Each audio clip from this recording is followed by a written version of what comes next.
Yup. Let's get it. Who's coming with me? This is Shoreside. We the source now. Taking over the game, put it on padlock.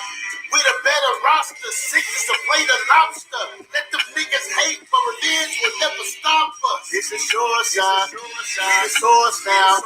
Taking over the game, put it on padlock.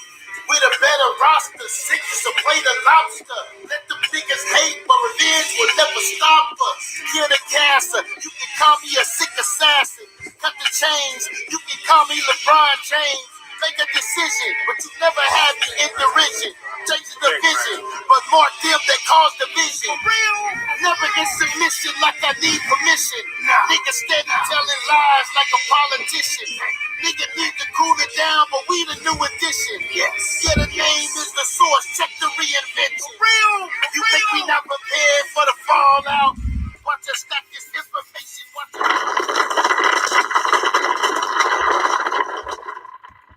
Yup. SUC in the building. Source gang. We back in full effect. Y'all already know what's up. Oh, we got 10 in the building already, man. Shout out to the family. Shout out to all the supporters of the Source. Hit that like button. Press that subscribe button, man. We in for the goodie. We in for the goodie, bro. Man, I was just on the phone. I was just in the meeting with them lions, with them lions, and they brought some information my way and let me be privy to some situation that happened with our boy Garfield. You know, I smacked Garfield up last year. I beat dog shit down his legs. Excuse my language. That brother got beat so bad in that debate. I don't even know why he's still doing what he's doing. You feel me? But you know how I go. Y'all know how we do, man. Scholastic Bully, aka the Source Terrorist. But this show ain't gonna be about me. This show gonna be about what the brothers did to this nigga. You know how if you're in a gang war or whatever, you catch them niggas lacking and you let off them rounds. Well, Garfield got a couple rounds. He caught a couple high points, man. 2-2-3s. These brothers lit this brother up, and we gonna talk about it today, man. You understand? Because you know the Hebrews, the intellectual Hebrews, we forming like Voltron on you niggas. You understand? Y'all don't even know what we got coming for y'all, man. So y'all gonna have to come out them little holes y'all hiding in and face the music, or we gonna smoke you niggas out. Hey, with no further ado, we got our brother YAHUCHANNAN in the building. Introduce yourself. Tell the people who you are, family. Yo, what's up? Y'all should know me. You know, so it's like my 5th time up on this panel, man. You know what I'm saying? This is YAHUCHANNAN. You know what I'm saying? The young lion in the building. Shout out to the Source League. Shout out to the champion, Scholastic Bully. You know what I'm saying? Shout out to Jihad Israel on the panel as well, man. We're gonna talk about how Garfield Reed ran today. He ran so bad he took the video. He made the video private. Brother trying to hide and cover up evidence, man. We don't do that right here. This is the Court of Appeals right here. We don't hide evidence. We present it to the discovery, and we're gonna let the lawyer fight his case. And we got, speaking of lawyers, we got the Johnny Cochran of the Holy Prophets in the building. What's going on, Jihad? Talk to me. Yeah, man, it's your boy Jihad going on to New York with a bear report called Johnny Cochran of the Holy Prophets, you know what I'm saying? Much love to the Source, you know what I'm saying? Shout out to Josh Hughes, the Bay League champion, and YAHUCHANNAN for whooping up all Garfield, you know what I'm saying? I had kind of caught this, last part of it or whatever, but hopefully y'all brothers can fill me in, I know we're going to have fun. We're going to have a good time, baby. It's a Source, my nigga. It ain't a debate. It's a stick. You know what I'm saying? Hey. Yeah. Hey.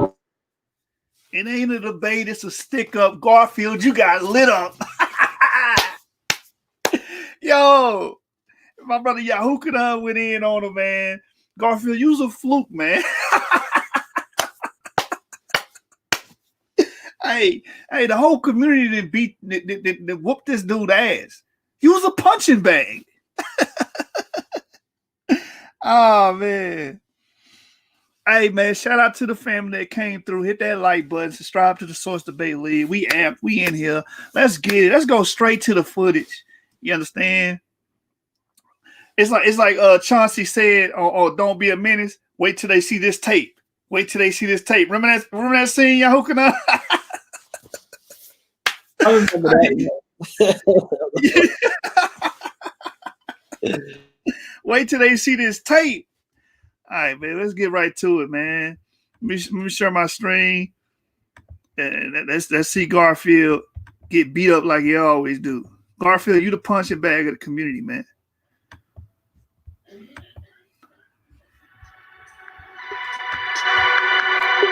Oh, before we start, shout out to my brother Orthodox Moore. You know what I'm saying? Talk for you. You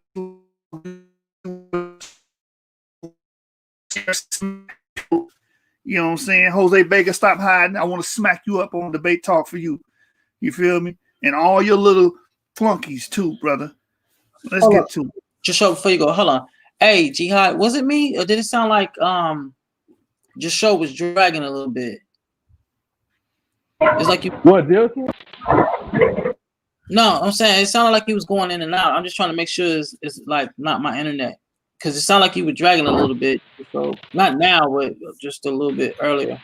That's gonna happen right now because I'm at work and on my laptop. You know, so that's why I got my mic muted. Oh, okay. This is headphones, they my Apple. So I gotta wait till I get on my laptop before you can hear me clearly. So I'm not gonna be talking to you. If it happen again, just text me. And I just use my phone. All right. Okay.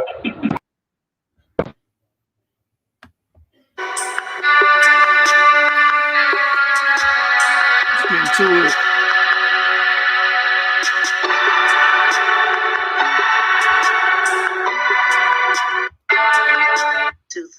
Hey, shalom, Garfield, man. I'm sorry. Go ahead, brother. Yeah, what's you laughing at me?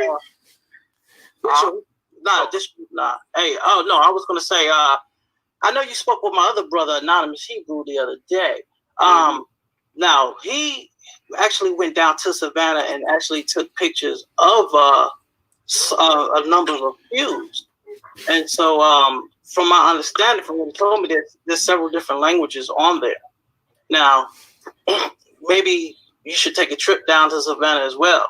I don't need to. We had the #1 Hebrew scholar go down there. I don't need Anonymous Hebrew or any other Negro to tell me to go anywhere. I'm not being disrespectful, by the way. See, he already hating, and what he's doing is hiding from information that contradicts his. Now, the scholastic community calls this special pleading. You special. Let me get the definition for the people, man. Let me show you what Garfield does, and what all these basement dwellers do, these sewer rats do on the internet. This is what they do. Special pleading. See this? An argument in which the speaker deliberately ignores aspects that are unfavorable to their point of view. So he's like, I'm not going to even look at that information because I know it contradicts my ass. So I'm not going to even look at it. We got you pegged, man. Let's get back to it. The #1 Hebrew scholar went down there. Why do I need to go down there? I don't read the languages. You got to go to somebody who knows the languages. This is the guy that translated the book of Enoch for almost everybody in the world. So why would I want to listen to Anonymous Hebrew or any person? No. I didn't say. I'm not being disrespectful. That is being disrespectful because you're belittling the brother by saying I shouldn't listen. Who are you? You're just somebody on the internet. So Garfield, why should we listen to you then? Ain't you just somebody on the internet? This is self-contradicting, brother. You're going to have to argue around here, man. You're going to have to make arguments based off reason. You got to look at data points. You have to look at the data point and face the data point. You can't just ignore the data point because you're afraid and you cower and you're Garfield the cat for a reason because you're a pussy. I ain't going to bite my tongue on you. I'm just saying I'm keeping it real. Oh, no, hold on. Listen, I didn't say that, you know what I'm saying, you have to listen to Anonymous Hebrew. What I was saying is this. I recommended maybe you go down there and see. Oh, what? The documentary is done. I don't need to go down there. I don't read the language. Why do I? If you don't read the language, why are you online creating a career for yourself,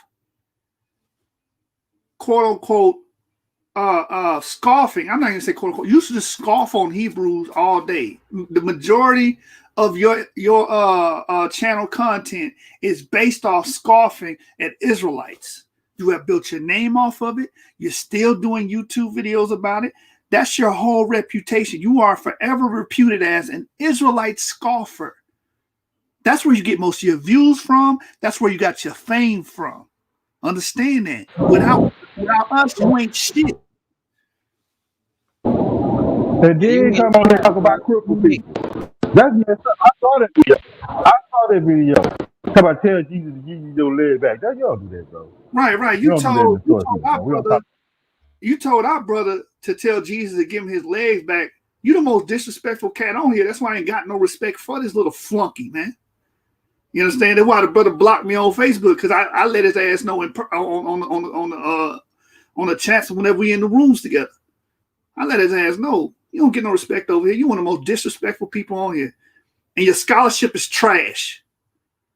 This brother will say the same argument 10 times and get smacked up 10 times and go back on YouTube and argue the same shit. Yeah, yo, they ain't nothing without us. Like I said, like his whole panel, bruh, they can't live without us, yo. Like they can't even leave the book alone, bruh. Like the man is an Israelite stalker. Yeah. You one of them crazy, insane fans. You a stan off of Eminem. You know what I'm saying?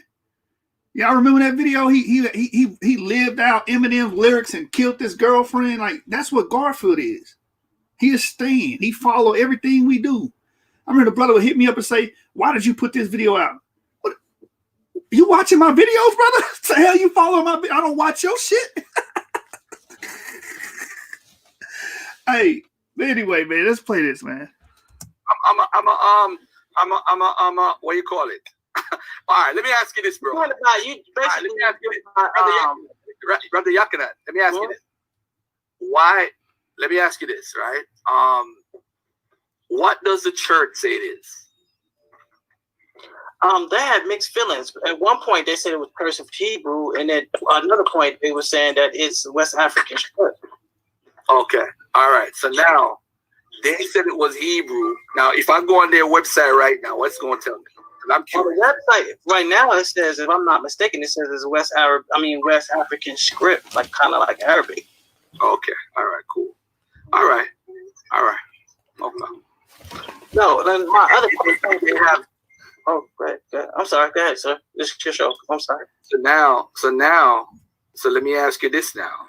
Mm-hmm. If that's the case, should we start with the church and what the church is saying right now? If they change their mindset, was it the reason why they changed? Did you guys do that research? I mean, no, I didn't really go in depth with the pews because I don't have a dog really in the fight in the pews. I know. But do you think it's Hebrew? I don't know. You know what I'm saying? Because from what I was told, that there's several different languages on the pews. So my next question to you: who said it's several different languages? Hey, this is why we need to use the power of theories. Theories are for situations just like this when we're unsure about something. And we need to make an inference to the best explanation. That's the abductive reasoning. And a lot of us use theories and don't even know it. You gotta let people know that's our theory. You understand? It has strong evidences to back up our theory. All you're doing is being a contrarian and trying to scoff at the information. That does not defeat the theory. You cannot refute it. Therefore, STFU. Said that. Hold on, can I get my other question? No. Who said that? I got you say one by one. Okay, I've heard of Boo. First of all, said that there's no definitive language or definitive writing on there. That's one. I'm saying there's any language there. We forget about Abu, right? Brother. You just said that somebody said, hold on, brother. You just said, and by the way, the reason why I'm pressing you, because my channel, I'm having a lot of scholars on, and I gotta set a foundation to set a foundation. You've been on YouTube as long as I have. When have you started setting a scholarly foundation? Where did this come from, Garfield? You've been pseudo as long as I've known you. You Barosis ass nigga. You sit up there and try to tell the people that the commandments and the 12 tribes come from the Greeks. That is pseudo. When the 12 tribes and the commandments evidences of that existing is prior to the Greeks even being established. You understand? And when I say Greek, I'm talking about the Alexandria period onward. And if you go back to Persian, what you going 5th, 6th century BCE? I did check my debate against DJ. Our history go back to 11th century, 12th century BCE. Why? Because we have the material culture, you pseudo. How we deal with things. So if you make a claim, you're going to have to defend that claim. Garfield has the audacity to tell YAHUCHANNAN, if you make a claim, you're going to have to defend the claim. Garfield, when have you defended any of your claims? Huh? You tried against me in our debate, and I smacked you from New York all the way to Dallas. With that haplogroup J shit. On the spot. So if I cut you off, I'm not disrespecting you or stopping you from saying anything. He is disrespecting YAHUCHANNAN, and you are stopping him from saying anything because you're trying to control and dictate the narrative like you always do on your channel. Mm-hmm. Like when you lied on me and said I made up a page in J.A. Rogers' book. I don't have to make up shit. I own these books. You understand? I had to show a picture of the actual page. I said, Garfield, you lied on me. Now, is you going to go on your show and tell the people you lied on me? Brother ain't never did that because he's a snake, man. They got a narrative to push. And so, see, and what it is he got together with Abu now. So that's why he don't want me to mention Abu's name. Because it was Abu who they're going by. A lot of them is getting their information from Abu on these pews, which that don't make or break us. Israelites still came to the Americas, whether the pews got Hebrew writing on them or not. Exactly. You understand? It's inconsequential. It's inconsequential, Garfield. Right. We got so much history backing up prior to the Americas and after the Americas that ain't even funny. I got a video that ain't even been released of me smacking you up about haplogroup E being in the Levant for 20,000 years, man. You sat there and you had egg on your face.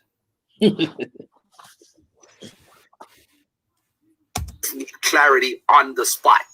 So the first thing I'm asking you, what you just said, you said that there's several different dialects or languages. I would like to know who said it and what standard or what give them the permission to go around and say something like that. Okay, so Abu is not a language specialist. I guess he does it for his hobby. Now, Abu said that there's no definitive type of Hold on. I'm sorry, bro. Hey, I'm sorry. I can't do this, brother. I can't do this. See, he's trying to dictate the narrative. When you're trying to make your point and establish and make your point concrete, what does he do? He does what the Philistine did in the Bible. You build a well, he comes and throw rocks in it. He doesn't want you to make a point. That's why I don't go to these idiots' channel, because it's not about you going over there and making a point. You understand? And you know what? Off topic, EMAC came over here and said, "Oh man, you let me speak." I'm like, "Of course I'm gonna let you speak. I'm not an asshole." Right. If you don't agree with me, I'm gonna let you get your point out first. How am I gonna refute you or debunk you or rebut you if I don't hear you first? Mm-hmm. And that's the thing. I mean, you guys told me before, these guys ain't looking for no truth, man. They don't care about the truth. They have a narrative that they gotta push, and that's all they care about. And so he asked me the same question twice, and I'm trying to, complete my thought and give him the name of the people who said this. You understand what I'm saying? Because one of the people who said it, he rocks with. He rocking with Abu and Faithful them on this. So he was trying to control the narrative and trying to, basically try to keep Abu out of the clear. Right. Just like a pseudo, right? King Pseudo, Garfield the cat. With you, I'm sorry. What are you talking about? I'm answering your question. I cannot have a legitimate conversation with someone. How do you know that? You didn't let him say a sentence. You didn't even let the brother get a sentence out. I can't have a conversation with you because you know what?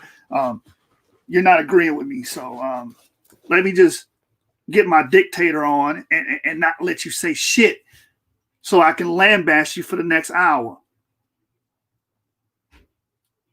and he want to talk about being scholarly. Is that very scholarly, Garfield? No, that's very Negroid of you. One who doesn't follow basic instructions. I said, who is the person that makes the claim that there's several different languages on the pews? That's all I'm asking. And what are the languages? I'm trying to give you two names, but you're not. Abu's not in this. You can't bring up, because I never said there was a bunch of languages. You can't bring Abu. He's not in this. No. How are you going to tell somebody what they can and can't do? All you can do is listen to the man's information and then respond when he's done making his argument. You can't dictate and tell people what they can and can't do. That's not scholarly, Garfield. That's not scholarly. That's some ghetto scholarship. Sonetta stuff where you just try to dominate the conversation. You don't want anybody to get in your ass on the information. You understand it? That's why after I beat your ass on your channel in front of your fans, you know what I'm saying? We were supposed to have a follow-up debate for money. You never cashed that check, boy. You know better. You know who to play with. Keep your ass over there in a little hole before I smoke you out. I'm telling you what Abu said, and then I'm trying to tell you what Anonymous. Tell me what the other brother said. Go ahead, brother. Okay, Anonymous been there as well too. So he said that there's several different languages on there. There's different people who wrote, on those pews. It's not just one person have written on there. Now, my other question was going to be to you is, and I'm not arguing with you about the scholars you brought on to, look at the pews. I didn't come to argue with you on that. What I was going to ask you is, did these guys look at every single pew, or did they just chose a number of pews to translate? Okay, yeah, they pretty much went through all of them, my brother.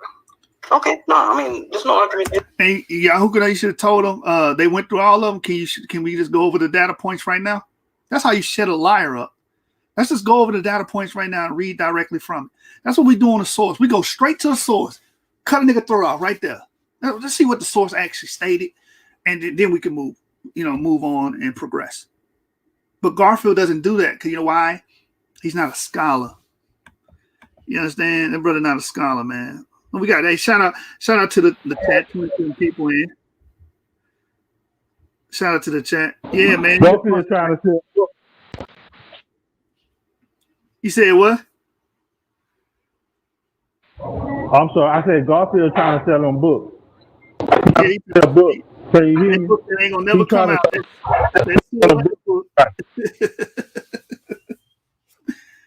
That he gonna plagiarize like Polite did. Polite made all those books. Those are plagiarization works. He should have been sued. Is that scholarly, Garfield? To plagiarize another man's intellectual property?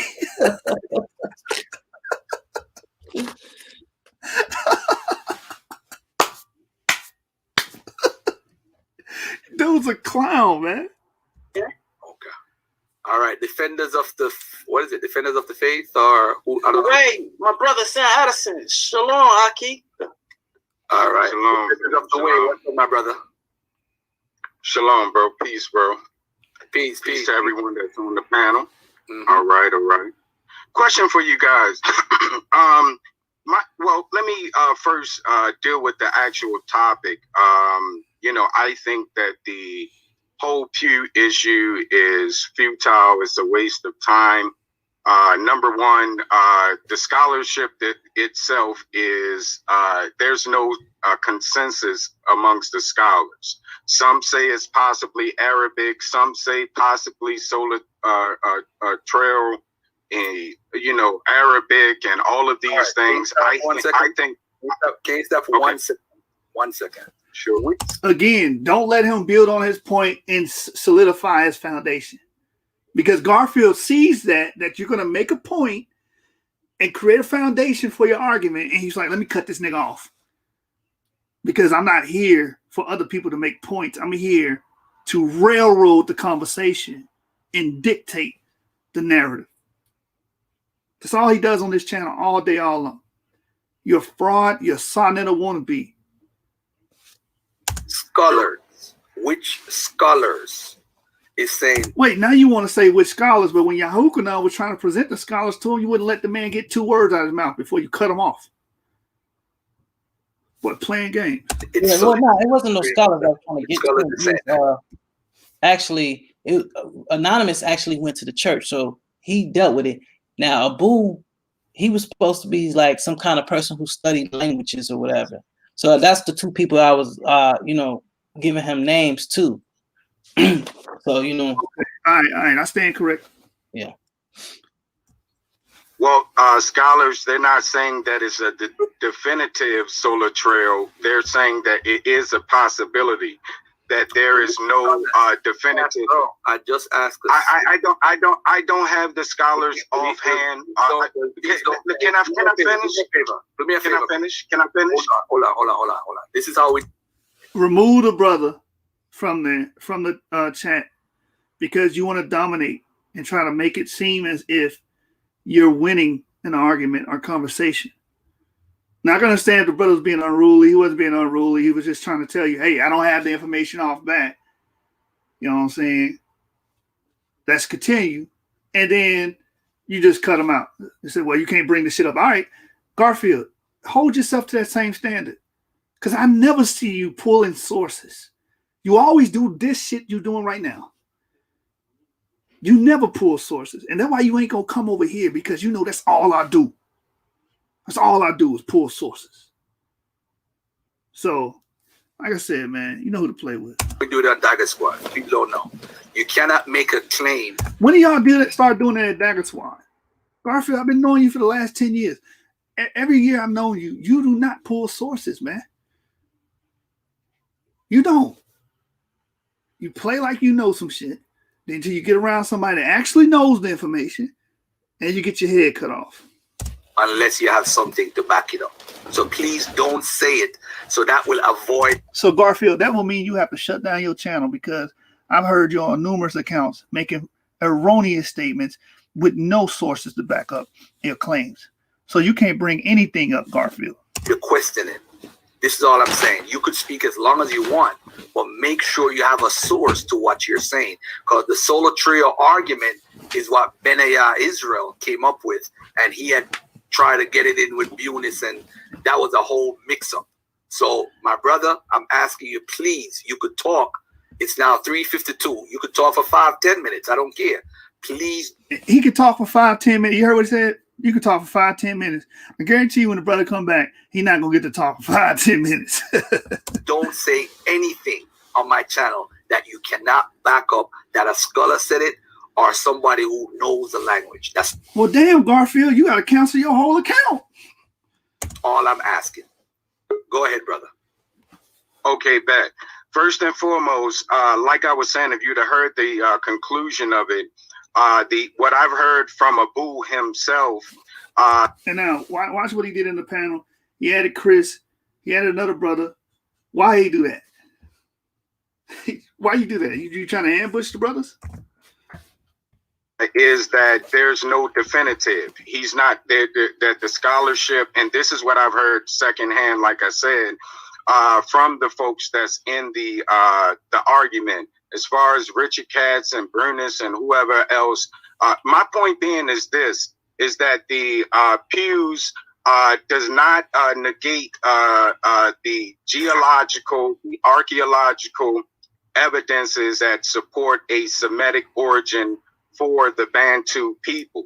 I'm at a loss to understand how we negate. And that's a fact because we got genetic and we have the culture, material culture.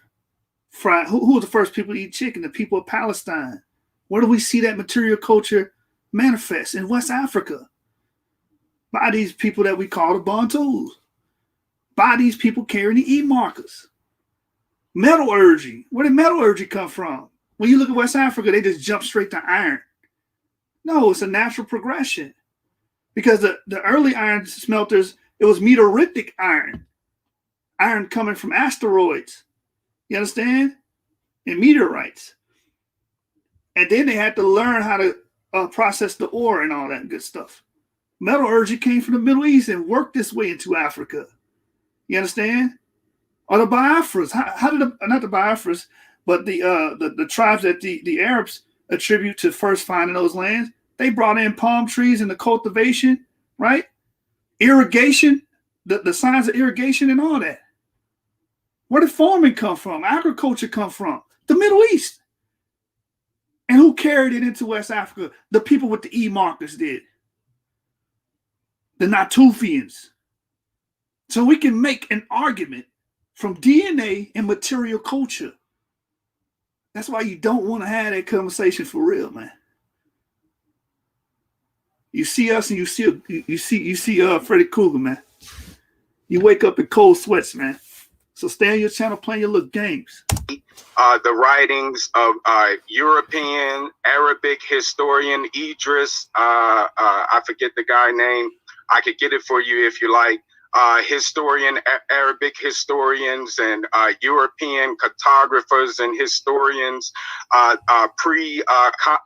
colonization. Hold on, I gotta say this too while he building on that. Where do Asiatic languages come from? E markers. We proved that when we was on here discussing it with EMAC. And the geneticist Muteza Ibrahim, right? A geneticist from the Sudan did the work on that and traced it back to people with the E markers who are the fathers and the people responsible for bringing in all Asiatic languages. In Africa, and them and their primary source references to a Shemitic or Shemitic tribes, I should say, in Africa. You know, as far as the language itself. Can I ask you a question? Now, as far as this show is concerned, I'm not here to debate who is a Jew or who is Shem, because if you don't know already, I don't believe Shem, Ham, or Japheth are actual people. I accept them as eponymous ancestors, which most scholars do. Now, and he's misusing eponymous. Eponymous doesn't mean they're fake. Hey, go ahead, brother. Nah, could you put the link in the chat for Anonymous? He wanted to jump on too. What chat he in? What chat he in? Let me see. Hold on. Send it to him. Hey, can you send it to him? Yeah, let me see. Which when you gave it to me, which one you was in? Which hangout? Was it 7 branches? Or was it the source? I'm gonna text it to you. Okay, all right. It was 7 branch. It was 7 branch. Yeah, we want this brother on here anyway. Yeah, get him on here, man, so you can roast this nigga too. Told you we farming like Voltron on you niggas, man. Like how y'all niggas do on y'all channel, y'all get a bunch of goofballs that come on y'all panels. We gonna get nothing but the intellectual Hebrews, and we finna farm like Voltron on you niggas, man. And smoke you niggas out the holes y'all hiding out of. And Garfield, you already caught high points. You done already been hit, man. You already know how that feel, boy. Tell Garfield how that hot shit feel. You already been hit, man. Sit down somewhere. I'm going to ask you a simple question. I don't care about the outside world right now. I'm just talking about the pews, my brother. If you want to come on my show and say, Garfield, I want to go 2 rounds with you. I mean, a couple of rounds with you, 2 minutes each. You talk for 2 minutes, I talk for 2 minutes, and I'll prove to you, Garfield, there's a Jew. I will give you that opportunity on my channel anytime you want. But today, and I want to say this to y'all, brother. Stop going on this dude channel and giving this nigga clout, man. Make that nigga come to us. That's our problem. Like, we be giving these niggas our juice. You know what I'm saying? We don't need to be giving these channels our juice. Satnetta built his name off of Hebrew interactions, man. Having Hebrews on this channel. Garfield, the same thing. Talking about Hebrews and having Hebrews on this channel. Start starving these niggas. They want to talk to us. They need to come to our channels, man. Come to the source. Come to the debate talk for you. And you come get that work over here, man. Nigga gonna tell you to come. Man, listen. Stop giving our juice to these fake pseudo scholars like Garfield, man. And you dagger swines, y'all not even using dagger swines. We've been told y'all name. Y'all a butter knife swine, man. Y'all don't cut shit. All we're talking about is what these folks are saying, is that the pews have Hebrew words. And look, now he's trying to reduce the argument. And all we want to talk about is because he know he'd get his ass whooped if you start talking about material culture and genetics. That kills everything Garfield's saying. Because why is he bringing up the pews? He bringing up the pews and trying to debunk the pews to try to say ain't no Hebrews over here. You've been saying this for years. It's the same argument over and over again. None of the. This is what they used to say. No Hebrew got off the no black person got off the boat claiming to be Hebrew. Then I showed him a black person that did that. Oh, he's a convert, but he didn't say he was a convert. Would not he be the primary? He would be the primary. Whatever come out of his lips is primary. People don't even know what a primary source is. I think most people, linguists who have looked at it. Hold on, real quick, man. Let me shut Garfield the cat up real quick. What's a primary source, man? Because we read from the paper that gave that had an interview with him. Let's get the definition of primary source.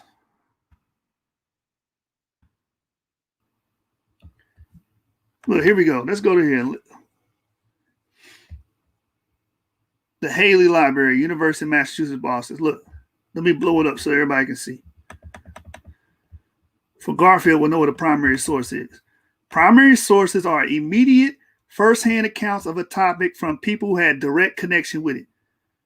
You understand? Would not Billy the Jew be the damn primary source? And he's not the only one. He's not the only one. I was finna give Rob Bourne all that work. You understand? And then don't even let me get started with the Moors that were called Saracens, and Saracens denoted what? The sons of Sarah. Who's the sons of Sarah? So primary sources can include texts of laws and other original documents, newspaper reports. We learn about Billy the Jew from a newspaper report, man. And they're speaking to him and learning about his life. He never said he converted. He said he came from a tribe of Hebrews. Who are you 200, 300 years later to tell him who the hell he is? Silly Negro. Tricks are for kids. That there's no words there. What the gentleman who's the leading Hebrew scholar, Black African scholar that's in America, Mr. Isaac, we better put some respect on Ephraim Isaac's name. Dr. Ephraim Isaac. You don't put no respect on scholars' name. You understand? Because if we bring Munteza Ibrahim up, you ain't going to respect what he say because it go against your doctrine, man. You's a doctrinaire. Let me show y'all what a doctrinaire is, because Garfield is that, man. You know how we do up here at the source, man. This nigga's a doctrinaire. Look at this. Look at this. Look what it says. Seeking to impose a doctrine in all circumstances without regard to practical considerations. Isn't that Garfield? Yo, who just stepped in the building? Oh, we got the brother Anonymous. Hey, Daryl, the name was Billy. His name is Billy the Jew.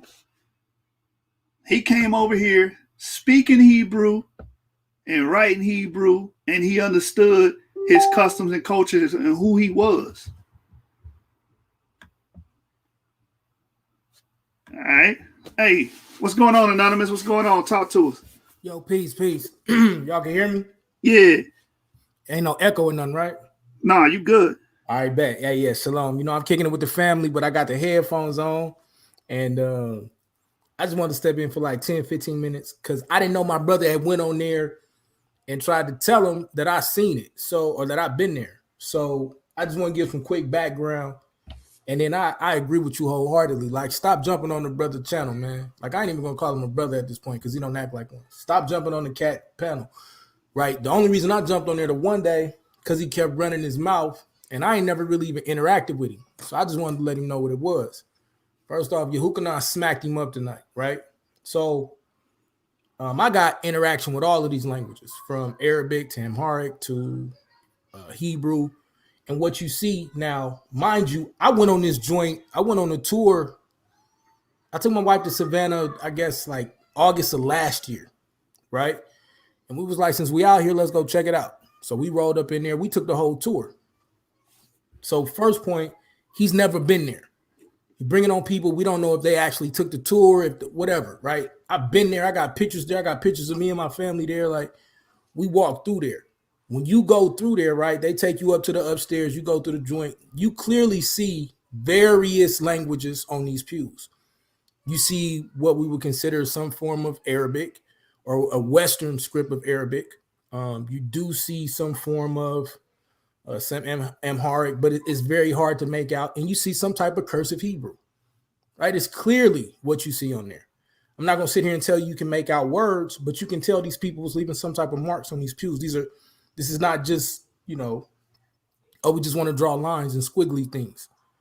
So to come out and just try to say it's only Hebrew, that's fallacious, right? But to come out and act like you don't see multiple languages on here and that every scholar to a man will attest that, you got multiple things on there, it's hard to make it out. The tour guides will tell you this. The tour guides will not just say that it's only Western Arabic, right? Like I said, I took the tour.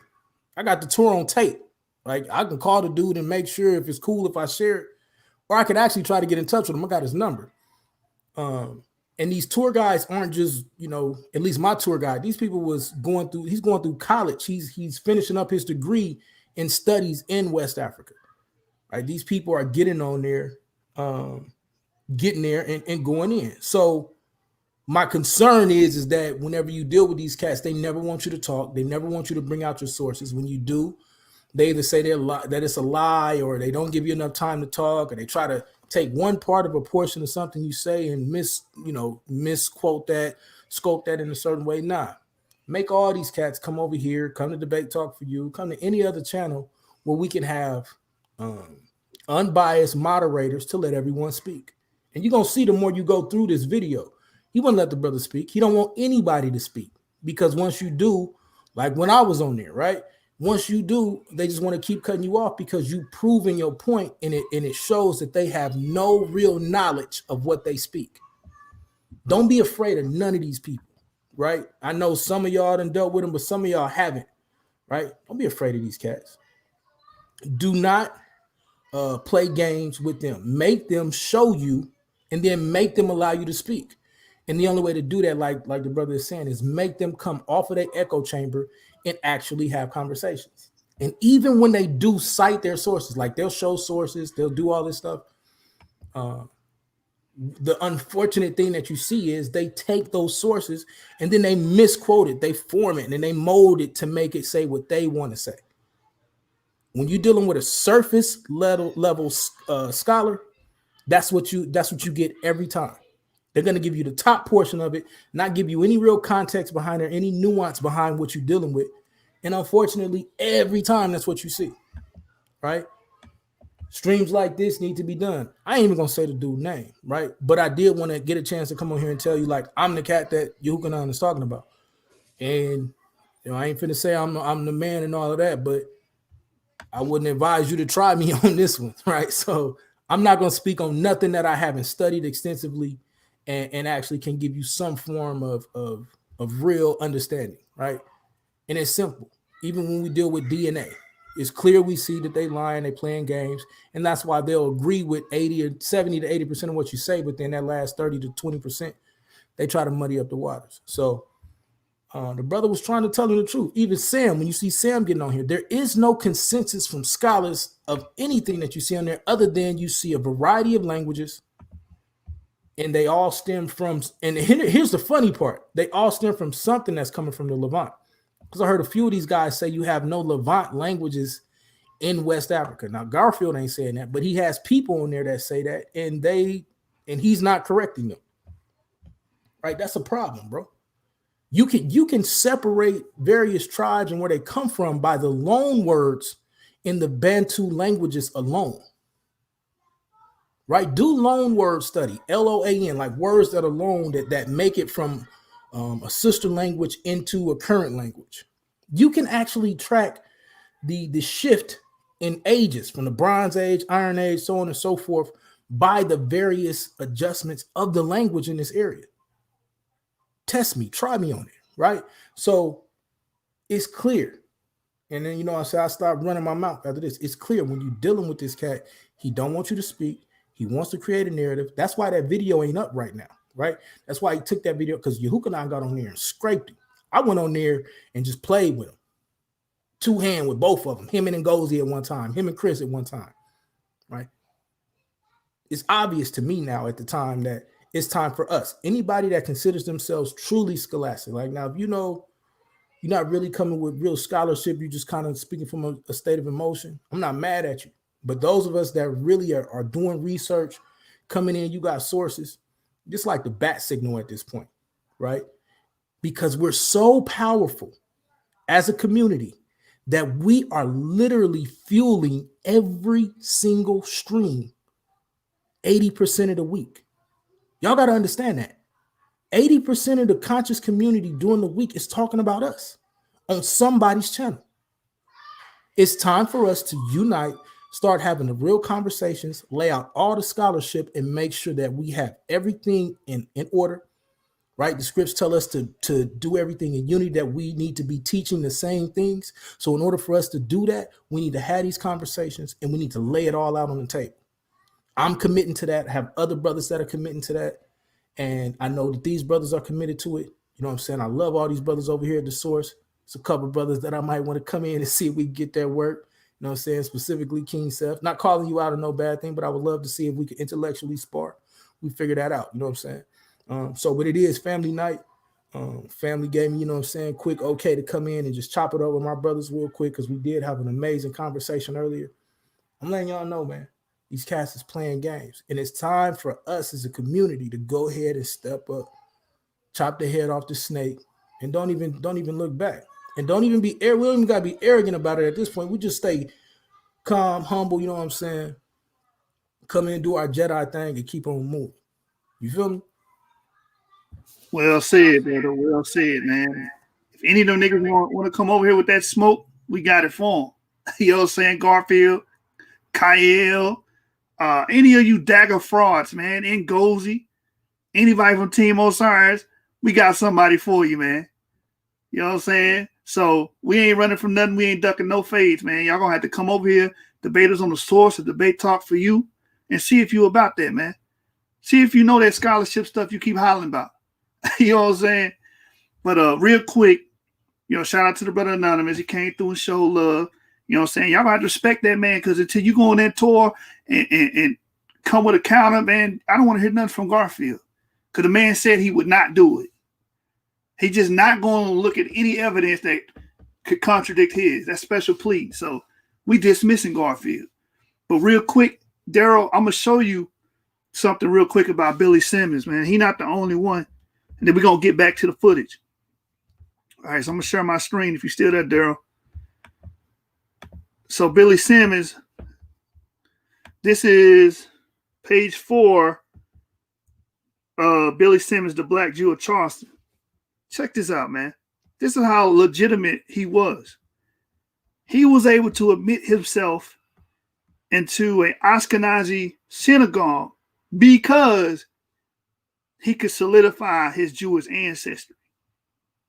Right?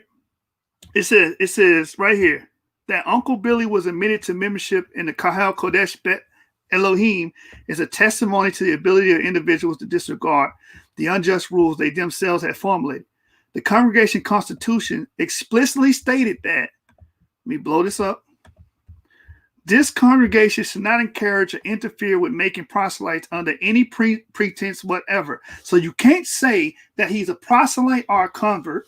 It says, nor shall any such be admitted under the jurisdiction of their congregation until he or she they produce legal and satisfactory credentials from some other congregation where a regular chief or rabbi in Hebrew consistory is established, and provided he or she, look at the end of this, he or she or they are not a people of color. So how did Billy Simmons get admitted here? It's going to tell you how. Right here. The admission of Billy Simmons to the congregation was ostensibly in violation of this rule against accepting proselytes without proper credentials, and particularly if they were people of color. But Uncle Billy, here it is, Uncle Billy claimed Jewish ancestry as a descendant of the biblical Rechabites, a family who, in following God's commandment, to live aesthetically. Now, why is this powerful? Why is this powerful? Because if you read Nahum Sloot's book, Travel of North Africa, he'll tell you about the Rechabites and their existence in Africa, a Jewish tribe of Rechabites. How did Billy Simmons know this? Huh? How did he know this? It says Uncle Billy related how his father frequently told of their descent from the tribe of Rechabites that had settled in Africa. Identifying himself as a Rechabite, he further claimed to have been purchased in Africa and brought to America by a Jewish master. This later claim may in fact explain Billy Simmons' Jewish identity, there being a likelihood of Jewish settlement in Madagascar. So from the man's own mouth in a mission that he's a Jew coming from Rechabites, how did he know about the Rechabites in Africa? Y'all got to explain that. And who are you 200 years later to tell who this man descends from and where he come from? Come on, man. Y'all fugazi, man. Y'all fugazi. Let's get back to the footage. Been represented at Princeton University. He's now at Harvard University. We need to put some respect on that man's name. The man said it's like somebody chanting some sort of magic. You could see like certain like ba la la la la la la. He's trying to say that there's no words there, but there might be some sort of magical type of saying or something going on. He said there's no Hebrew words there. So the Hebrew stuff is out the door. If you are going to come now... You see that he made a statement and didn't even bring a source? He just said it was so. He said so-and-so did it. Pulling a source, that's not how you cite sources. You understand? Shout out to D-Red. He do not cite sources. That's not citing the source. There's Hebrew. Let me finish, because I made you rant for 2 minutes. Let me rant for 2 minutes. If you're saying that it's Hebrew, I would like for you to present the case to me that it's Hebrew. That's all we're discussing today. I don't care about the Arab sources. And Garfield didn't even do the same thing that he's requiring his brother to do. Because none of you guys, let me just tell you straight up, you cannot prove that you have some connection to the Middle East. And I could dagger you to death right now. Right now. Are you sure about that, brother? Okay. Yes. Okay, hold on, Yohanan. Let me respond to that. Let me respond to that real quick. First and foremost, it's your platform, bro. Go ahead. I'm sorry. Go ahead. I would like for you to prove to me, make your case that is Hebrew. That's what we're talking about. The pews. We're not talking about nothing. Okay, cool. Okay, cool. I respect that, and like I said, I respect your platform, and that is the conversation. That's why I preferenced it with I don't really get into the whole pew thing. I don't make an argument for Hebrew. I think that or Aramaic or what have you. I think that the preponderance of evidence of scholarship, I mean actual concrete stuff, archaeology, linguistics, philology, all of that stuff says that it's inconclusive and that no one has any conclusive evidence. So that's my position on it, and I don't waste time on it.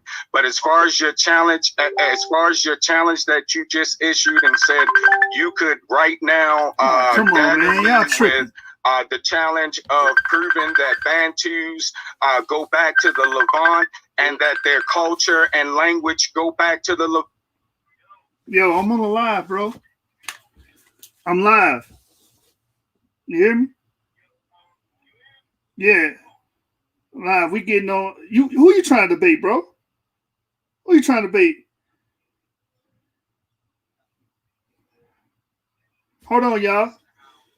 I'm live. We getting on this nigga Garfield ass, man. Hop on the live. Hop on the live. Nah, he ain't on. My nigga YAHUCHANNAN shot. My nigga YAHUCHANNAN put the beats on him yesterday. All right. My bad, y'all. And the archaeological, we can trace Bantus archaeologically to the Levant. I'll take up your challenge on that. Before we do that challenge, I have one question for you. Do you have evidence of anyone coming off a slave ship claiming to be a Hebrew? No, pause it. Slave ships. We have plenty evidence of people coming off of slave ships and claiming to be Hebrew. We just gave you Simmons. Repeat, that wasn't even his initial question. Right. You see what I'm saying? This is what they do. They'll ask you 3 or 4 questions. You lay them out, or you immediately say, yes, I'm ready to deal with whatever it is you lay out. Instead of staying right there, he runs to a whole nother point. You know what that's called? I thought he was scholarly. Scholarly people don't do what he just did. I know what you finna show. You finna show this Gish Gallop. I call it the double G. You know what I'm saying? Like, I call it the double G maneuver, right? Look, because what you see happening is you're not running away. You're showing, okay, let's stand in the pocket right now. And all praise to the Most High, the brothers that we deal with, they ready to stand in the pocket. We've been pressed so much, so hard for the last 3 or 4 years. We not finna open our mouths about anything that we can't prove, right? Listen, when you go back, if you go back, his immediate question was, I got daggers for you. You can't prove you got no connection to the Levant. Sam, who was a very well-learned brother, immediately says, I can do this basically through the Bantu, right? He's telling you, I got ways of doing this. I'll take you up on that. Instead of dealing with that, he immediately moves to another point. That's not scholarship, family. Stop allowing these people to pretend as though they are coming with some form of scholarship. Right?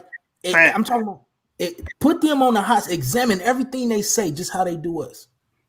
And I promise you, put it through the wash, you put it through the fire, we come through refined and they don't. That's all I got for that. Man, that's a fact, man. The Gish Gallop King. Let's rewind it back a little bit.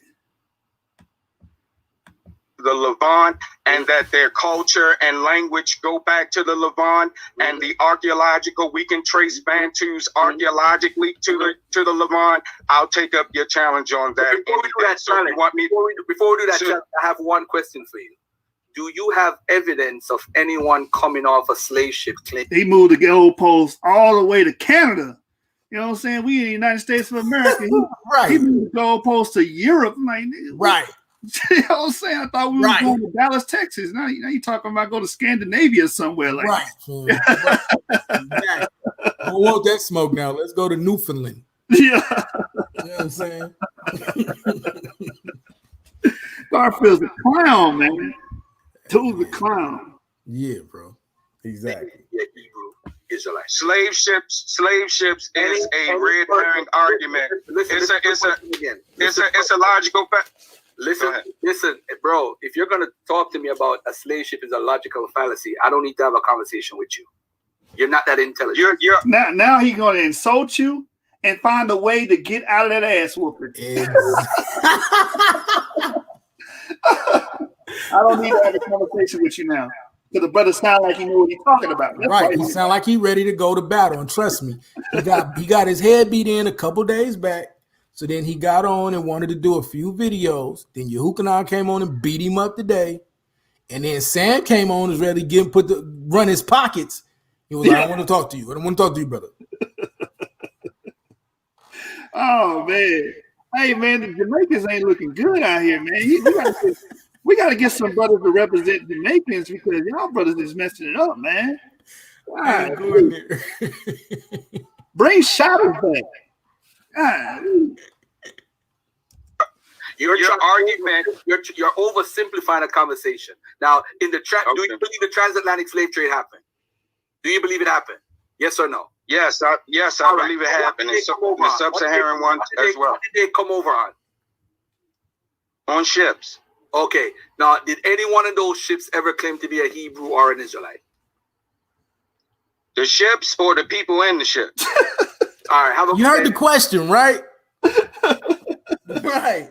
He said that any of those ships claim to be Hebrew. Right. So the brother like, the ships or the people? What you talking about? Listen, and he gonna kick him off because he was scared of Sam. Watch what he do. He kick him off, and Sam just wanted clarification. Right. Because he was being petty, but the brother Garfield did say verbatim that the ships. He said the ships. You know what I'm saying? So that's hey, look, real talk. You know why you got to ask that question though? Because these brothers move the goalposts so much. You never know where they going. Right. I'm being serious. Like you'll be on something completely different, and they'll take that and run it to a whole nother point because you got to get clarity on everything that they talking about. That's true. Especially when you're dealing with a snake oil cell. Right. No, Garfield, don't run. Don't run, Garfield. Don't run, Garfield. Anybody want to talk about the pews?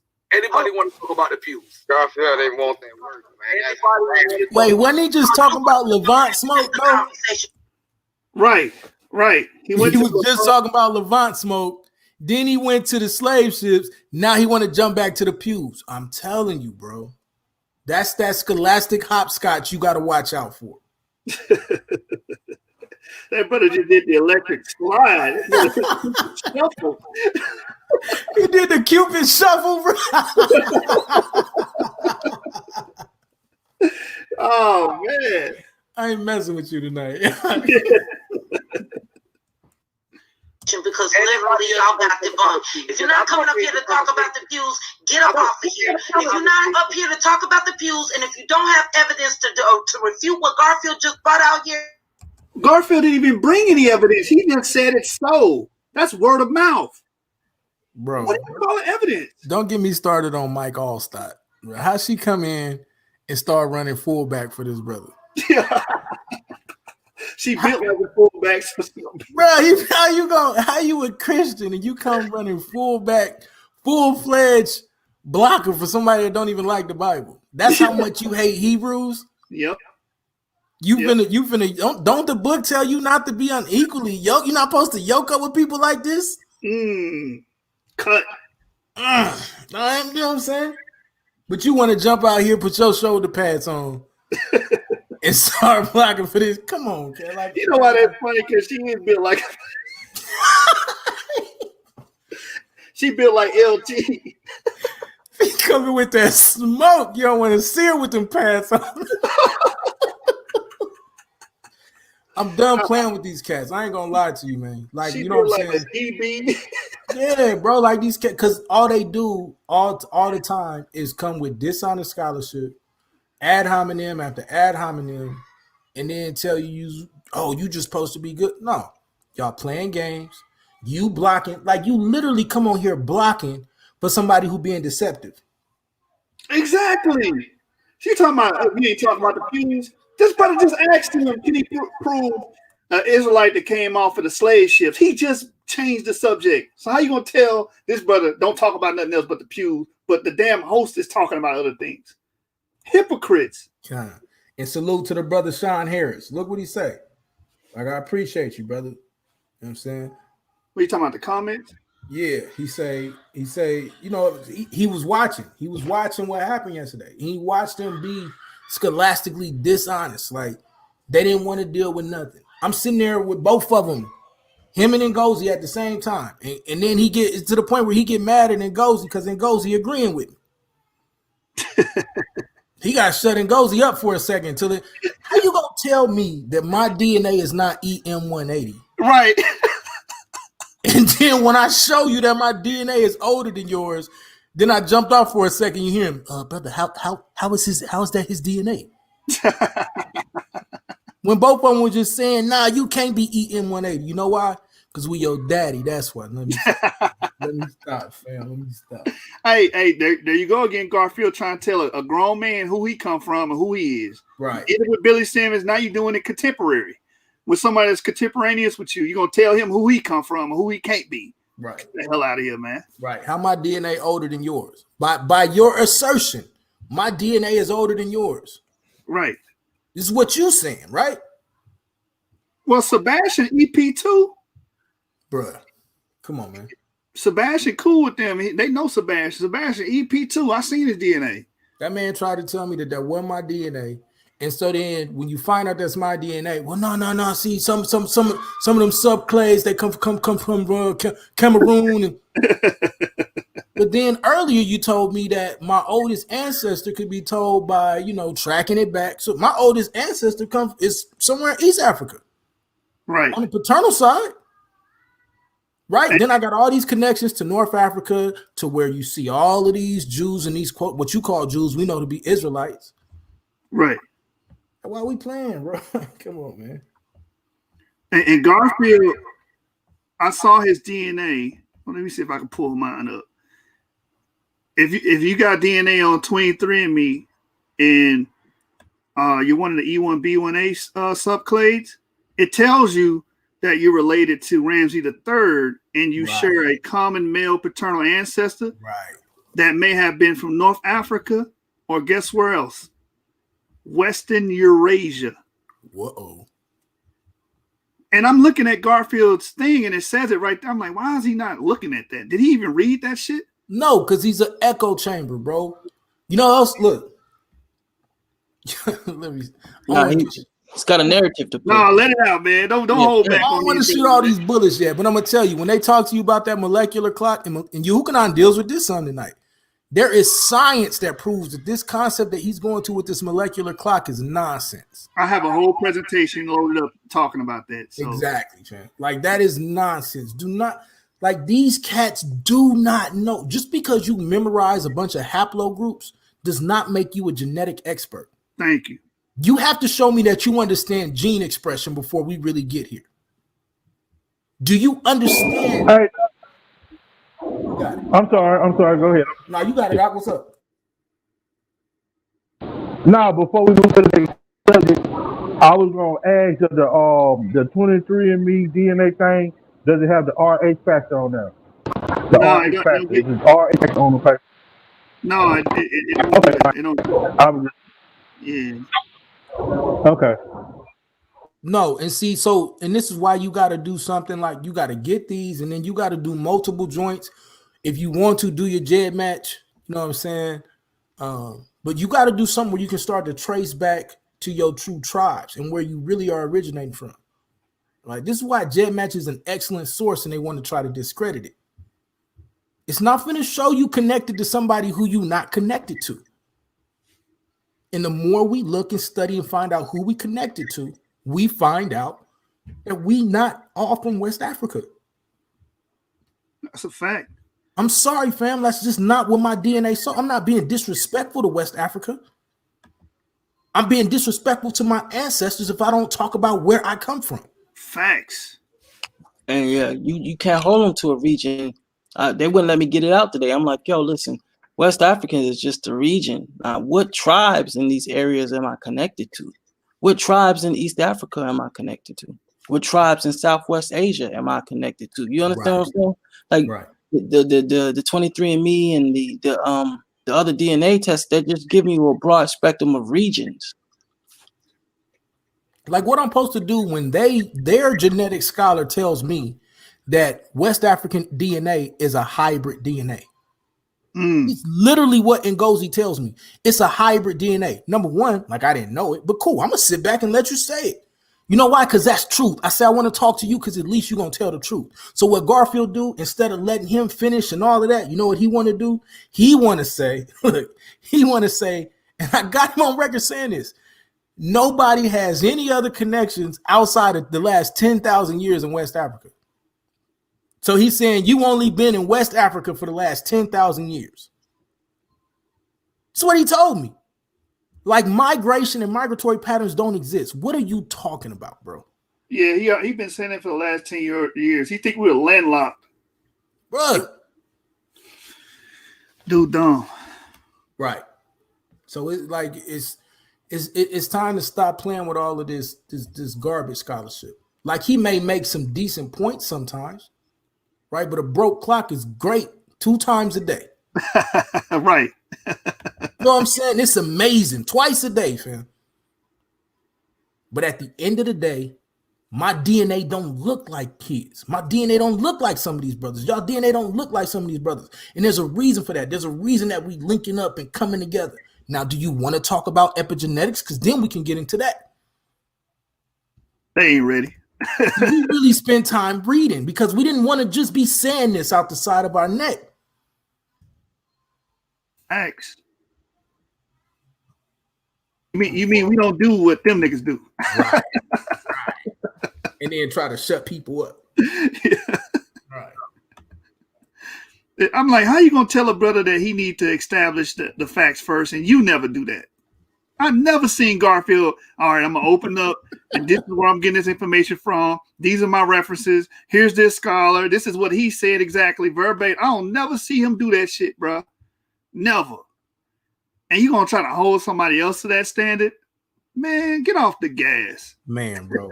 Look, I got to dip. I'm going to put this one last point. If y'all keep listening, you're going to see YAHUCHANNAN scrape this cat, right? But the other thing you're going to see is another point. So at the end, he going to say, Anonymous Hebrew, you stupid, you this, you that. You want to debate me on DNA. Now, if you want the DNA debate, I'll give it to you. I got other brothers who really, that's what they want to debate. So I would love for them to debate in the areas that they want to debate in. But if you really calling me out for that, I'll give you what you want, right? But what we agreed upon, Moore went on there yesterday or the day before and said, I want to set up a debate with you and Anonymous on the Exodus, right? The brother said, yeah. But tonight he want to try to change it to DNA and all of that and say I'm stupid and you don't want to. Though that's emotional, fam. Exactly. That's emotions. You say you want to debate the Exodus because that's even what I came on your panel to talk about was the Exodus, right? Now we could do this. I would much rather watch YAHUCHANNAN or Moore or just shoot the other brothers chop you up. I ain't got no problem with it, right? I want to debate the Exodus. That's what I'm passionate about right now, right? So you say it didn't happen, whatever, and then when we get into the conversation, it was ugly. But anyway, like, don't let these cats fool you. That's the real point that I wanted to make. Don't let these cats fool you. Right. Look what Sean say. And then when Anonymous got Ngozi to agree with him, Garfield had a tantrum, fam. Brother lost it. Put me in the back all type of times and all that. I ain't getting irate on people panels, man. That's just not what I do. Only time you're going to see me stop, you start talking about my family. Right? I didn't have to deal with all of that. That's the only time you're going to see me get at you. Other than that, the rest is just information. So it's love. You know what it is, Yasu. We finna build. YAHUCHANNAN, you already know. To the other brothers, the Jahid, you know what I'm saying? Other brother on the panel is love. It's love to everybody, man. But stop playing games because, yo, it's the rise of the Jedis. It is what it is. Right. I love y'all brothers, man. Same here, man. Feel it's mutual, man. I can't wait till these brothers stop hiding so we can smack them up, man. That's all. Shalom, fam. Shalom, brother. Plumantis, he said my Jed match showed me that I was close proximity to the Limba. Now, the crazy thing about the Limba, primarily South African tribe, but with the J infusion or introgression, that proves that the Limba had migrations, a migratory history to the Western Eurasian areas. Because how else did they get that clade within their clan and their tribes? You understand? Also, the Mota man, which is EP2, which is the paternal clade of E1B1A and E1B1B, goes back to Western Eurasia as well. You understand? So we got connections. When people try to landlock you to Africa, that's a false dichotomy. You understand? And they not following modern scholarship. They not up to date with the information. That's why he will not lay out his references and cite sources like we do on the source. And I'm about to go to 23andMe and show you what anybody who has a subclade of E1B1A should see, a paternal marker, right? Should see on 23andMe. Let me share this with y'all real quick. Y'all not gonna see my government name, so y'all can cut that out. Let me pull it up, man. Let me pull it up right here. You see this? You share an ancient paternal lineage with Pharaoh Ramsey III. Now, when we get to the video with Anonymous Hebrew smacking up on Ngozi and Garfield, you're gonna see he pulls his DNA up, and this same paragraph and this same information pulls up on his string. Now, he doesn't have EU290 like I do. He has a different paternal clade, a different paternal marker. I mean, haplotype. But it has this, we both go back to EV38, the haplotype of Pharaoh Ramsey III. So it says, Pharaoh Ramsey III defended Egypt in 3 consecutive wars during his approximately 30-year reign, but provoked dissent within his administration. Catalyzed by mounting internal strife, one of Ramesses' lesser wives' time. Okay, I'm going to get straight to the point. Let's see right here. However, a modern CT scan of Ramesses III's mummy revealed a deep slit in his throat, reopened a case long thought closed. The Obamas went to great lengths to cover other wounds, yada, yada, yada. For 1,000 years, Ramesses burial adornments concealed the wounds of that mark, one of the most famous royal dramas in history. Here it is. Ramesses III's paternal lineage belonged to haplogroup EV38, from which your line also stems.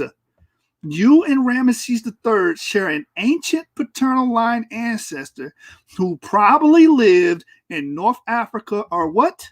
Western Asia. He's not going to read this because this destroys that we're just sub-Saharan African and we've just been sitting over there for thousands of years. We didn't do no migrations. We did no trade. We just sat over there like the damn pygmies. The brother had this on the screen. I'm like, why is he not reading this? Come on, man. Come on, man. Let's get back to the video. Yeah, Plumantis, I'm EU 290, man. I'm EU 290, man. Shout out to the viewers, man. Yeah. Anybody, I'm saying it again. Does anyone have evidence that it's Hebrew on the pews to discount what Dr. Ephraim Isaac presented? That's all I care about. Okay, look, I'm going to ask you a question. I'm not refuting any evidence that you brought out. Anything you presented, I am not refuting. Now, I was trying to clarify to you. Stop. Don't say another word. Gideon, do you have evidence? See? Dominate the narrative. Don't say another word. Don't say nothing on my channel that may contradict my stance against you. Even though I didn't move the goalposts, I didn't gish gallop, and I did everything to you guys to violate you. Don't say nothing else. Evidence to refute what Dr. Isaac presented. You know, I stand with it. There is no evidence either way. I don't much bother with the proof. All right, stop. Let me talk to the next person who is on the panel. Chris, do you have any evidence? No, I don't. All right. And then he asks Chris, knowing Chris don't believe that he's a Hebrew or whatnot. He don't believe in the Israelite worldview. So why would you even ask him? That's bias. That's bias. And you want to call yourself scholarly, but you're doing everything anti-scholarly. You pseudo, man. All right. Who is Kyle? I think that's Kyle. But you know I ain't no Hebrew. Why would you? Yeah, exactly. Thank you, Chris. And why would you ask Kyle? And Kyle don't believe he's Hebrew. So why would you ask people that aren't in the worldview? That's just like asking an atheist if he believe in God. He's an atheist. Of course he's gonna tell you don't believe in God. Hebrew either. So no, you asked me. But anyway, Kyle, go ahead, Kyle. No, I have zero evidence, but I think the issue is we're taking a. Why would you ask Kyle? Kyle is against the Hebrew Israelite paradigm. He's against the worldview. This is what we call stacking the deck. You're gonna ask people that clearly don't believe that they're Israelites, that have a natural bias against it, right? And they are diametrically opposed to that position. Why would you ask them? Because you're trying to paint a narrative. You can't build an argument and defend it scholastically. So you play games like this. That would never work at the source. Just like in our debate, I ripped you to shreds because you tried to play games like this. And I twisted your cap back. Fallacious argument. So if there is no evidence for something, how can you take the position that something else has been substantiated? That's the problem with y'all's argument. Y'all are saying, hey, he didn't say that it was not Hebrew, so it's got to be Hebrew. And y'all roll with it. That's not what was stated. And I'm glad Anonymous came on here because Anonymous pretty much stated that not all of it's Hebrew, but some of it's Hebrew cursive writing. They just couldn't make the words up. So Kyle, you need to get in the ring, man. Stop all this fake dagger fraud stuff, man. Because you was a dagger fraud too. You understand? You know, over here, you earn your respect in the ring. Not all this Wendy Williams stuff y'all be doing over there at the dagger fraud show. The narrative without any facts, bro. Well, with that narrative, I have not come up here and said that today. So he said without any facts. Garfield is the one making the argument. Listen, this is called. Let me show y'all because we're trying to educate while we disseminate this information. This is called, and these are people calling themselves scholastic. You see that on the screen? The burden of proof reversal. That's what we want. Reversal fallacy. I mean, it's self-explanatory, but why not? Shifting the burden of proof, a special case of argumentum agnosticarum, is the fallacy of putting the burden of proof on the person who denies or questions the asserting being made. The source of fallacy is the assumption that something is true unless proven otherwise. So you're gonna stick on your on your swear and on your position. Don't give any facts to your position, and then make the other person prove you wrong. That's what that's called, man. Let's get back to it. Y'all cannot. Listen. If you want to debate me about something else, stay on the panel and defend off the way. If you want to come back, you could come back right after this because we're going to get it in right now. I'm sick of you fake Hebrew Israelite claims. This is why you don't go on his channel. The whole purpose is to destroy you, demean you, try to make you like an idiot in front of the audience. That's the whole purpose. You don't go to these people's channels. If every Hebrew Israelite, pulled their participation from Sonetta and Garfield and those of the like, they would not have content. They would not have a channel. They would not have traffic. You're the reason their people are watching their channels. When the hell y'all gonna wake up and see that? They come to these channels to see y'all, man. Mm-hmm. Yeah, that was my first time on there, and probably be my last. Sam, Hey, Josh. I'm sorry. Go ahead. yeah, I'm almost. Sam will tell you he kicked Sam off the thing and blocked him from coming back in. So now he's trying to act like, oh, well, Sam, if you want to come back in, but he knows he already blocked from what Sam told me. Sam told me he blocked him from coming in. He did me the same way 2-3 years ago. He did me the same way. What he did, I came on there because he said I was making information up from J.A. Rogers' book, right? Where it says that the descendants of Jamaica, John Bigelow seen the descendants of Jamaica, and they said they were Jews. He said these were Negro Jews. He was like, oh, that's not even in the book. I took a picture of it and showed everybody it is in the book. But he got the digital copy. Now the digital copy, everybody knows if you have digital books and physical books, the pages are not the same. So tell me why when I call in to get on his show, I'm telling him what's going on, and then he trying to get irate with me. I'm going in. James hit me up and say, nobody can hear you. The nigga had me on mute. So no one could hear my side of the story on this goddamn channel, man. He muted me. I had no idea I was muted. I'm just talking, trying to defend myself because you have made a lie and spread a rumor about me, and then you give me a chance to clear it up. And then booted me from it, and I could not go back into the link, just like he did that, brother. That's why I don't have no respect for these niggas, man. And a lot of you niggas want these niggas to treat us like this, and we supposed to just take it. We not taking that shit.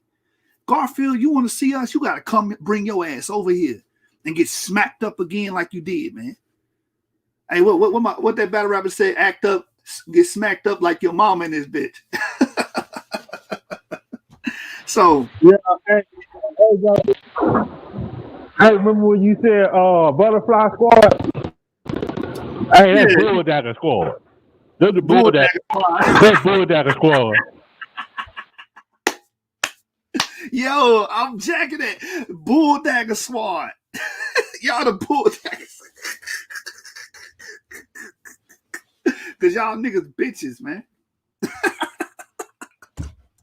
Hey, I'm sorry, family. This is going to be X-rated. I'm not holding back on these brothers, man. So if y'all offended by the language, y'all can click off, man. But these brothers need to hear this. And we got to come at them. I feel personally I'm coming at them this way because they've been disrespectful their whole existence on YouTube against Israelites. You understand? Newtonian physics. Every action has an equal and what? Opposite reaction. So I'm only going to give you what you give me. Let's get it. Let me ask you a question. Hold on. Will you disrespect Africa? You know, I don't think Africa is a place. Hold on. Let me ask you.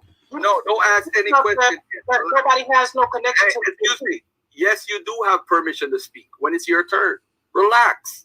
This is not a rah-rah, let's run for the hills type of thing. We're going to have a conversation. We're going to have a good conversation. How long is this video? What's the minute mark? We 30 minutes in this video, and there has not been a conversation this whole time. It's just been you monologuing and cutting brothers off. It's not a conversation, man. Is the whole thing with the pews over? Are we done talking about the pews? Anybody else in the audience wants the link to talk about the pews? Come on. I think it would be good if we could get a consensus that there is no evidence that would show that the pews is written in Hebrew. Like, if we get these brothers to just acknowledge that, you know. No, brothers don't have to acknowledge what you're saying. Just because you believe one thing doesn't mean I have to come over there and say, yeah, brother, I'm not acknowledging this shit. You ain't proved nothing. Fuck wrong with you niggas? You ain't bringing this goddamn data. Right, and I have to see it for myself. Like I said, if I'm that interested in it, I'll go to Savannah and see it for myself and get my own research. Right. Talking about something. We want these brothers. No, ain't nobody going. You ain't punking nobody, man. I want you to concede. And this is why these people will not come in here and debate, man. Because you come over here with that fool shit, you're going to get knocked out for 3 rounds. Knocked out, dragged out. You might get knocked out in the first round. You might want to quit. Because when you see them sources coming out and the perfect citation hit your ass, you're going to be stuck. You can't do that in the debate. What you do on here, what you're doing on your panel, you can't do that in no debate, man. That ain't going to save Garfield. You tried that and you got your ass whooped, man. You tried that when we debated, and it did not work. That sensationalism is not going to win you a debate, man. You better come with it or go home. That's all I'm waiting for. Finally, yes, Yasharala said, just wait a Richard Katz, please. Hey, Garfield, can I say something real quick? Yeah, go ahead. Yeah, the problem is, and I think let me clarify what Garfield's trying to do. Many times when you gentlemen get on the show, you guys want to support, like, trying to support the stand to say that it is Hebrew. Hey, Chris, you can't even use that argument because your man presented it as if it was false already. So the burden of proof is on him to prove it false. You can't sit over here and present something and say, prove to me that this is real. Do you got anything? And you don't present anything. That's the burden of proof reversal fallacy. Nigga, prove to me it's fake. Oh, you can't? We had a standstill then, nigga. Let's move on. And then, Chris, you know better, man. Don't even do that, man. I don't even know why you're doing that. Or you guys come in here with these talking points, and what he's trying to do is get you all to say who are the scholars. You guys use blanket statements, which are not. Garfield used blanket statements. Sometimes y'all be having y'all blinders on because y'all don't like the Hebrew paradigm. Just say, I don't fuck with you niggas. I don't fuck with the Hebrew paradigm. Don't come in here and dress it up. Don't dress it up, man. Jihad got y'all pegged, man. Y'all the bulldaggers, man. You know what I'm saying? Nothing but talking points. You guys got to start talking. This nigga came up with nothing but talking points. Garfield, from the beginning of this clip, it was rhetoric on rhetoric with a dash of rhetoric, with a taste of rhetoric. Chef Ramsay on him. You know what I'm saying? More and presenting your argument more objectively and not being so. Wait a minute. Garfield is not being objective. He's just saying it's completely false. You ask him why? Why do you think it's false? I don't know. Prove it to me that's right. That's not how you make an argument. You don't tell other people to prove. If I'm going to debate a topic, I already got the evidence and locked and loaded in the clip waiting for you. If I'm going to bring something up, as soon as you say, oh, hell yeah, I got the evidence right here. Boom, right here. Here it is. +1 right here. Here's the article. Boom, we're finna read it right now. Verbatim. Boom, this is where it say it. Paragraph 3. You know what I'm saying? So, miss me with that. Chris, you wrong. You wrong. Garfield, if Garfield's going to be the antagonizer and he's going to present arguments, he has to give The proof, the burden of proof is on him to prove it false. Y'all hate doing that because y'all don't know how to do it. Y'all don't know how to construct arguments. Like if I'm debating, like I'm trying to debate everybody on evolution. Guess what? I'm saying evolution. I got an echo. That's me. My bad. I got you. Shout out to the CEO. CEO just stepped in the building. And if you just look at my last debate, it was a negative. I argued the negative. I brought proof to disprove evolution. I brought proof to disprove cellular genesis. I didn't just say it was false. You niggas is weird. You niggas is not scholastic. You're not scholars. Because if you was a scholar, you would make a foundation argument. You would show how it's false. It would be demonstrable. You understand? You can't demonstrate it, then STFU and GTFOH. That's what you can do.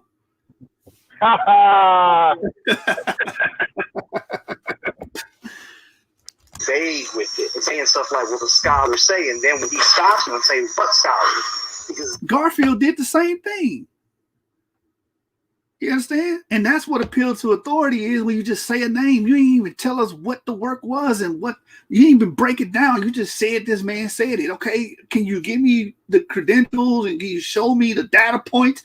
You ain't even showing no data point. You're just saying it is because you say it is. This shit's silly, man. This shit not scholarship. Garfield has never been a scholarly cat. He's never been on scholarship. His whole existence on YouTube. You understand? This guy, all he is a contrarian to the Hebrew Israelite paradigm, to the American Israelite paradigm primarily, because that's who he's dealing with. You understand? He's not going against Ashkenazis. He's not going against other Israelite groups that claim to be Israelite. He primarily focused on you, and he has made a reputation from it. He ain't going against the Ashkenazi because he's got 3.9% Ashkenazi DNA. Hey,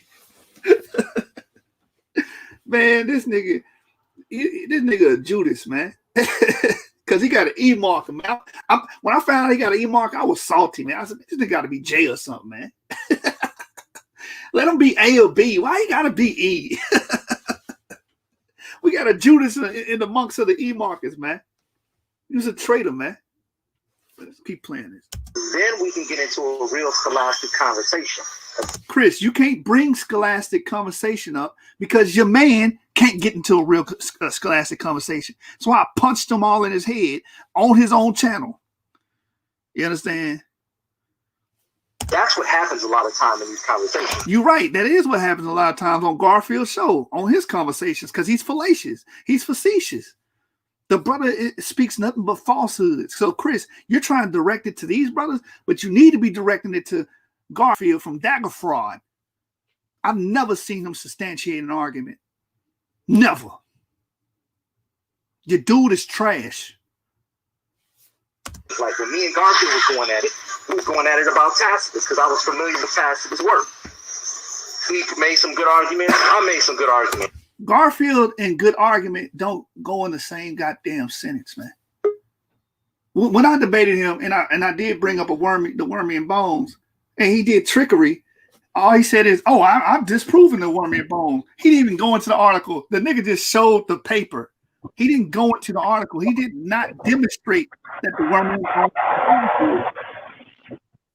You niggas cannot debate and form arguments. You niggas suck. All of you dagger frauds. He don't want no smoke with me on that. What I'm trying to say is, y'all, can y'all please start presenting your argument more objectively and stop.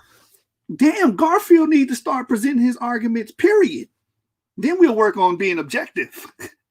When did Garfield, and everybody watching, when did Garfield present his argument at all?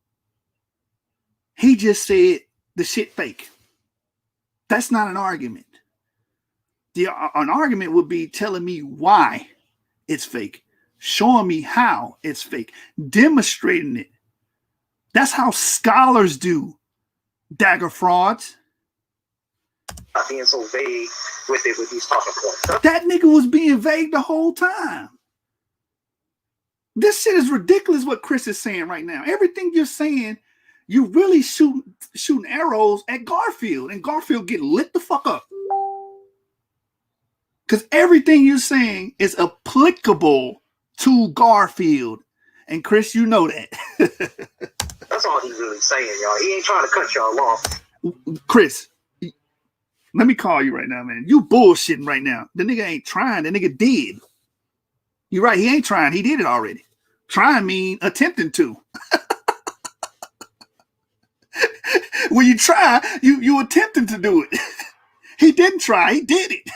He kicked the butt off and cut the butt off several times. Notice he letting Chris talk though. You know what I'm saying? Right. He's like, Chris ain't contradicting me. Go ahead, brother. Preach. Amen. You niggas is clowns. You niggas is clowns. Hey, and like I said, we forming like Voltron on y'all niggas. We the Legion of Doom on you niggas, man. That's what's finna happen. If y'all want to see us, you gonna have to come see us at the Source Debate League. And all you niggas don't want to debate me at the Source Debate League, I will beat your ass on Debate Talk for You. You can get that work on Debate Talk for You. Any one of you niggas, we can go to Debate Talk for You, and I will demolish any of that fugazi stuff y'all talking about. But he got to protect his brand too. So go ahead, Garfield. No, protect his brand. All he do is Gish Gallop and rhetoric. That's his brand. Gish Gallop, mix it with a little rhetoric, another falsehood, false dichotomy, rhetoric, remix, Gish Gallop. That's his brand. That has been his brand as long as I've known this dude. You are reputed as being a damn rhetoric master, man. Can somebody direct me to one video where Garfield properly executed scholarship? One. Can anybody, let me check the comments. Hold on, let me check the comments. Can anybody point to one video that Garfield properly executed scholarship? You know what I'm saying? We got about 33 people watching. Can somebody show me that? I guess the verdict's out on that. Chris, they can't because they don't have nothing to present. Wait. They don't have nothing to present, but the person that made the claim that threw that out there don't have anything to present. Y'all had a stalemate. You understand? Again, you clapping Garfield right now, don't even know you shooting your own man. That's friendly fire. That's friendly fire. He didn't caught all type of shells. You know what I'm saying? Man, y'all lighting this dude up right now, tagging him. They came with David M. Boonans, who they misrepresented. And how did they misrepresent them? You never showed me how they misrepresented them. You just said they did. You just made a claim. Where is you getting this information from? Citation, please. Citation, please. How did they misrepresent it? Yeah, let me tell you. She's going by something happened to where somebody else made some statements and did some things, right? And she's trying to blanket everybody by what one person did. Even if that's true, on this show, when Garfield mentioned that man's name, he never demonstrated how he was misrepresented or how he did not. Cause I heard him say he didn't say that. Okay, show me. Just saying it and proving it is two different things. This shit is silly. And you got the nerve and audacity. I bet not ever hear you say scholarship, man. Don't let that shit come out your mouth, man. Period.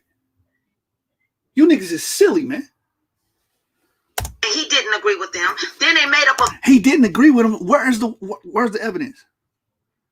Where's the evidence? I want to see the evidence first before we, let's just keep. Fake scholar. They don't have any evidence. So how can there be an argument, bro? How could there be? Exactly. That's what I'm telling you right now. How could it be an argument, Garfield? You don't have any evidence. You're just saying it is. You're saying it so. So let me ask you. I agree with you, Sister Terry. They don't, but it's still fun. Hey, Chris, you're right. Garfield don't. Listen to it, though. Hey, who are you saying when you say they? All of y'all. I've never. All of y'all came on here and said the scholars say, and when he asked you about the scholars, you guys didn't present any scholars. It's just that simple. Hold on, let's get it clear. You've never heard, seen me on no YouTube or in no dang Facebook chats. Dude, stop. You in all of they chats. You riding this. You backing this. And guess what? You riding up. Again, she making all these claims, allegations. Where's the proof? I thought y'all was scholarly. You just telling these brothers they ain't scholarly, but you ain't doing anything to prove you guys are. She just throwing out claims. We're supposed to just take the claims. Y'all niggas is sensationalists, man. Off alive just like the rest of y'all. Don't come up here with that. You ain't came with no evidence for the past. And then you got a loud ratchet woman on your panel, and you're supposed to be scholarly. Right. I mean, and then she's all out of herself. You know what I mean? Like she's not acting like a lady. Right. You barking on grown men. What's the difference of what this sister doing than any other chick on the street, man? Yelling and barking on some man, being disrespectful. What's the difference? You know what I'm saying? She being, hey, Jeremiah, she being that dragon in the book of Sirach. You know, Sirach 25, we're talking about that. Right. Hey, what's that scripture where it say we'll get that woman? The only use that she has is to run the army away, the enemies away. That's in Sirach. You know what I'm saying? I know it's saying Sirach 25 that I'd rather dwell with a dragon house with a wicked woman. Man, you would dwell with a gigantic reptilian man, fire breathing. Right. Than this type of woman. Now watch. You finna get the misogynistic comments and all that, but it's true, nigga. It's true. That's unbecoming. 4 or 5 years since I know you. So don't come up here and act like you don't know what's going on, like you got selective amnesia. You can't meet the standard that Chris Harris just told you right now. You're not meeting the standard. You don't have the evidence. You don't have no backup. Scholars don't agree with you. So shut up. And this is scholarship. This is buffoonery, man. You niggas is a bunch of buffoons. You know what I'm saying? You ain't gonna see no dragons over here on the source yelling and barking on grown men with that madness. You understand? You ain't gonna see that going on over here. But Garfield let it happen because them niggas is pussy, man. That's why you Garfield the cat. You shut down. All of y'all. You full of it. Then deal with what Garfield brought out. Deal with it. Deal with it right now. Because right now, all you doing is bumping your gums. So this is how you get down. You let this woman yell and scream on brothers. And that is unbelievable right there, bro. Mm-hmm. Why would you let that woman get on there and do that, bro? Now, if that brother would have just hauled off and called up about 1,000 bees, then brothers would have looked at him like he doing something wrong. Right, exactly. You understand? Then you want to come in and try to save the woman, and you want to be the defender and the protector of the woman, but you're not getting a hold of her and getting control of the woman. The Bible teaches us to get control of these women, man. Facts. All Near Eastern coaches tell you to control your goddamn women, man. The hell wrong with y'all? All right, here it is. I found the scripture. I found the scripture. Let's get the scripture live. Hey, this is her name is a contradiction to her behavior. Her name is Cherry. A cherry supposed to be sweet. You know what I'm saying? That's a my God, that was Cherry, bro. Yeah. Oh my God, bro. A woman of God, a woman of Jesus. That Cherry, and they're screaming on a brother like that, man. Yo, man, is that modest behavior? I'm trying to figure it out. Yeah. Bring that script out, though. Wait, hold on, man. Yeah, here we go. Sirach 26. Sirach 26, verse 27. A loud crying woman in a scold shall be sought out to drive away the enemy. Wow. That's the only use you Wow. can use. That's the only you can only get a loud, woman, a boisterous woman to drive away enemy. That's all you can use it for, man. I gotta add an explosion in here, man, because we gotta start dropping some bombs, man, when powerful scriptures come out like that, man. You're right. Let me check the comments. He misogynistic. You hate women, brother. No, you hate women because you sit there and let that woman act like that on your own goddamn panel and no correction now. Somebody said, truthfully honest said, not Cherry. I got into it with her. Everybody getting into it with their sister, man. Garfield pulled a Willie Lynch, man. Garfield pulled a Willie Lynch. He pulled a Willie Lynch. He did. He got the black woman on your ass. He said, D-Red said we wilding, man. Hey, no, Cherry wilding. Right. Wild Cherry. Oh man, somebody tell this sister her name oxymoronic, man. That's how you gonna be named Cherry, but you poisonous, man. Come on. Run in your mouth and you ain't got no evidence to back it up. We tired of your lies. Come with truth. Come with truth. Come with it. Come with truth. Where's your evidence, bro? Where's your evidence, bro? You say you a Hebrew. Bring your evidence. You ain't brought nothing. You didn't bring nothing in 2016. You ain't bringing it in 17. You ain't bringing it 18. You ain't bringing it 19. And you ain't bringing it now. Dude, be quiet. When you be whimpering and hollering like a real man, Hey, hold up, Joshua, man. Listen, man, I got that. It is who was that? Who was that was on there? YAHUCHANNAN, Chris Harris. It's who else? It was Gideon, me, Garfield, Chris Harris, your boy Kyle, and some dude named Thunder. Oh, okay. Well, listen, man. I got to give you some extreme credos, man, for keeping your composure in there, because that was a high climactic situation, right? I don't know how I would have handled that, Joshua. There'd have been about 14 videos made about me on how I would handle that. Because you know what? I've dealt with Cherry and G Condom before, and so what they do is they throw rocks, and when you come and you punch them in their eyes and punch them in their mouths, they try to play victim and try to make you look bad. So I wasn't gonna, play with it, because if I would have cursed her out or went off on her, then the whole narrative would have shifted to right. Right now, you handled it right, bro. I'm giving you extreme credit, brother, for that, because you. Woo, boy, it's hard. Anytime I'm in the back chat or women try to chime in, hey, I'll be letting them listen, sister. I am not talking to you, and I'm not finna be arguing with no woman, man. You understand? Because I know how my mouth is, and it ain't right when it comes to disrespectful, out of order women, man. Hey, brother, would you tell us? Upstairs. That is ridiculous and absurd. You think Rose can't repeat that? Hey, Garfield, you ought to be ashamed of your damn self, man. Your woman probably talk to you like she talking right now, man. No, you probably used to that shit. That's why you ain't saying nothing. You think it's normal behavior.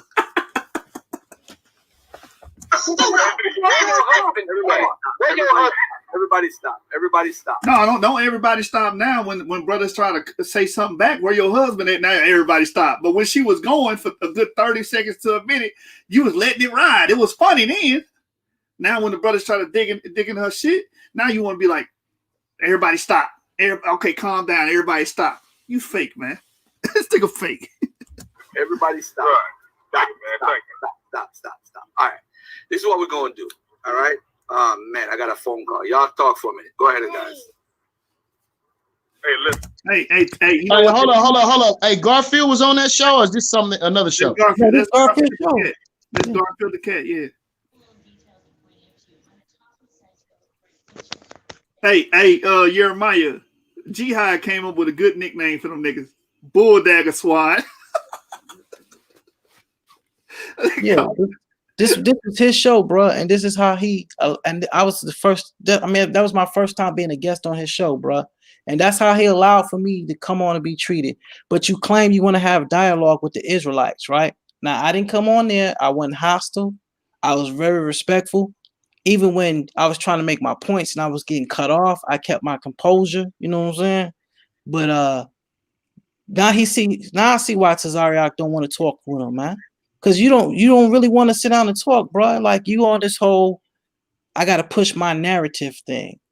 You know what I'm saying? So there's no light in this dude. So I'm like, yo, like I said, it's just time to starve these cats out, man, because honestly, they need us. We don't need them. They can't go a day without mentioning us. That's a fact.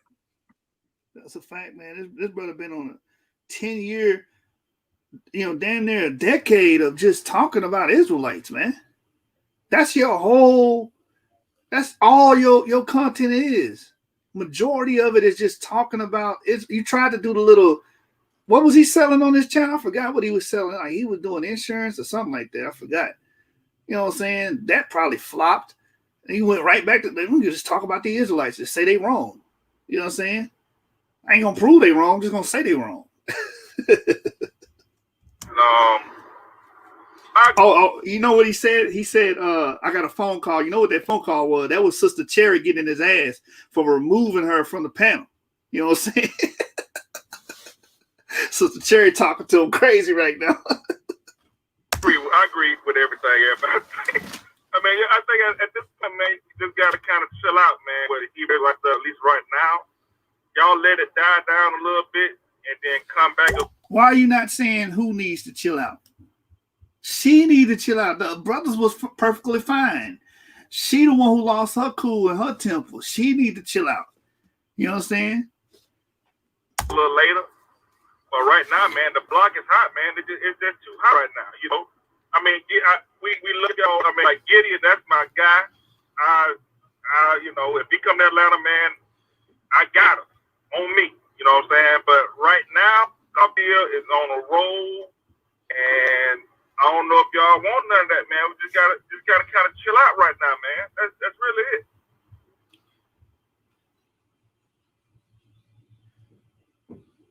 Yo, man.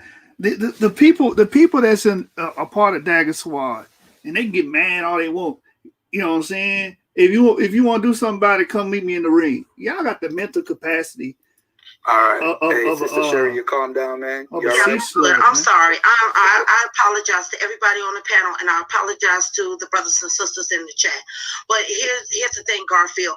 I'm sick of them coming here with lies. I'm sick of them. Every time you look around, How you gonna apologize and then go into a rant? That's a false apology. Just say you sorry and be quiet. Because you took all the credence from your apology when you said I'm sick of them and you went into a rant. Disingenuous. The story is changing. First, the pews matter, then they don't. Now, the reason why they don't is because they know that the pews ain't backing them. So when they know they lost ground, guess what? Oh, well, that doesn't matter. Then what you bring it up for?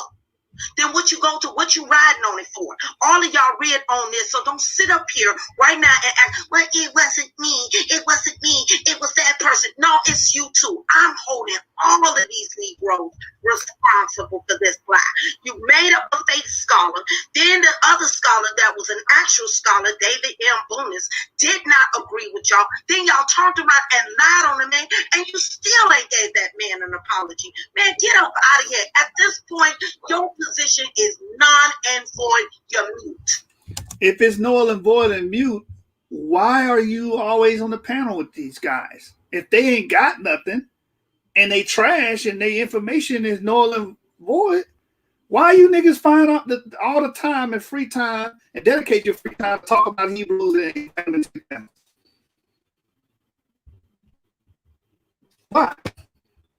I want you here because I want that ass. But y'all saying they so beneath you, you know what I'm saying, and you don't want to deal with them, then why deal with them? Okay, may I speak, Garfield? May I speak? Hey, who is this? YAHUCHANNAN? This is YAHUCHANNAN. May I speak? Yeah. Go ahead, beloved. What's up? First of all, this is your panel. You know what I'm saying? If you came on my panel, brother, I wouldn't let nobody come on and disrespect you, first of all. Second of all, this woman is supposed to be a Christian. She's supposed to show the Christ-like behavior. Now, I have not been rude to nobody on here. Right. This is your platform. When you stopped me when I was in the middle of a thought, I followed what you said. Okay? By her logic, right? She's a money stealer, right? Because if we look at what some Christians do, they steal money, they molest boys. You know what I'm saying? They dang gay. You see what I'm saying? No, listen what I'm saying. They go both ways. They on the down low. So the brother is hitting her with a 100-round drum right now, because if you're trying to blanket every Hebrew for what one Hebrew says, then okay, we're gonna blanket all Christians for what the Christians do. That's a good point. Homosexual Christians, yeah, some commit pedophilia. They steal from the community. They lie. You understand? They cheat. They do all type of heinous crimes. So we're gonna put that all on you as well. That was a good, fair assessment by our brother YAHUCHANNAN. Congratulations, brother. You did a good job on that. Pastors giving women AIDS, right? Now, if I take all of that and put that on her, I would be wrong. But see, by her logic, right? She wants to take what somebody else did, right?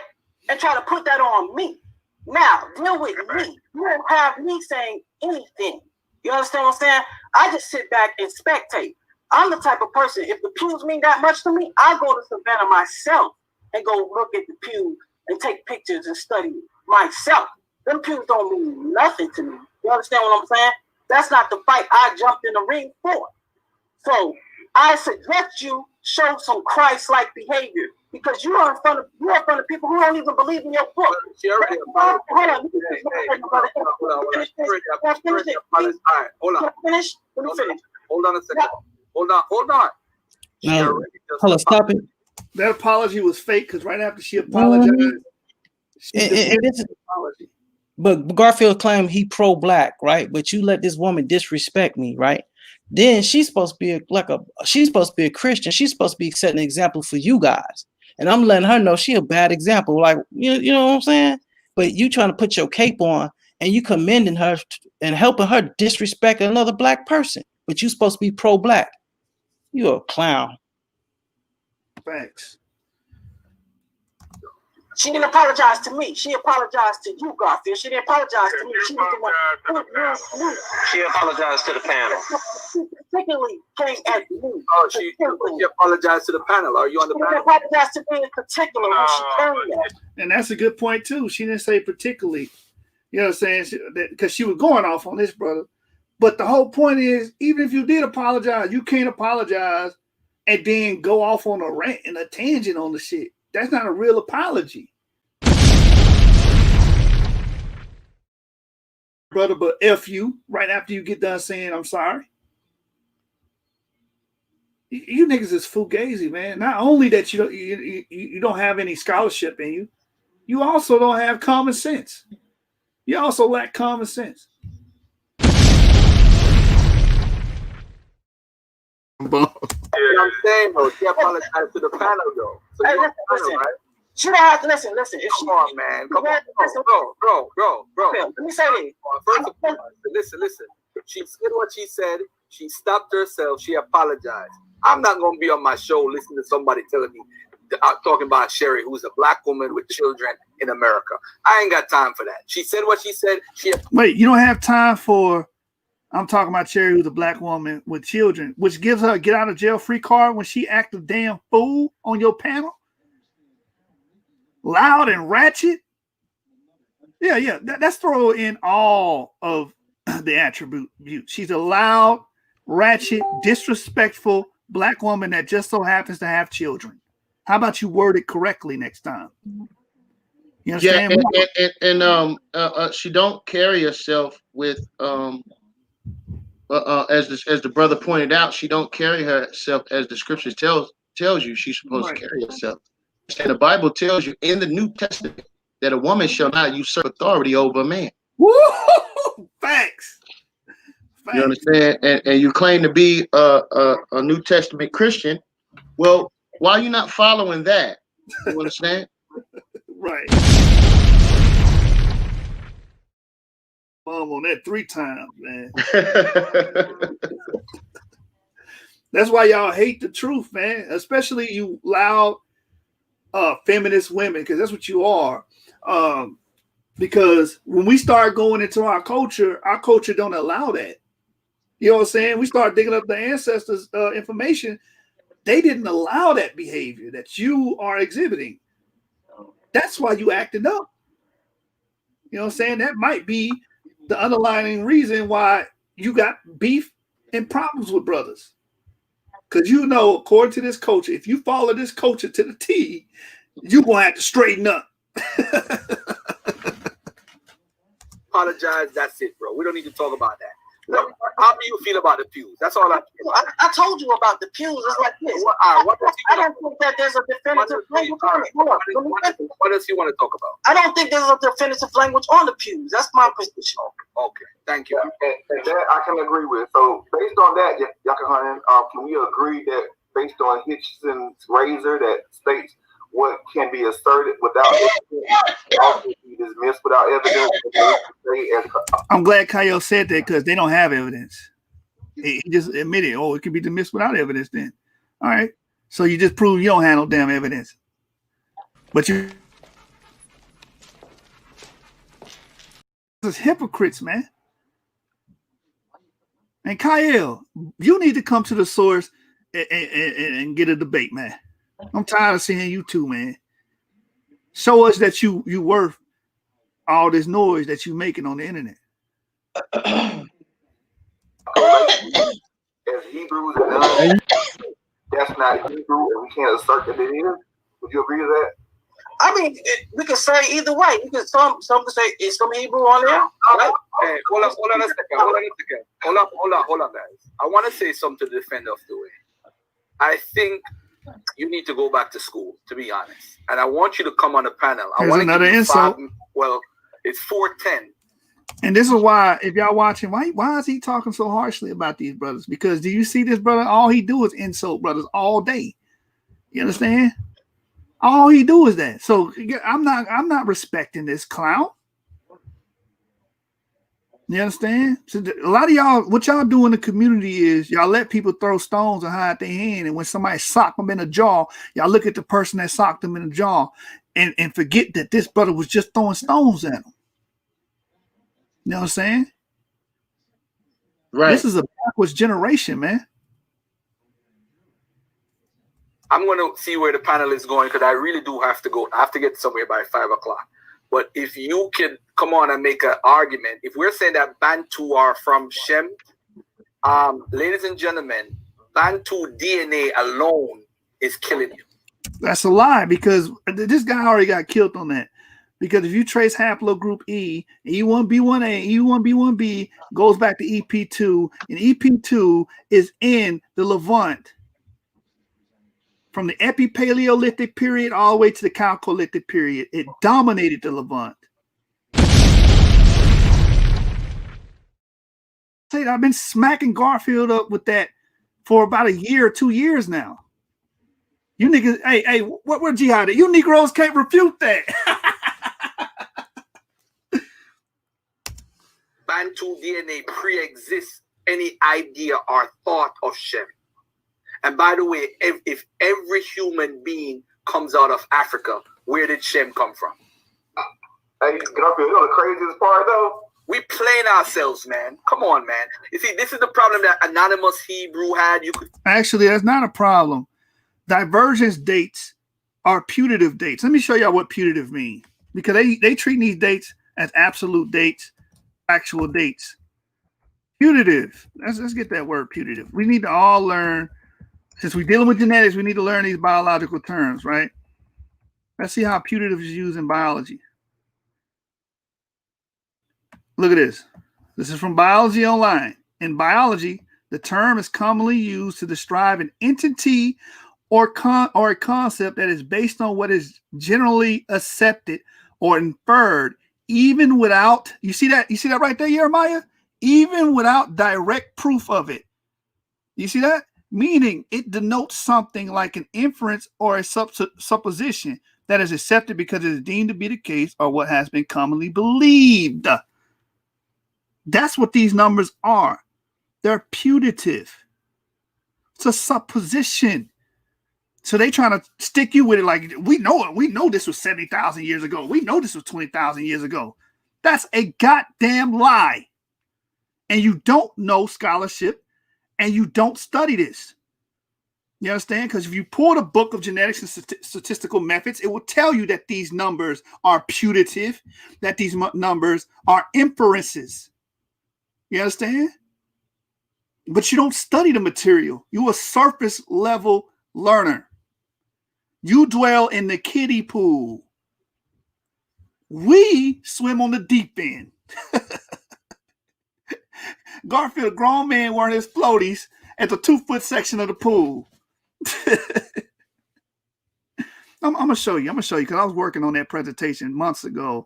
Let me. I got it right here. Understanding DNA. Here we go. Let's pull it up. Right here. Statistical Methods of Molecular Evolution by Nielsen, page number 236. When solely DNA or protein sequences data are available, amounts of evolution can be estimated, but rates, you see that? Rates and times are confounded, Garfield. This confounding is problematic whether or not the molecular clock hypothesis is correct. So these astronomical dates that you keep pulling out, 70,000, 50,000 years ago, these numbers are only putative. They're only assumed. They're presuppositions. They're not actual and factual dates. Sit your $5 ass down before I make change. Thanks. I like that. One. Do it again. One more time. Yeah. Sit your $5 ass down before I make change. Garfield, you're trash, man. Again, I do this. We do this. You stay in the kiddie pool with your little floaties. You got the little duck floaties on your arm, and you scared to come in the deep end where them sharks at. You know what I'm saying? Brother got a surface level understanding of the information, man. And it shows because he's making statements and arguments. And you too, Kyle. Kyle, if you want to argue and debate about divergent time, bring your ass to the source. Hey, Just Shoot, man. Why these guys won't debate you, man? Bro, we all know why. Niggas are scared, man. Look, if they say, I don't want to debate you on the source, because let's go ahead and clear this right now. I do not own the source. Jeremiah, Yashar, and Diamond created the source. They own the source. I am an employee. I work at the source. Why you think we call Jeremiah the CEO? Because what brothers are saying, I'm not going to debate him. He owns the source. He the owner. No, I'm not. I'm a debater here. But since you brothers want to use that, I will go to Debate Talk for you and debate any one of you clowns. Facts. I want to see it happen, man. You know, I've been trying to push for it, and I always end up brothers be trying to have backroom conversations. And the reason they're having these backroom conversations so they can talk their way out of the debate. Oh, I ain't debating him because he disrespected me and you know, he said what he said, and man. Fine. Sit your $5 ass down before I make change.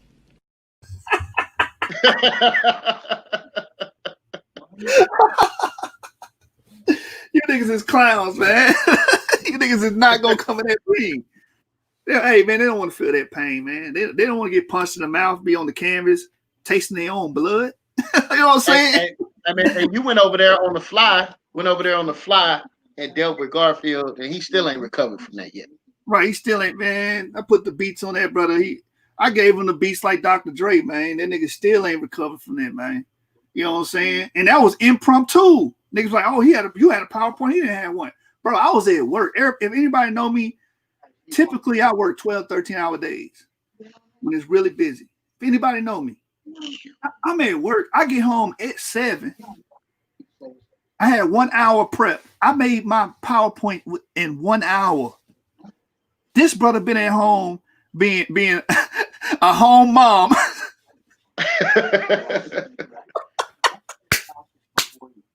Hey, Joshua, look, Anonymous Hebrew said, he said this. He said facts. And he said more can moderate. That way no one can say it is bias. Right. And he gonna moderate that ass whoop. All them little arguments about molecular clocks you don't know about. Genetic difference. I remember when I was talking to him. He was like, "Oh, how do they count this?" I said, "By counting the genetic differences." He didn't even know what the hell I was talking about. That's what a mutation rate is, and that's what it creates. That's what a SNP is. Look, in the mouth of 2 witnesses, Joshua, 2 or 3 witnesses, somebody said, truthfully honest, says they talk their way out of a lot of stuff in the back chat. Hey, y'all know. Hey, we had G-Con on the phone at that time talking all that trash, and then didn't want to back it up. Hey, I like put it on the line then. Like, hey, you know what I'm saying? Anybody know me? One thing I can't say about G-Con though, he will get in the ring. Some of these cats ain't never been in the ring, bro. I'm talking about never, bro. Like never. Yeah. Well, Garfield, you know what I'm saying? Like he didn't talk about, oh, I don't want to debate you. Nah, come on, debate me, because if you're gonna learn about me, I'm gonna show you my source. I'm gonna show you exactly what I'm talking about, where I'm getting it from. Right, man. These dudes is clowns, man. Clowns. All they missing is the red nose and the big shoes. Anonymous Hebrew said because they shook. Yeah, they shook, man. Somebody play Prodigy, man. shook ones. All of them. They pick out a piece of DNA to fit the narrative. You're not a damn Hebrew. You never was, you'll never be. This is why you're in the situation that you're in.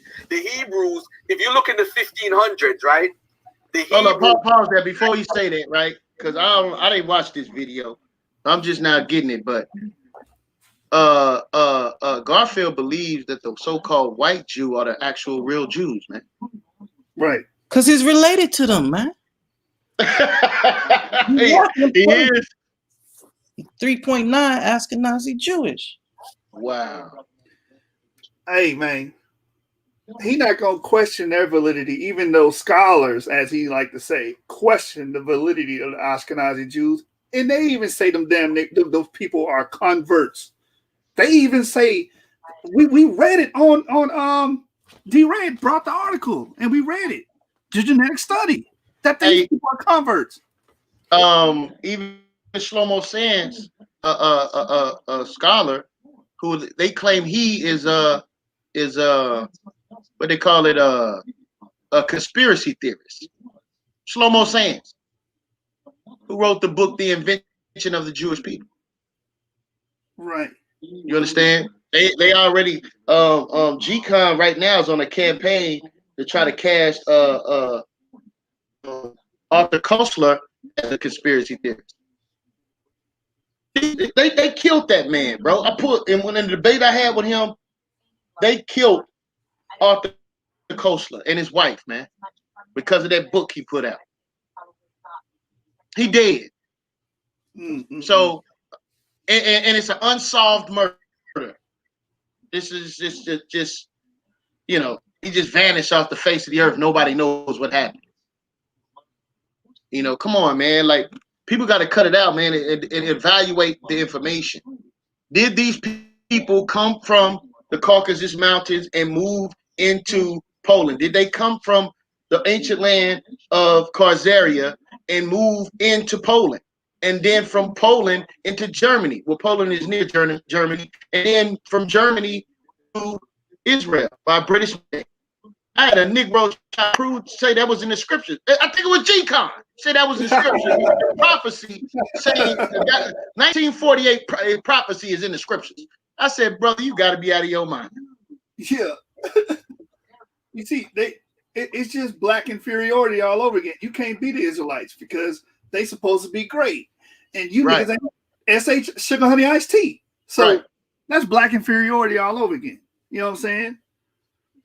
And then they go to the extent that they try to justify these people being Jews while trying to negate us. Right. You know what I'm saying? You fight us more than you will ever fight them. You justifying their position. Yeah. I had an argument yesterday, Joshua. I think I put it in the 7 branches.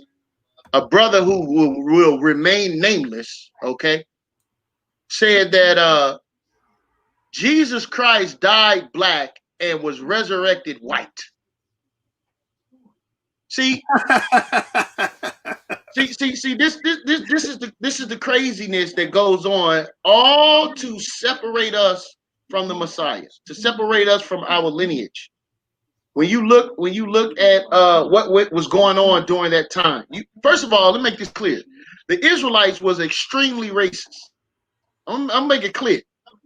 The Israelites was extremely racist and biased toward their own people. You understand? And so now they were suffering from being occupied by the Greeks. What color were they? Then they went from the Greek occupation to the Roman occupation. What color were they? So let me get this straight. The Messiah is going to be dead, buried, and resurrected and come back as the oppressor. You got to be out of your damn mind, man. This is ridiculous and absurd, man.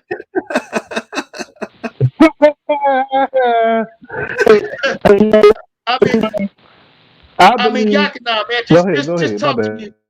My bad, Jihad. Go ahead. Say what you want to say, brother. Nah, I believe, you know what I'm saying? That nigga, why they do that, why Garfield do that, I believe he'll Hamite. He looks like a Hamite. I know Kyle is a Hamite. I know what you him.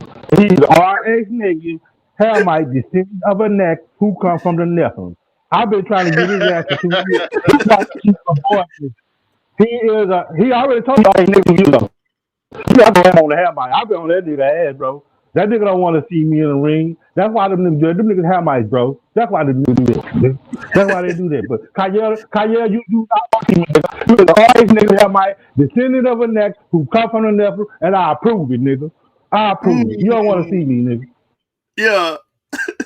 Hey, man, look, I don't know. I ain't never seen the man's DNA or nothing like that, man. But I will say, brothers go to the extreme, right? They go to the extreme to separate us from the greatest people on planet Earth, according to the biblical narrative and text, man. And according to science, according to genetics, according to athletic ability, according to mental prowess. You understand? This is just factual, man. You know, and you Negroes can't refute this, man. Facts. because look, man, all we got to do is look at the achievements that was stolen from the so-called Negro here in America. I mean, your life in existence, the way your life is right now, if you remove all the achievements of the so-called American Negro, you would be in the damn Stone Age somewhere, man. Right now. You be living in 1450 somewhere. In regards to the accomplishments that we made. This is factual. You see? So when we're looking at this, these are the extremes that they go to. Now, Christ was dead, buried, and resurrected, and came back as the oppressor. That don't make no sense. Everything is visual. Remember, John the Revelator wrote the book of Revelation. Revelation means to reveal. He's explaining what he saw. And then in the Revelation chapter 1, it tells you to write down what thou seest. So now he's seen a white man, the oppressor. John the Revelator is on the island of Patmos at the hands of the Romans. So he's seen a Roman coming up. Black feet and a white face.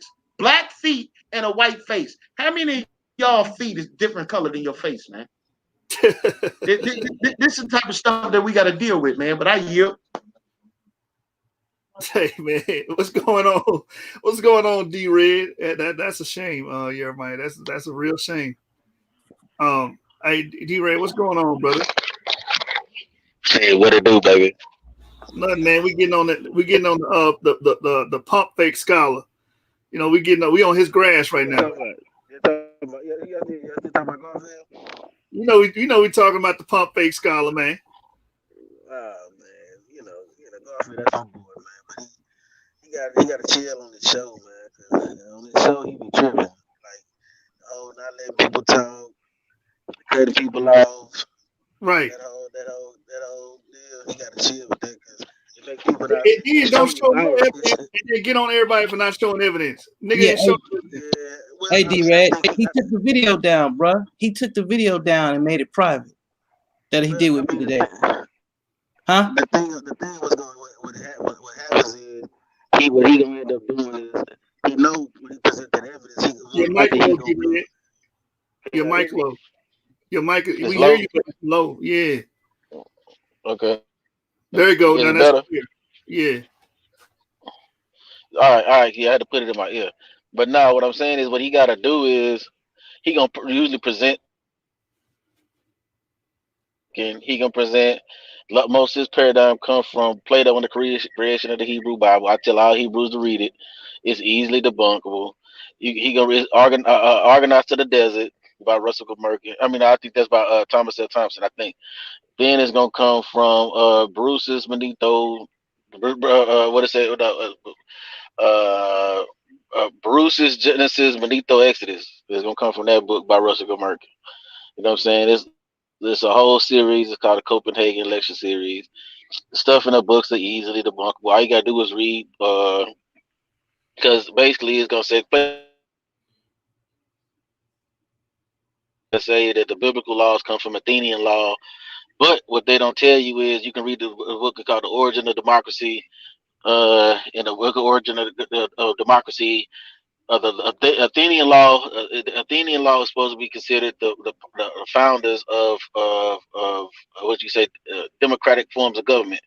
But in the book Origin of Democracy, you know what I'm saying, it's gonna tell you that the origin of democracy came from Tyre. You see what I'm saying? In Phoenicia. And when I think the Assyrians came and conquered, it took the king. They took out the king, and then when the king was taken out,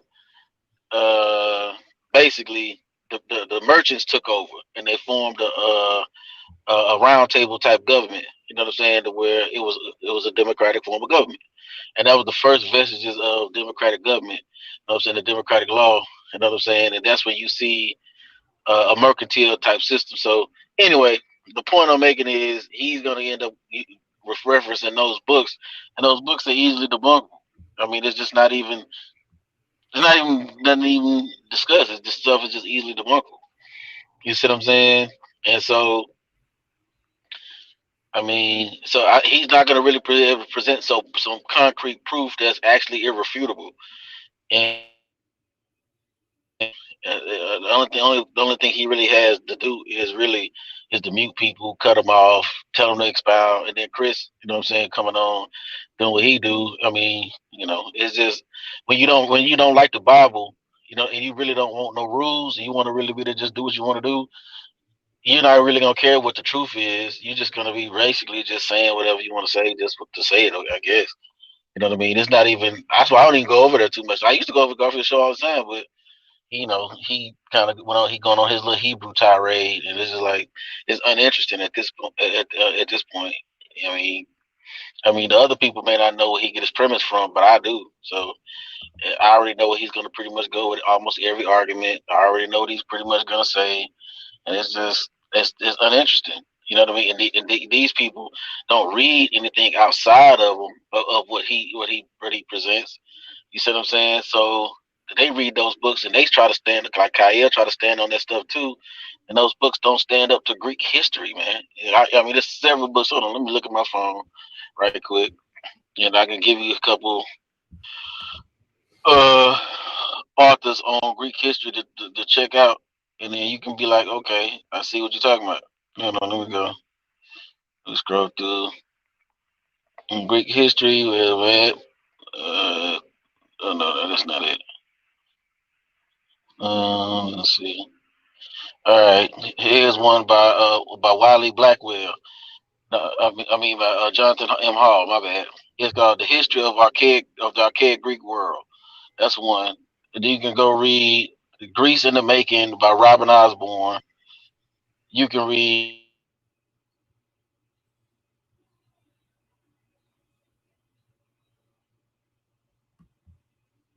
Did we lose him? Are you there, D-Red? Can anybody else hear him, or is that just me? No, I can't hear him either. Hey, D-Red, you cut out. Can y'all hear me? Yeah, you back now. Yeah. Nah, I was just giving y'all some sources to look up as far as the Greek shit. You know what I mean? And that's it. Can y'all hear me? Yeah, D-Red, can you tell the people how many times you done smack that nigga with that? Yeah, we can hear you. D-Red. I mean, we had a couple conversations, back in the day when he was talking. Can y'all hear me? Yeah, we can hear you now. Yeah, yeah. Hello? Yeah, you can hear you. He must got a deep. I said we'd had several conversations. Can y'all hear me? Yeah. Hello? I said we had conversations when he was trying to say wavy pottery lines was writing. I mean, I pretty much killed him on that one. He tried to use the 2 feast theory and talking about the Canaanite origin of the Passover, and we kind of had that discussion. We had discussed after he had the issue with Yeshua, the debate with Yeshua, and he tried to say Ishmael Deodara was different from Zakur because he didn't understand that Zakur was the organization that was founded by Ishmael Deodara. You know what I'm saying? I had to try to explain it to him in the back and show him how when he presented that information and didn't thoroughly understand it, it showed that he didn't actually read the book. Because if you read the book, inside the book, it tells you what the organization was, who it was. It explains it to you. So I already know about I think Kyle and Greg explained to me about the F1 delete or something like that. Rob Bourne explained it to me too. That a lot of these cats are not actually reading the books. They're pressing like F alt delete or F1 delete, something like that. You know what I'm saying? And they're basically getting whatever information that they want to look up, and they just getting a lot of these people are just getting what you call it, like a paragraph here, to fit their premise, and they're trying. Huh? What'd you say? No, I was just saying they got a surface level understanding. That's all I was saying. Yeah. I mean, that's pretty much what it is. And then what happens is they'll find different obscure schools of thought about the Bible. So, Garfield for the past probably about 5, 6, 7 years has been on the what's the word I'm looking for? On the Copenhagen School of Biblical Minimalism. He's been on that. Anybody can look that up. It's called the Copenhagen School. With Philip R. Davies, Thomas L. Thompson, Russell Gmerkin, Peter Niles, Frankie, Peter Niles. I'm probably messing up his name, but you know what I'm saying? But a lot of those guys, Russell Gmerkin is part of it. And so he's been on that, and that's where he's getting a lot of his talking points from.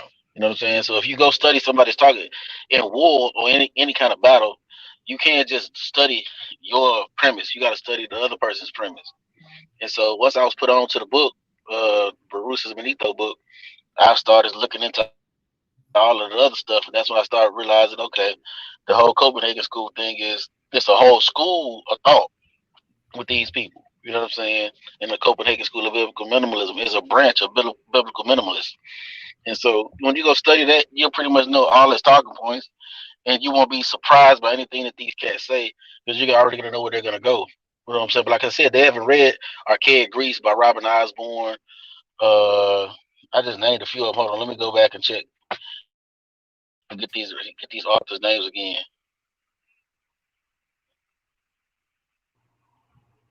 Yeah, man, D-Red been laying the smackdown on this pseudo.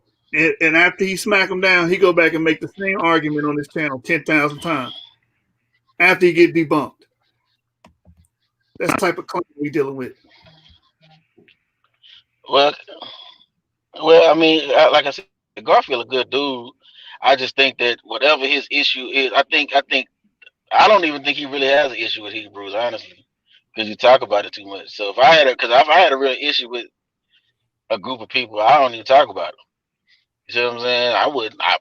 Not me personally, I wouldn't talk about them. But I think he don't really have an issue. I just think that there's really nothing else to talk about. And I think Nah, they seen how much money that Kemet on trial brought. You know what I'm saying? And I think that they saw how much Kemet on trial brought. That's the only reason why. Because so I did the debate with the Moors. I mean, it was cool, but it wasn't like Kemet on trial.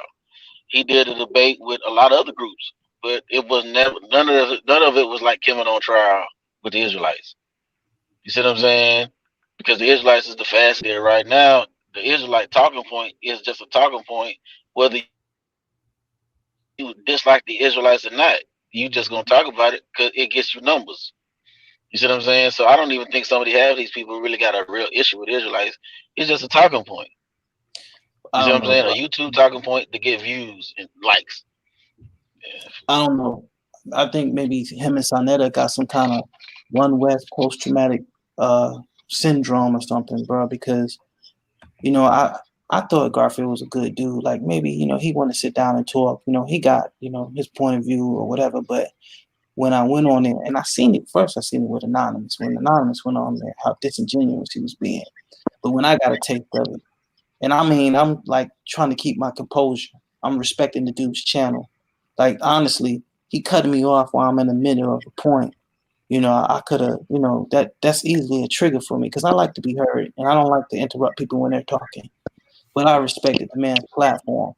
But honestly, man, that man, if he is pro-black as he say he is, us claiming Israelites shouldn't be a problem, bro.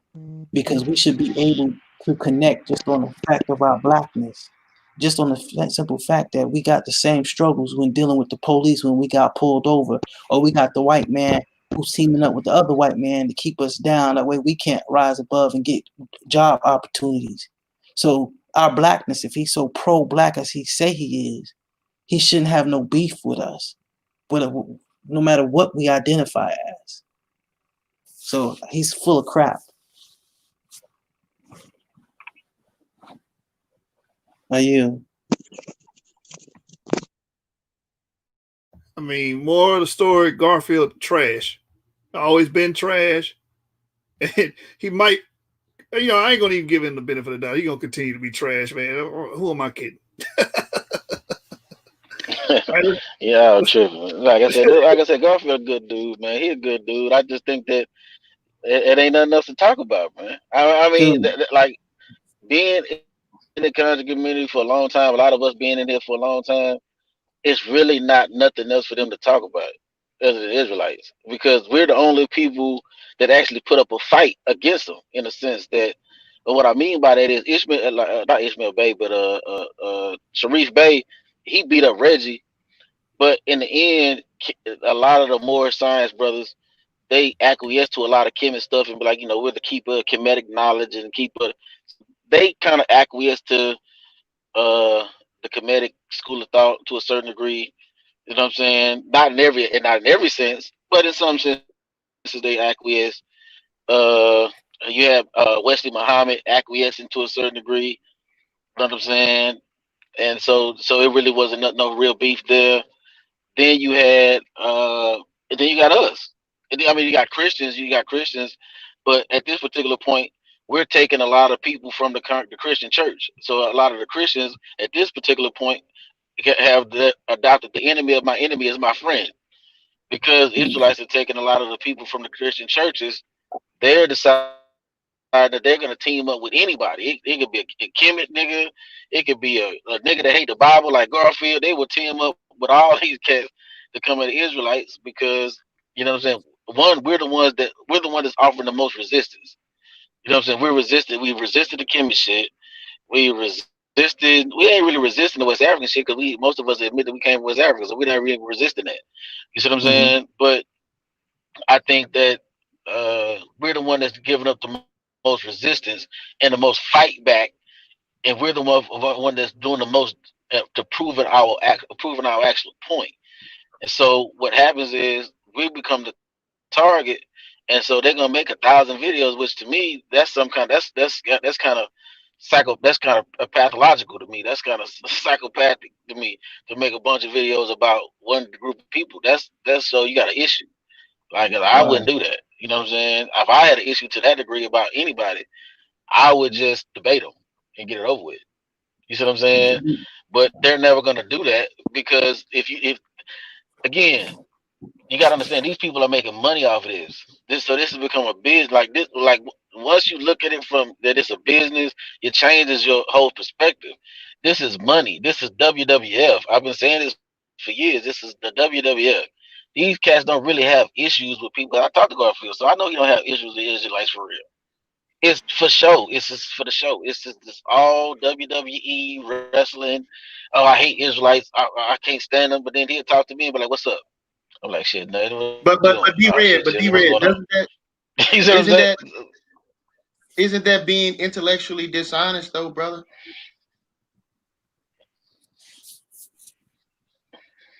Can y'all hear me? Well, I know because it depends. I heard you. Well, I don't think it's intellectually dishonest. I think it's the people's fault. Like if you watch wrestling and you think wrestling is real, is that the wrestler's fault? If you watch WWE and you think that is real, 100%. What I'm saying is, if you're dealing with right now, I get it. I get what you're saying. I'm saying if you're presenting quote unquote scholarship to the people, there's supposed to be a certain level of integrity that you're doing it with sincerity, right? So, like, the information that you're presenting is something that you are personally supposed to be standing on, man. When you start saying that people are doing this just to get views, that take away from the integrity of research. Another thing. I don't. Go ahead, bro. My bad. No. Go ahead. You go ahead. Hold D-Red before you say that, because I'm just responding. Huh? I'm not gonna give that coward any leeway. He sat up here on our platform and told Mikael that Christ could give him his legs back. That wasn't no WWE, WWF. That was just disrespect, pure disrespect. Yeah, that was fun. I told him that he was wrong for that. You know what I mean? But this is what I'm saying though. This is what I'm like. They have a real issue. They have a real issue, and so their issue is a real issue. I don't really necessarily know the ins and outs of their issue. You know what I'm saying? But their issue is a real issue. They don't like each other for real. But what I'm saying is Garfield's overall, outside of Mikael, his overall dislike for Israelites is not real. I don't know about because he wouldn't be cool with me. I don't know. So I'm gonna say this. Maybe I think that. I just think that, but I understand this. D-Red, maybe he has a respect for you because you have some knowledge that surpasses him, and he's probably afraid of you because he knows that you got his arguments down and you got his number. He believes and he thinks that we have the right to be disrespected. He showed that today when he let Cherry do that. Even when how he was talking to me and how he was talking about Sam. Sam is a very intelligent brother. Sam has degrees. Sam has business about himself. So he thinks just because I identify as an Israelite or because of my autosomal DNA goes back to the Levant or whatever, he thinks that gives him the right for me to be disrespected. He thinks because you guys believe you're Israelites, and I'm not saying you guys are not, but in his mind, y'all think y'all are something you're not. He think that y'all got a right to be disrespected, bruh. Come on, man. Like, real talk, dude. I talked to that man just like tonight. Well, this is why I say is that. No, what I'm saying is this: the way I talk to him is just like Garfield ain't on that type of stuff, man. No, I don't know about that, bro. But listen, if he saw me in the streets face to face, would he have had that same energy? Would he have talked that same way? That's what I'm saying. Like when you on this YouTube stuff, talk to people just like if you was going to talk to them face to face with that same energy. You're gonna be cool. You're gonna respect the person as a man. I agree. I know a brother that he had seen face to face, and it didn't end I agree well with for him. It didn't end So, well so for what? him. So what? Genesis. I said I know a brother that he had an interaction with face to face, and it didn't end well to him. And you know, short story short, I ain't gonna say the brother name, but that brother bitched you, man. And I say that to say this: stop acting like this character on the internet when you're not like that in real life. Right. Now that I do agree with. I do agree. Don't always try to treat everybody with respect. It's the reason why, you know what I mean. I get love no matter if I go on the Aboriginal channel, no matter if I go on the Garfield channel or wherever I go, is because I always treat everybody. You know what I mean. But that's my upbringing from the neighborhood I'm from. You know what I'm saying? That we treat people with respect. You see what I'm saying? Until you show me that I need to disrespect you. Once you show me I need to disrespect you, then you're gonna get what you brought upon yourself. I'm not gonna just take it upon myself to do that. You see what I'm saying? So I do agree that you gotta show respect, but I do also understand the show. I understand the show. You know what I'm saying? And so once I understood that this is all show, this is all smoke and mirrors, this is not real. YouTube is interactive television. You see what I'm saying? So you get this is just a way for people to actually interact via chat and or panel with their favorite celebrity or favorite personality. I'm not gonna say celebrity, but favorite YouTube personality. You can actually interact with them in the chat or get on the panel with them and talk with them. So what ends up happening is these people create these characters. It's not really who they are off the YouTube. It's just who they are on YouTube. And I think we got to just make sure we learn to separate the two, so we don't take it like when he talks about Israelites, I don't take it personal because I understand the show. It's like I said, do I fault the wrestler for the people in the audience that think that the wrestling is real? The WWE is real. The wrestling is actually real. So when we present the information is actually real, or the lack thereof is actually real. But the personality behind it, the end result of the wrestling is scripted. The wrestling is real. Them jumping off the turnbuckle is real. Them landing on somebody is real. Suplexing them and body slamming them is real. But the end result is scripted. So this whole thing is WWE. So as long as people can go into it keeping it in perspective.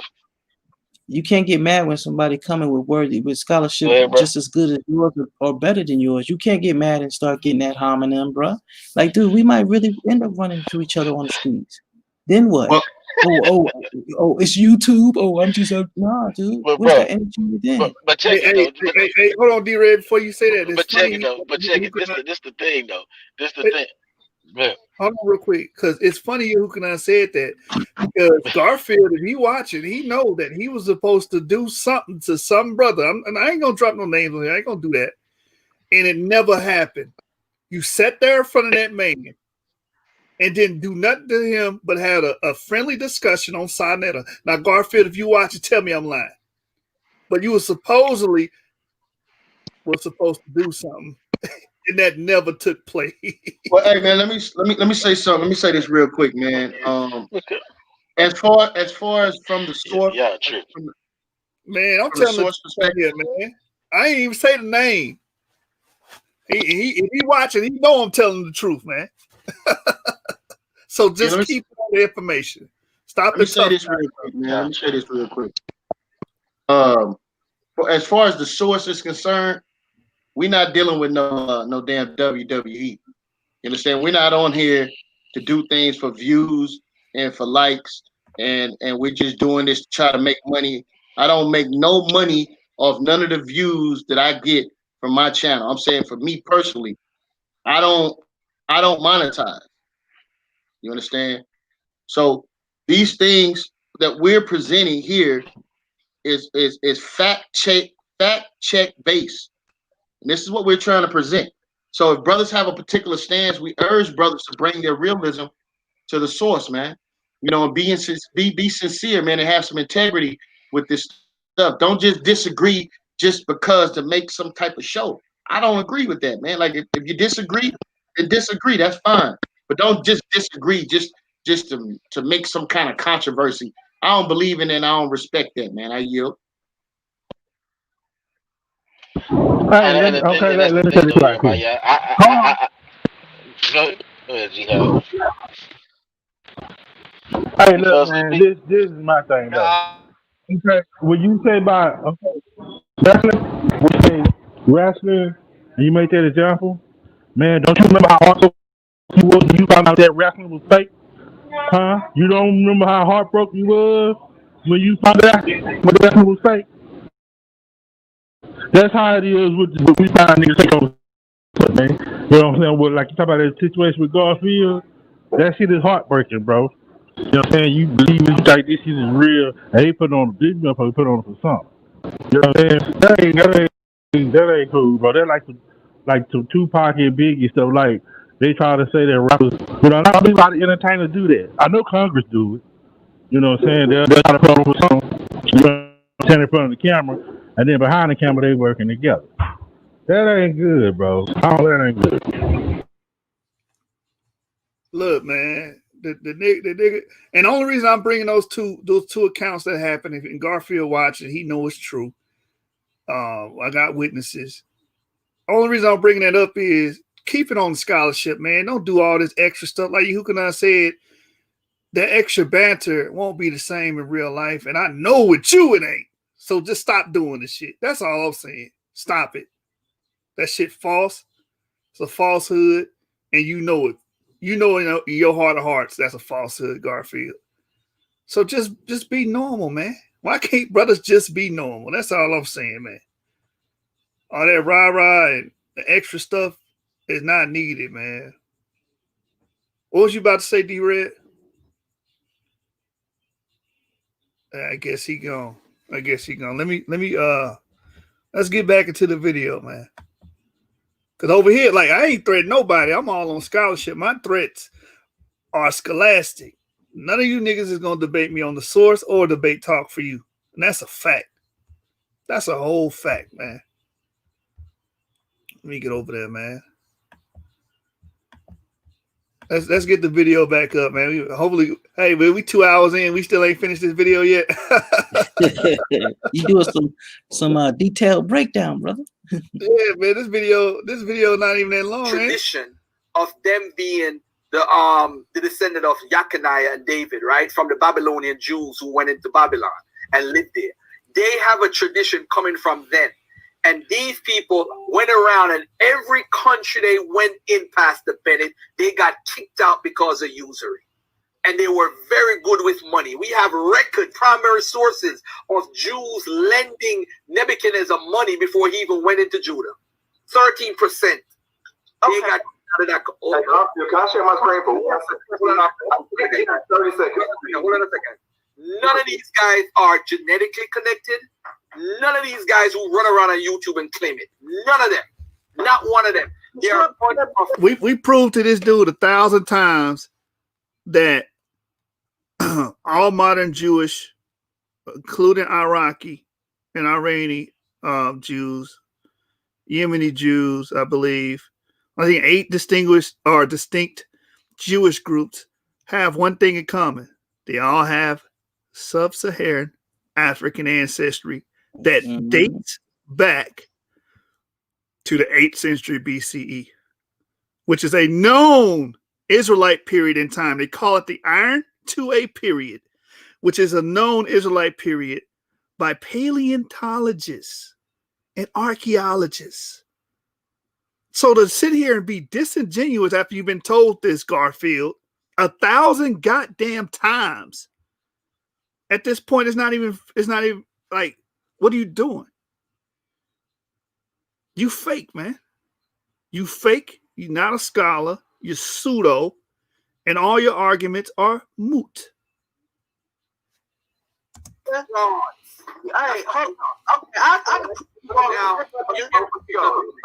one thing. Go ahead, Kyle. Sure, you go, Sean. I'm gonna let you speak. This is the funniest thing. Hold on. After Kyle, I'm gonna let you talk for 2 minutes.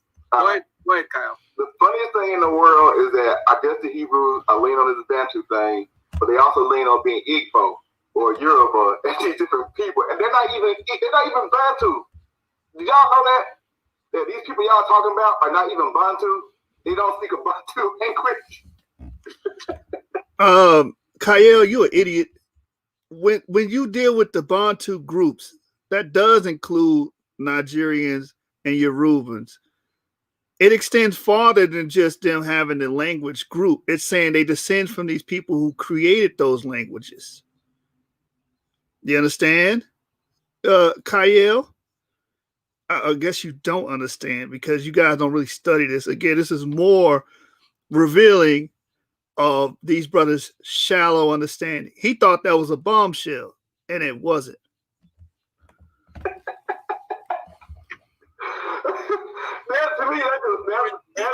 And then they want to debate people like, oh, I want to debate you. I want to debate you. Come on, man. Really? I'm right back to what I got Q1B1A. It's the dumbest thing I've ever. Because if you know, I believe what was it, Yahuchanan, before 1000 BCE, haplogroup E wasn't in Western Africa, if I'm not mistaken. It's called the Bantu expansion. Let me look it up. What's the date on the Bantu expansion?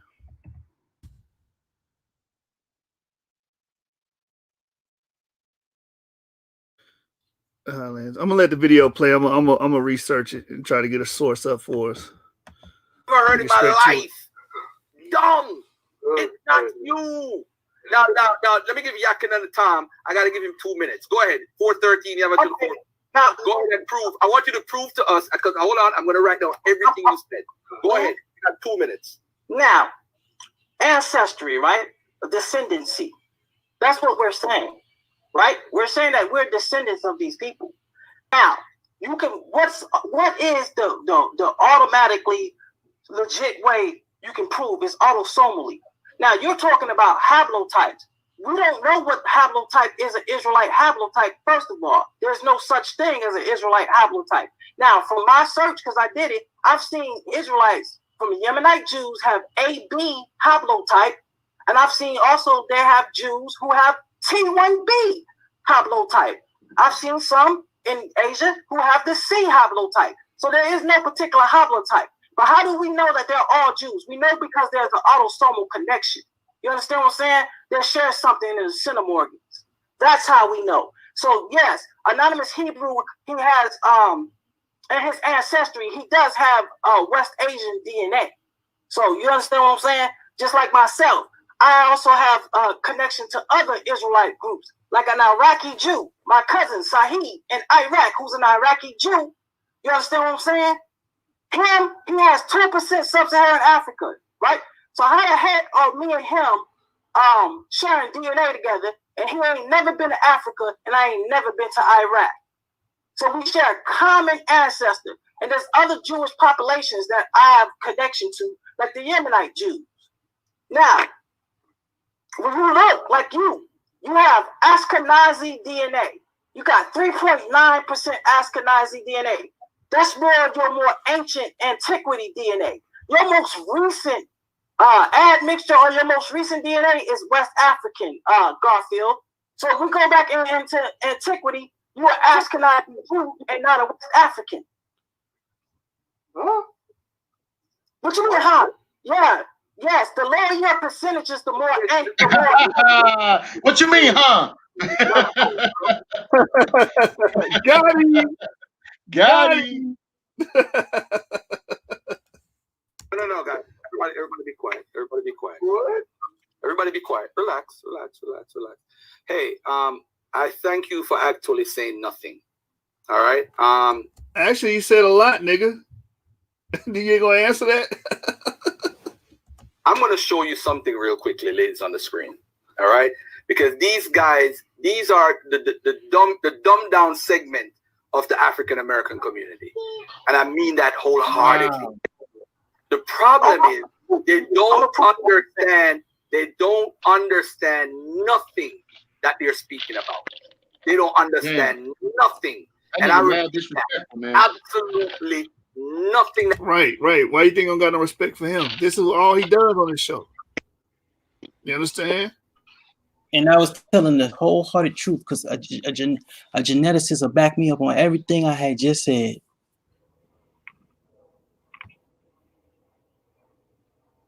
Yeah. That they speak about, they understand. Now let's Garfield take a look at this for a second, because you know in ancestry DNA, what they do is, family, they tell you what time period the DNA actually came into your system, right? It's something called a molecular clock. So if you have a molecular clock and it's telling you where you were at what time, why should I listen to this guy? How is he? Again, using molecular clocks, molecular dates and clocks are based on inferences and they are confounded. They're not exact dates. If anybody is presenting a molecular clock, or actually, you don't even know the right term, a divergence time, right? If they present that as an absolute date, they are lying or they are ill-informed. They're spreading disinformation. Those dates are putative. They're regarded as being dates, but there's no direct proof that those dates are true. You understand? So if anybody using that molecular clock argument, they don't understand the literature and haven't read any technical literature, because the people that are over those studies will tell you that it's parsimony, man. You don't even know. Yeah, they'll tell you that it's not exact. They'll tell you that it's not exact, man. They'll tell you that when you study it. But that's what I'm saying, man. Like I don't know, man. I don't know how I grew up. My grandmother always told me you got to consider the source. So everything I do, I consider who's saying it. I don't just listen to what they're saying and to get rattled by it. I consider the source. Like, so if I know the motherfucker that's talking don't really know what he's talking about, and I'm listening to the motherfucker and he's saying everything wrong, I'm not gonna even get mad about what he said because I know he's saying everything wrong. And so now I'm gonna indict his audience. I'm not gonna indict him because, like I said, you get mad at the wrestler for doing wrestling moves. No, you don't get mad at the wrestler for getting in the ring. You get mad at you know what I'm saying. So I'm looking at his audience like his audience is dumb. You know what I'm saying? Because if they don't even understand what he's using a molecular clock in the wrong way, that's their problem. Like that's their issue. But that's what comes from that side of the audience: dumbness, foolishness, stupidity. They don't know what they're talking about. And then instead of him having, this is the problem with having a clique or crew of cats that don't check you and put you in check. Don't none of them know. That's why ain't none of them correct them and say you using it out of context. Right. You know what I'm saying? So you got, that's what I'm saying. You got to consider the sources with this shit, bro. Like I don't get mad. Like I don't get mad at them. I used to get mad and be woo woo. But now as I'm getting older, man, I'm like, man, I'm not getting mad about this shit, man. This shit is the WWE. When I listen to this and these niggas going off on each other tripping, I be laughing because I know damn well, you know what I'm saying, they ain't gonna want to see none of them young lions. They not gonna want to. Ain't none of them cats. Nobody on Dagger Squad. You know what I'm saying? Garfield and his whole. I could put money up. And I ain't even got no more money right now. I've been, this corona, I've been helping folks. But that's not the point. The point is, I will put money up, nigga. You know what I'm saying? That the whole Dagger Squad cannot see James as a shoe. I will put money up. You know what I'm saying? Because they can't do it, bro. They're not gonna do it. That'll be a wash. They're not gonna do it. The whole Dagger Squad. And you can get the Dagger Squad. You can get the Suicide Squad. You can get the Justice League. You know what I'm saying? You can get, you know what I'm saying? You can get the whole, and they're not gonna be able to see just them two cats. I'm not even gonna bring in the other cats. You know what I'm saying? It'll be a washing. If it became a Alvin, Jashu, James, Divine, if a nigga formed Voltron, they would get obliterated. Right. You see what I'm saying? If we form Voltron, they would get destroyed. Yeah, matter of fact, they can get. I was about to say, matter of fact, they bring their best niggas over here to the source and debate talk for you. You know what I'm saying? We can put money on this shit, man. What they not It's gonna just do? What they gonna what it boiled down to. That's why they got their ass destroyed on Kemet on trial. Because once motherfuckers form Voltron and we put on, and when we form Voltron, the one time motherfuckers form Voltron, them niggas ain't never recovered from that shit. Right. Okay. Oh, my brother, please. I got $100 right now. Oh, my brother, please say to Yah. It's Cain the serpent, seed of Adam. I got $100 to everybody hands up. On the subject, it's Cain the serpent, seed of Adam. $100 goddamn dollars. Everybody. I bet my motherfucking life, bro. Bet your fucking life, my nigga. Bet. Shut up. Hey, them niggas don't want no. They don't want them problems, man. The other day, Garfield was supposed to get on here. You remember that day, Damon, when Ngozi jumped on here and ran his silly ass off? Garfield was supposed to get on here with him. Garfield was like, hell no, I ain't going on there with them again. Just your shoe just beat my ass. Yeah.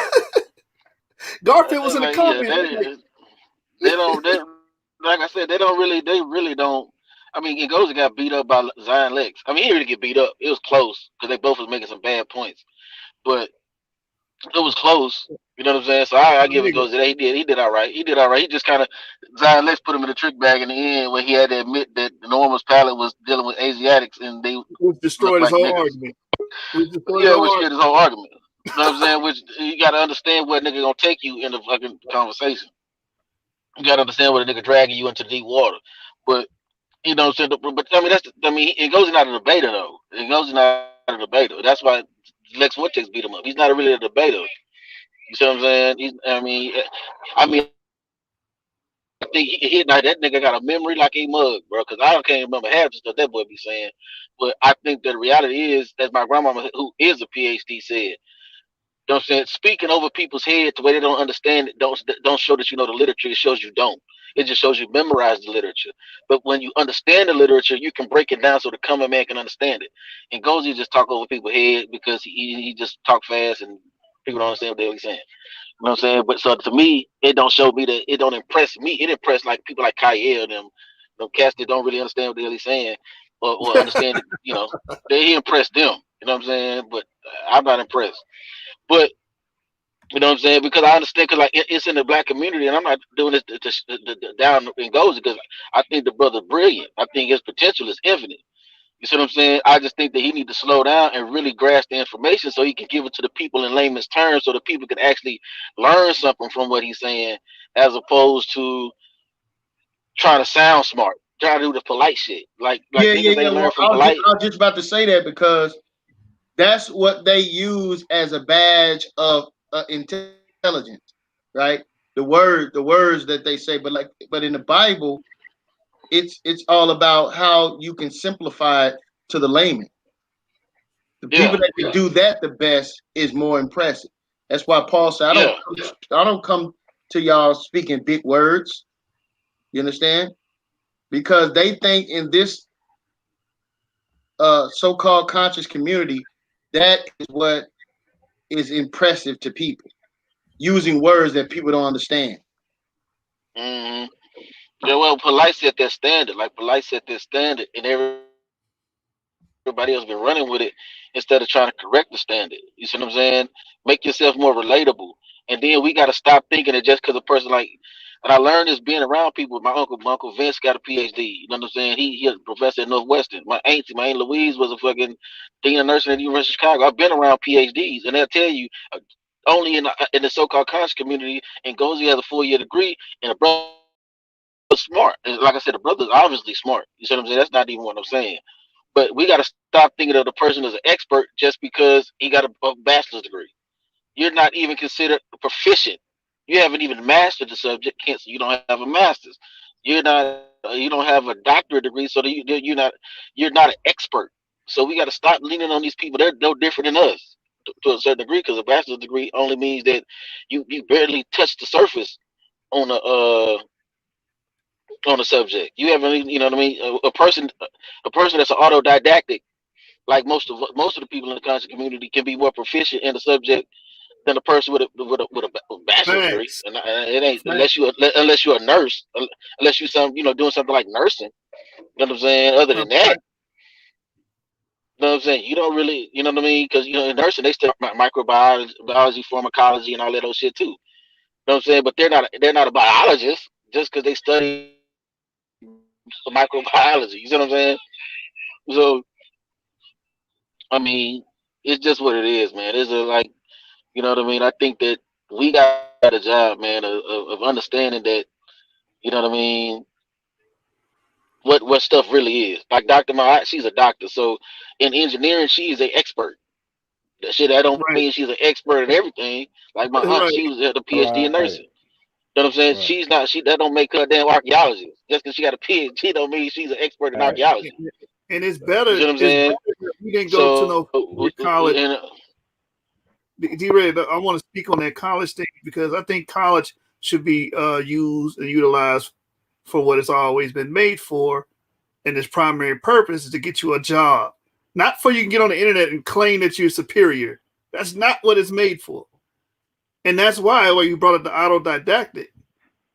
Me purchasing books and learning on my own, I can outdo these brothers because if you do go to a 4-year college, you're going to go through, let's say you do it for biology. You're going to learn, you're going to have a narrow scope on the understanding on a lot of the topics. For instance. And it's a lot of unnecessary information too that you got to go through. Right. You're going to do a lot of theoretical stuff. But what I'm saying is this. If you go to school for biology and evolutionary biology, that's all you're going to know. And you're probably going to get indoctrinated. You know what I'm saying? I know because my sister going for her master's in molecular biology right now. Right? You're probably going to get indoctrinated. With me, I can learn both sides of the story. I can read about intelligent design. I can read about cellular biology at the same damn time. You got to stick on that same subject or that narrow scope that they provide you in that corpus, man. That's how it works.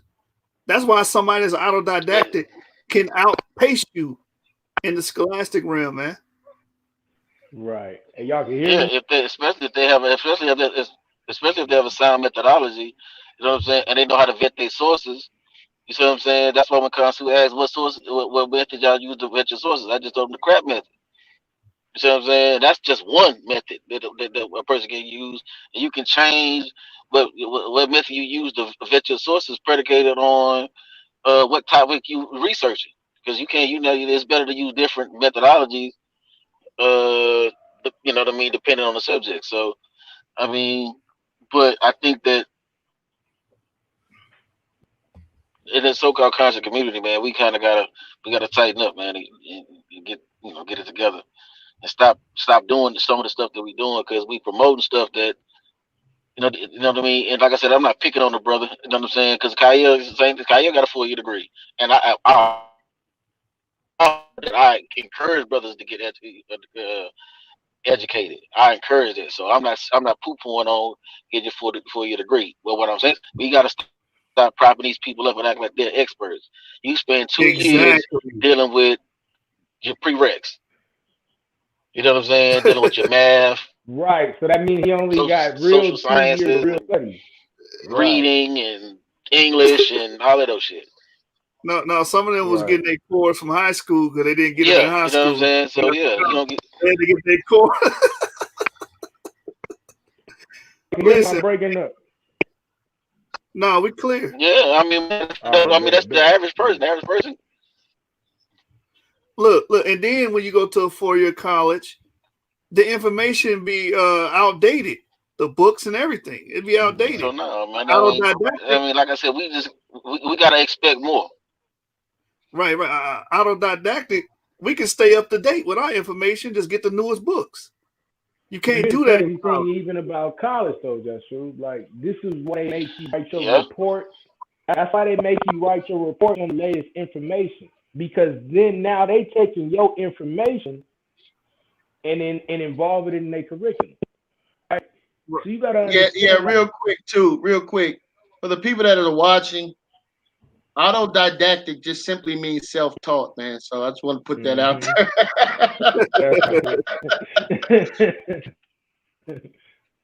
But yeah, no, I know. I'm listening, and I've been listening the whole time, and I got a lot of respect for y'all brothers. I don't build with brothers a lot, you know what I'm saying? Like I do a lot of work, and I'm trying to lay a lot of foundation. But everything y'all saying is absolutely correct. You know, my thought is we need to create a whole community to ourselves, right? We need to have a whole situation, not where we sell and don't involve, but where they can come, where people can come and they see like, okay, not only do these brothers got sources, but they're showing you methodology. They're showing you how they vet sources. They're showing you why they've come to their conclusion, or like my brother D-Red said, their methodology, or what we call your epistemology, right? How do you know what you know, right? That and a lot of that is based upon whether or not you've been able to clear your palate. See, a lot of these brothers have not been able to empty what they've been taught, so then it's just focused on, I'm banging on the Bible. Church hurt syndrome, right? So it's not based upon my ability to take this information and really use it. So like his brother Ngozi, the brother is brilliant, right? His ability to retain and regurgitate knowledge is amazing. That does not mean he knows really what he's talking about, right? Or if he does, then we're dealing with now an ability to be scholastically honest or show scholastic integrity.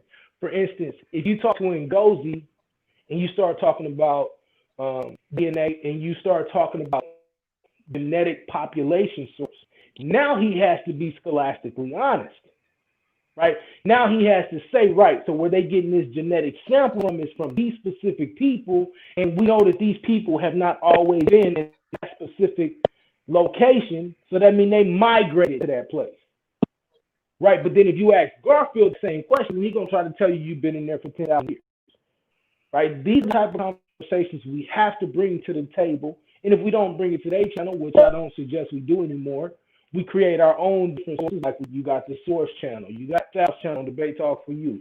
You got, I think the brother Dante Fortson is a solid brother. You know, we can start building with all. You can build with Divine, however it is.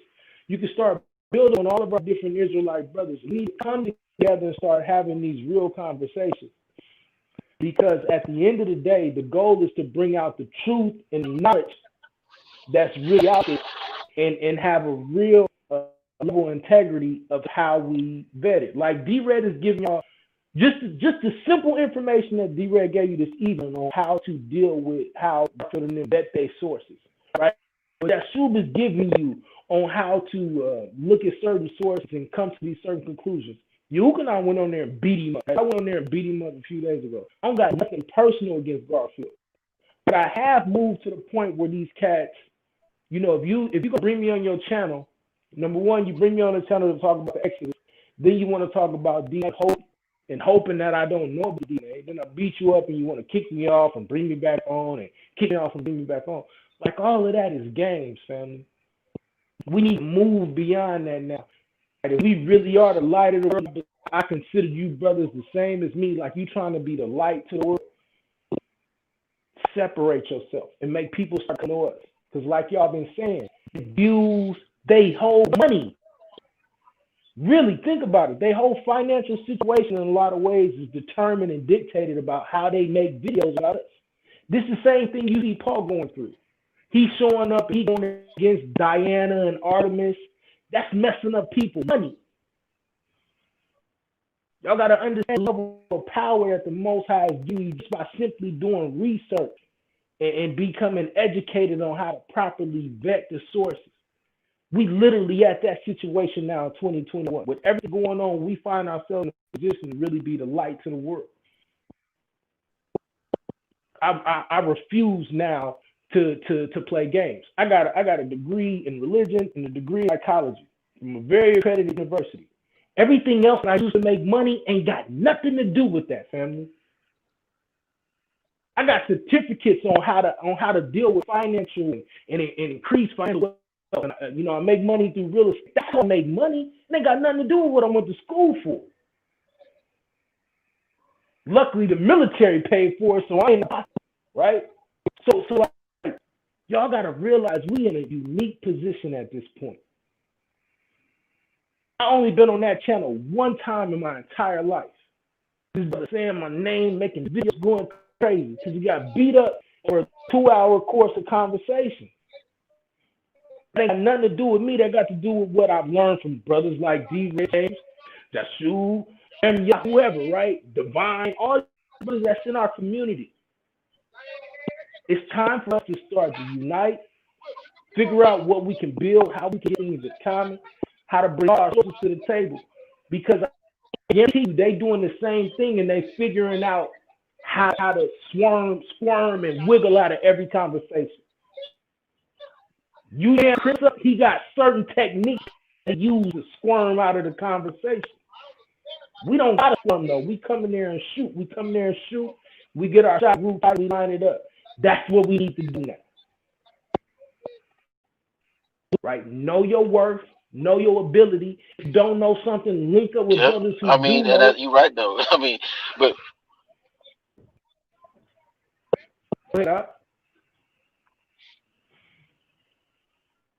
no, I would just say that you know, we gotta what you said is key. Squirm out of lobby and technique. That's what I call them. I mean, no defense, no offense to some of my Wabian friends, but I call it you know the Wabian knuckle buck. You know what I'm saying? Because them boys know how to suck and jive, and you know what I'm saying. You keep calling them, and before you know, they done change the subject on you. Now you talk about something totally different. Right. Like, hold on. Right. We was talking about DNA. How the hell we get to talking about Songhai, the Songhai dynasty? What the hell? How the hell? Right. You know what I'm saying? So you gotta, you know what I'm saying? But you know what I mean? But on their show, this is the thing.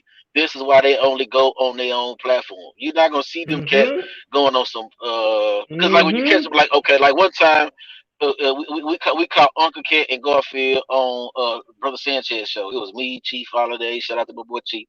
We were Chief Holiday, and we was all dealing with them. And so now, mind you, this is when everybody was going at the Aboriginal brothers, and them boys said something that was interesting. You know what I'm saying? And I told them, I said, look, before we go in there,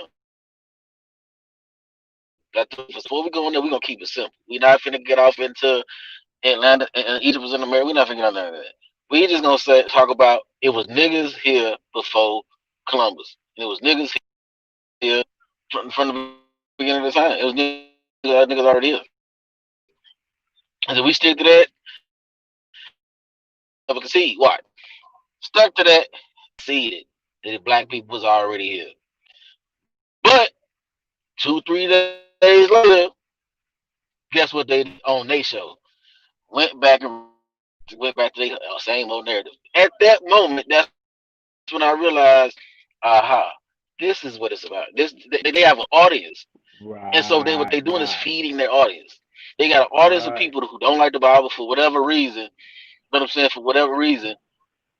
And they know if they go on other shows, they're going to have to concede. Because it ain't going to be no cutting people off, changing the subject, it ain't going to be none of that. Right.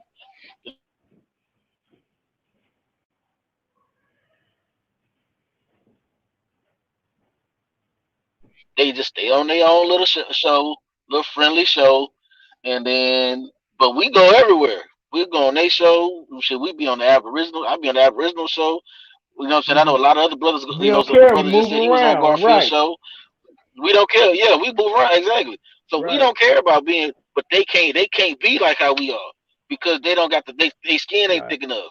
That's why they only want to be on friendly shows where it's friendly to their paradigm. They really don't want to come and get challenged. We'll be on shows and we be the only Israelite and we be battling the whole damn panel. Be battling, slapping. Let me add to this. Let me edify what you're saying, bro. Like, cause what he's saying is absolutely right? And the reason being is because we not coming in with any preconceived notion, right? We just really trying to have a conversation. More than anything, we really just trying to have a conversation. But this is what you gotta understand. They have made merchandise of you, family. The scripture tells you it. They literally have sat back and made merchandise of us. Right? Some of these cats feed their families with us. Yeah, you know the thing too, bro? What we doing over here in the church, man, we making history, bro. We do things that's groundbreaking, and we talk about things that's groundbreaking. You know what I'm saying? We over here making history. You know what I'm saying? That's what I can see. You know, and people starting to gravitate and magnetize toward that, because what they doing, that shit is over with. That shit dead. We make history in the church. That's what we do. We making history. And that's real talk because Right, I we the agree. only platform that when we start making statements, you know what I'm saying, we gonna support it with evidence. You see what I'm saying? We gonna give you the scientific articles. We gonna give you, you know what I'm saying? We gonna even show you where we get it from and we'll take you to the page of the book where we get it from. You see what I'm saying? We're not gonna just sit up there and I will say the only other place that really try to do that is MBK. That's the only other place that try to do that is what we do over here. You know what I'm saying? Is MBK with Danny and them. Danny gonna get up there. He gonna take you to the newspaper article. He gonna take you to this. He gonna take you to that. He gonna take you to where he got the information from. You see what I'm saying? That's what they do over there. So that's why I fuck with them. You see what I'm saying? They're gonna try to take you there. They're not gonna just tell you and do a whole. I mean, they gonna talk shit just like every other channel talk shit. We all do that. But for the most part, when they making a point about something, they're gonna make that point. They're gonna take you to the references and the sources of it, and they're gonna get down to the nitty gritty. And you can't do nothing but respect that. But guess what? They don't unless they talk about some abos or something. They don't get a whole lot of views a lot of the times either. You'll notice the source. We don't get a whole lot of views. You know what I'm saying? Sometimes we do, depending on who we may be going against. MBK don't get a whole lot of views. Why? Because the people that's actually give the channel that's actually giving the most information, that's not sexy. Our people want the bullshit. You see what I'm saying? Because we personality worship. You see what I'm saying? Like a lot of these groups are mad at the church, not because they really hate what the church preach and they hate whatever. They mad at the church because the church got money. If you really So want me to keep it yo, real, right. the No, church got real. money. Hey, bro, real talk. That's where the Like, money. That's where the so money look, is. They when want you you to go give through them. the They money, want you to they give them teach their you. money. Right. That's Huh? what they teach you in these seminary schools, man. They teach you to go and build up an organization that is gonna come in and give out money to the people, or you get the people to the point where they want to give you the money, and now you take that money, you build these beautiful cathedrals and all this, and you say that's in the name of the Most High. Right? Nah, Man, bro, we supposed to get to the point we taking care of the people. And that's our next goal as a nation. We got to as a nation now, that's our goal. Like D Red said, he been taking care of everybody during COVID. Guess what? I'm in the same position. Just most high, Have got to the point blessed. where. Like we feel we Oh, okay. go that's what ahead. you. That's Go ahead. my bad. Let me say this, because D Red, this was what I was gonna say when I had lost my train of thought. Listen, the problem is this: it ain't just black folks leaving the church; white people are leaving the church as well. So a lot of reasons why the black people are leaving the church is because of identity. The first thing. Another reason why black folks is leaving is because white evangelicals are not addressing the basically white privilege or addressing the oppression of black people. They're not speaking to the black plight. So a lot of black Christians now are like, yo, they're leaving the church. Now, the reason why white evangelicals are leaving the church is because there is, and you can check it out too if you don't believe me. It's called the Church 2 movement, especially in the Southern Baptists. There's a lot of women, white women, like young girls, are being sexually molested or being sexually abused. So the church is losing members. Are you? No, I understand. No, I understand that. I'm just saying that these cats. I'm not. I'm not really trying to get off into the reason why the people are leaving the church. I was just saying that these people are mad at the church. A lot of the Garfields and the people in they chats and stuff like that, they're mad at the church. You know what I'm saying? And a lot of the people that had these shows are mad at the church because they want the church's money. They don't really give a damn about the people and information and giving these people. They mad at the church because them motherfuckers still be packed and full of people. And the church and the pastor driving a Bentley, and they trying to figure out how can they come to people and get their audience so they can drive them a Bentley. That's pretty much it. They don't really care about helping the people learn and information. Because if they cared about information, they'd be doing what we be doing over here at the source, and what they be doing over on MBK, giving the people the information, laying it out. You know what I'm saying? Giving out. You know what I'm saying? Actually substantiate their point with articles and things of that nature. Every time they make a point, they don't do that every time they'll be making points, and they'll go whole shows without pulling out one article, one piece of information, and just sit up there and have a circular argument because nobody's pulling out sources. The Israelites brothers can't pull out. They might not even be able to pull out sources because they might be on their phone. You know what I'm saying? And then so they up there, and then Garfield them, they ain't pulling up no sources. They just talking. It just becomes some roundabout circular argument, but people just end up arguing. That's why what the source doing, and I keep saying MBK because they do it too. They'll pull up the article on your ass. Boom. Boom. You know what I'm saying? And then you be arguing with the article. You ain't arguing with them, you arguing with the article. Or you arguing with the book. Or you arguing with the page of the book. You gotta drop them sources. Exactly. The argument no longer becomes personal. It's with the person that I brought up, which most likely, if it's about DNA, it's going to be a molecular biologist that you're going to have to argue with. Mm-hmm. And that's how you stop it from being personal. You see what I'm saying? But when you don't have the information, you don't have no choice but to attack the person giving the information. That's always the end result. When they don't have information, you can't do nothing but say, "Oh, you're stupid," or "You're this," or you can't do nothing but attack the person. But if you got the information, all you got to do is present the information. The information speaks for itself. You don't have to. You don't have to say, do nothing else. But boom, here you go. Here, this is what it say. You saw what Garfield had like to do. He had to resort to ad hominems, and then, he had to disrespect me because he couldn't. He gaslighted. He had to gaslight his audience because he knew what I was saying was true. So he was speaking to the audience so he could keep his listeners. Because if Ngozi would have been right there, Ngozi would have told him, even a PhD would have told him, this brother is telling the truth, that the lower the thing is more antiquity. Because if he understands how admixtures work, especially if you're dealing with different populations and you're mixing, how the number gets lower. And because it shows that the lower number is the basal population. Hey, don't get twisted because Garfield know that. So when I'm smacking, that's what he's saying. So then I show him, all right, here go my paternal haplogroup. Let's go to this common denominator then. Everything is showing these migration patterns, right?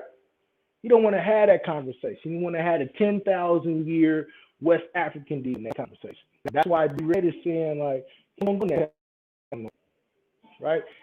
Listen, family, know your worth. I teach, and I ain't comparing us to women, but I teach my daughters this at this point. I got a daughter, Most High Woman, she's finna graduate high school early, right? I teach her, know your worth, right? Know yourself, know who you are, know how much you mean and how much you bring something. So don't y'all understand neither. And this ain't we better than them. This on some, we was beat down so much that we had to figure out how to overcome that. Y'all like me, I come from some real messed up situations. But you wouldn't know it sometimes, at least most times, for how I carry myself. Right? That's the goal now. Move to the point where we're like, I'm tired of these cats. Look, fam, I got the ability to go on pretty much anybody's channel. Much like I'm like D-Red, right? You can go on anybody's channel. Why though at this point? Why? It's not necessary. They need us. So make them come to us. You want to keep running your mouth? Come to us. If not, let's just put out this information at this point. The people are making the information. How many of y'all know D-Red was telling you about how to know where their sources come from? How many of y'all know what Jasub was talking about how to really understand the different forms of gift and all of these things that they use, the different logical fallacies? And when he's showing you how to use this DNA to make a point, how many of you know what YAHUCHANNAN went on there and said to them? See, we're not properly looking at this thing at this point. I'm done with it, fam. Nothing against a certain platform, but I'm done with it. You're going to cheat me and lie and try to mischaracterize me. You letting people talk about my family, and then when I show you that I'm a real one, and I say, well, look, bet, if you're going to keep talking about killing my family, nigga, catch this burner, right? Now I'm a problem. Now you issue. Why put myself in that situation from now on? I got to be on there and let a woman cuss him out and talk crazy. I listened to that and I had to go give my wife a hug. Like, yo, I'm grateful for you not being that type of person. To tell you about a quarrelsome woman. Like, understand where we at in this point in time. I'm done with the cats. These my brothers, right? Even if we got different points of views on eschatology, maybe we got different points of views on how it end up. Let's sit down and work that out. Maybe we got different views on who gets salvation. I don't think most of us do, but there are some. Or what the hierarchy is like, bro, that's not really that important at this time. Let's sit down and figure that out. But now let's grow. Let's figure out how to build this. I need like D-Ray. I need a brother like Jasu. I need a brother like James, and I pray that they understand they need me. I don't need Garfield no more. I don't need an SVD. I'm put out there, right? I don't need a Sonetta. Now let's build something bigger than that. Because they begging for you, man. Understand that they begging for us this point. And I'm going to preach this till Most High take me from here now. I don't need y'all. Y'all need me. Literally, 11:19 at night. I'm taking from my family so I can tell y'all we need each other. I'm done with it. I done spent the last 3-4 years trying to be with people who, as soon as I leave, gonna talk crazy about me. Because I believe in the book. In the book, it's telling you the truth. I can show you from a verse to America at this point. It's simple. PhD after PhD after PhD that corroborate what we say. Why continue to? That's your masochism. Like that's a form of masochism to keep putting yourself in a situation where people gonna destroy you and tear you down and destroy your witness. Put your point where you gonna spark off and go crazy and be that old nature. When we know now I'm a new creation. Don't get twisted. I'll lay you down if I got to, but I'm a new creature. We done with these cats. And the sooner we get that in our mind as a whole community, the sooner we see the new kingdom come into play. That's where I'm at with it. I ain't saying there ain't nothing gonna crack the sky, we can have that. But I know one thing, there is a practical application to what we see in this book. And the practicality is we gotta be. It's enough knowledge in all of our brothers to say, miss me with all the nonsense. I'm done with these cats. I'm done with being disrespected because I'm trying to bring information. And I'm learning from a cat like D-Red, from a cat like Brother Josh or Zadok Ben Israel, who you only see on certain platforms.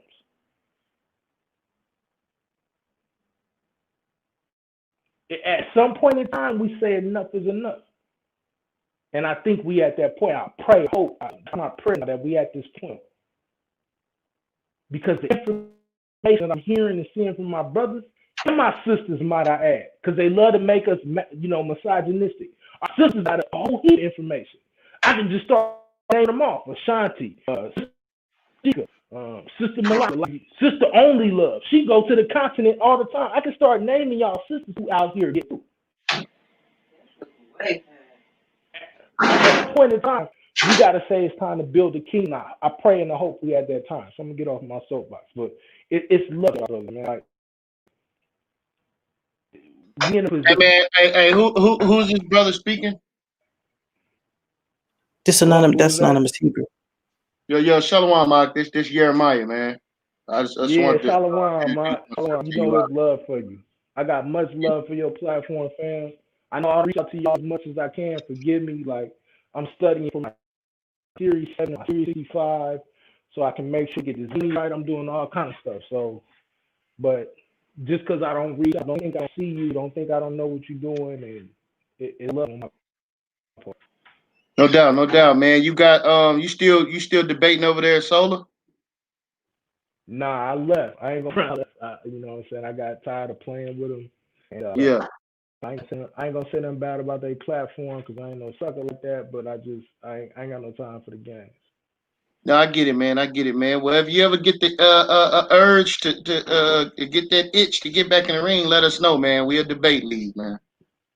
We working on it. I talked to Jashub already. You know what I'm saying? I want to talk to the private first that I want to talk to. I don't want to just call him out. You know what I'm saying? Trying to be but there is definitely, a few brothers in the platform that I could at least see that we need, I want to have a conversation with them. And I also, me and Moore have talked about it. We talked about it with Sal. Well, he especially spoke about it with Sal. Definitely want brothers to be able to come to Sal's platform on Debate Talk for You. We kind of do that like Switzerland, right? If you feel like the source is kind of like, I don't, but if you feel like you can't come here, then you can go over there. If you don't go over there, then you can come here.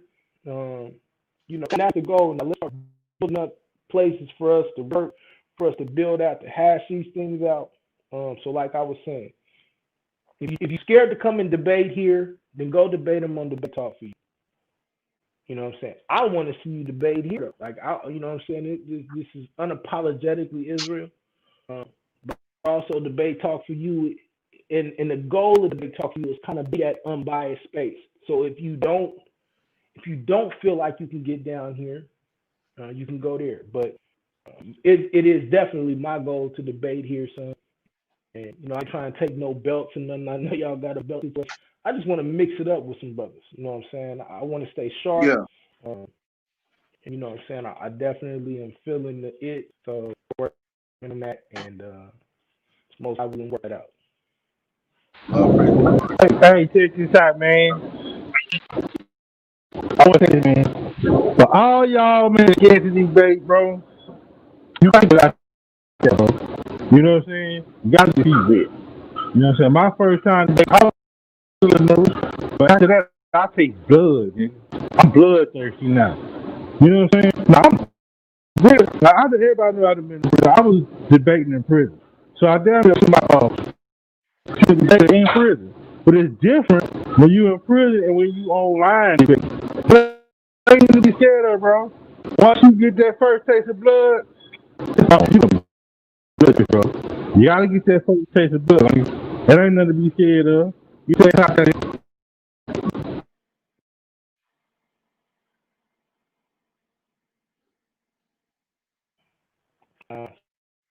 I appreciate the opportunity to be on anybody.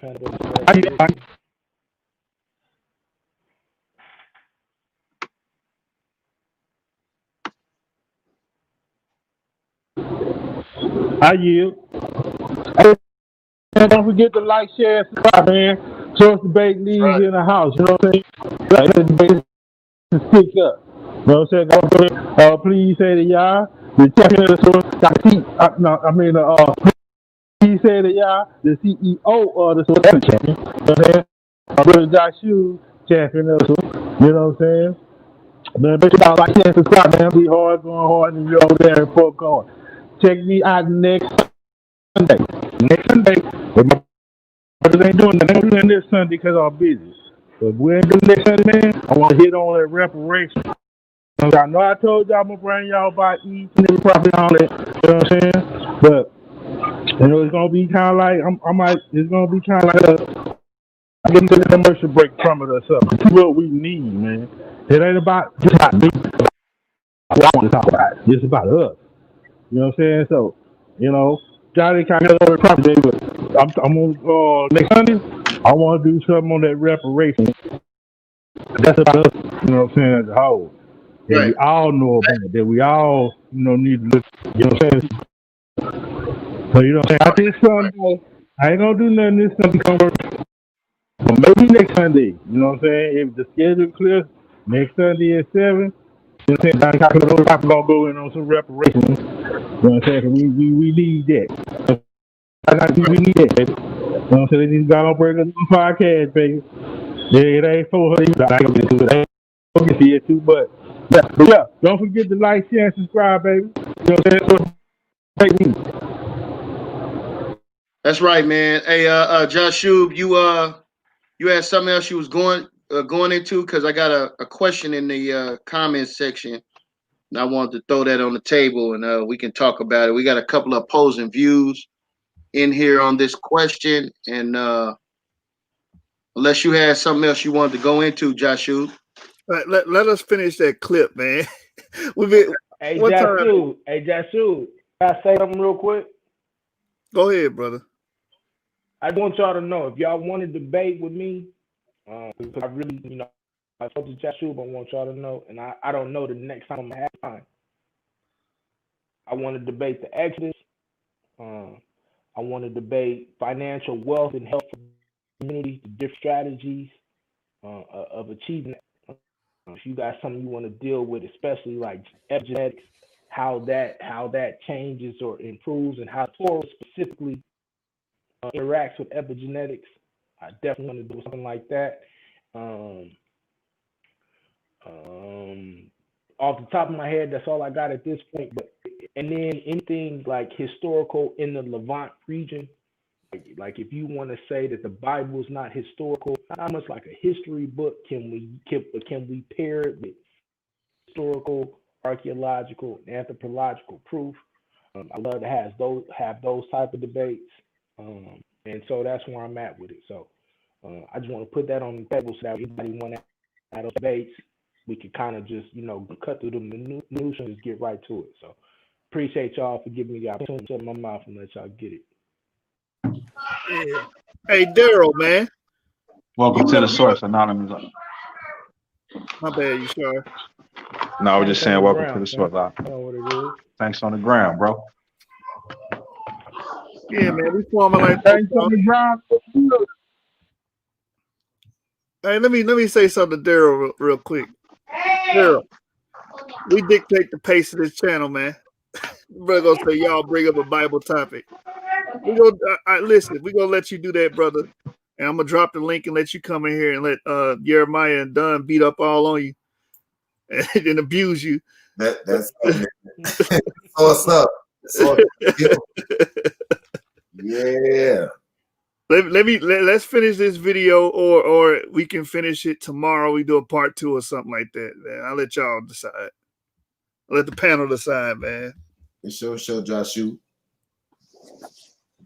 It's YAHUCHANNAN show.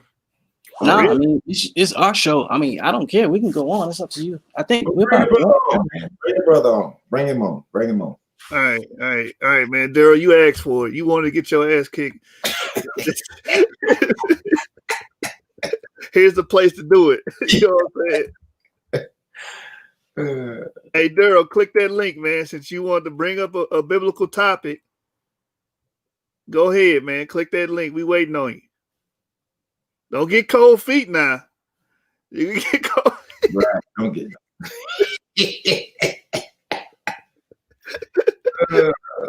This brother thought about it. This brother great thought show, about by the way.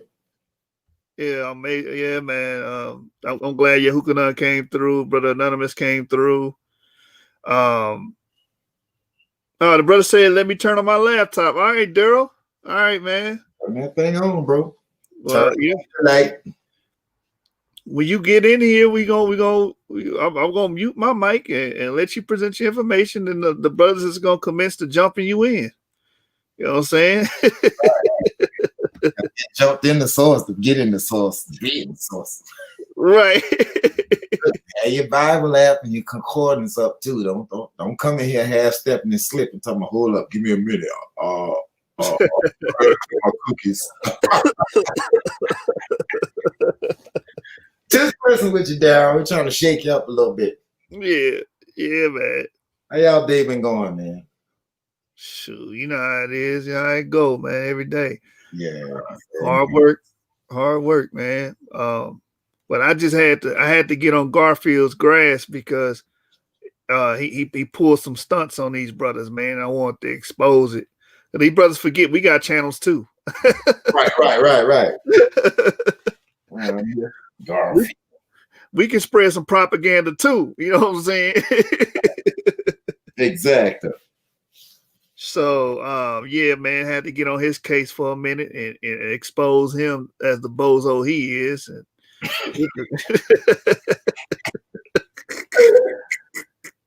And I will give him this. He's a consistent bozo. Like ever since I've known him, he has been a bozo. Hey, that's all it takes. That's all it takes. You gotta be consistent. That's all we need. Right. He's not wavering, brother. He's not a wavering brother. Well, ain't that bad when these brothers get over 40, 50 years old and they just, oh my God. Man. Ugh, that's Yeah, he just stagnated. His growth is, he has no growth at all. High school. Man, he the exact same person we met 10 years ago. I promise you. Jeez. Is that Daryl? There he is. All right, Daryl. I'm gonna mute my mic. You can bring up your Mystery Babylon topic, sir. All right, so I want to thank you for me. Hello guys. So I wanted to bring up a Bible topic. So, who is Mystery Babylon, the great harlot of Revelation? Wait a minute, pardon me. You said who is Mystery Babylon? Yeah, the great harlot of Revelation. Did you mean what is Mystery Babylon? Yeah. Yeah. I'm trying to help you out, bro. All right. What is Mystery Babylon, the great harlot of Revelation? What is? You want to go first? Anyone? No, it's your bill, bro. I'm gonna help you start off right. That's all. All right. So I say it's Jerusalem. Do you guys? Anyone object? I object. Who said that? Daryl, you in a live show. This is on YouTube. This is the Source Debate League. Yeah, I've been on there before. I have to go ahead and present your information. Okay, brother? This isn't a debate. But I think that between Yahuchanan and Anan and Joe Yashar and Jihad and the Scholastic Bully and myself, along with your audience, I think you should probably get to the point. Because of nervous. First of all, hold on. Can I say something? I thank you for coming up here because I know, being in the chat and coming up with things that take big guts. So you sound like you're a little nervous. So don't be nervous. Are you asking us questions or is it something that you want to present like you have information? Both. But all right. So I gotta get my verses. I should have got this before I presented the question. Hey, Daryl, this is messed up, man. You on the comment talking about you want to talk about this. I give you the chance to, voice your opinion. You embarrassing me right now, Daryl. I wanted spice it up, So all right, so bro, we had the sauce on already, man. You wasn't spicing up nothing, man. It was already spicy. You know what I'm saying? How you gonna tell the chef how to prepare his meal, brother?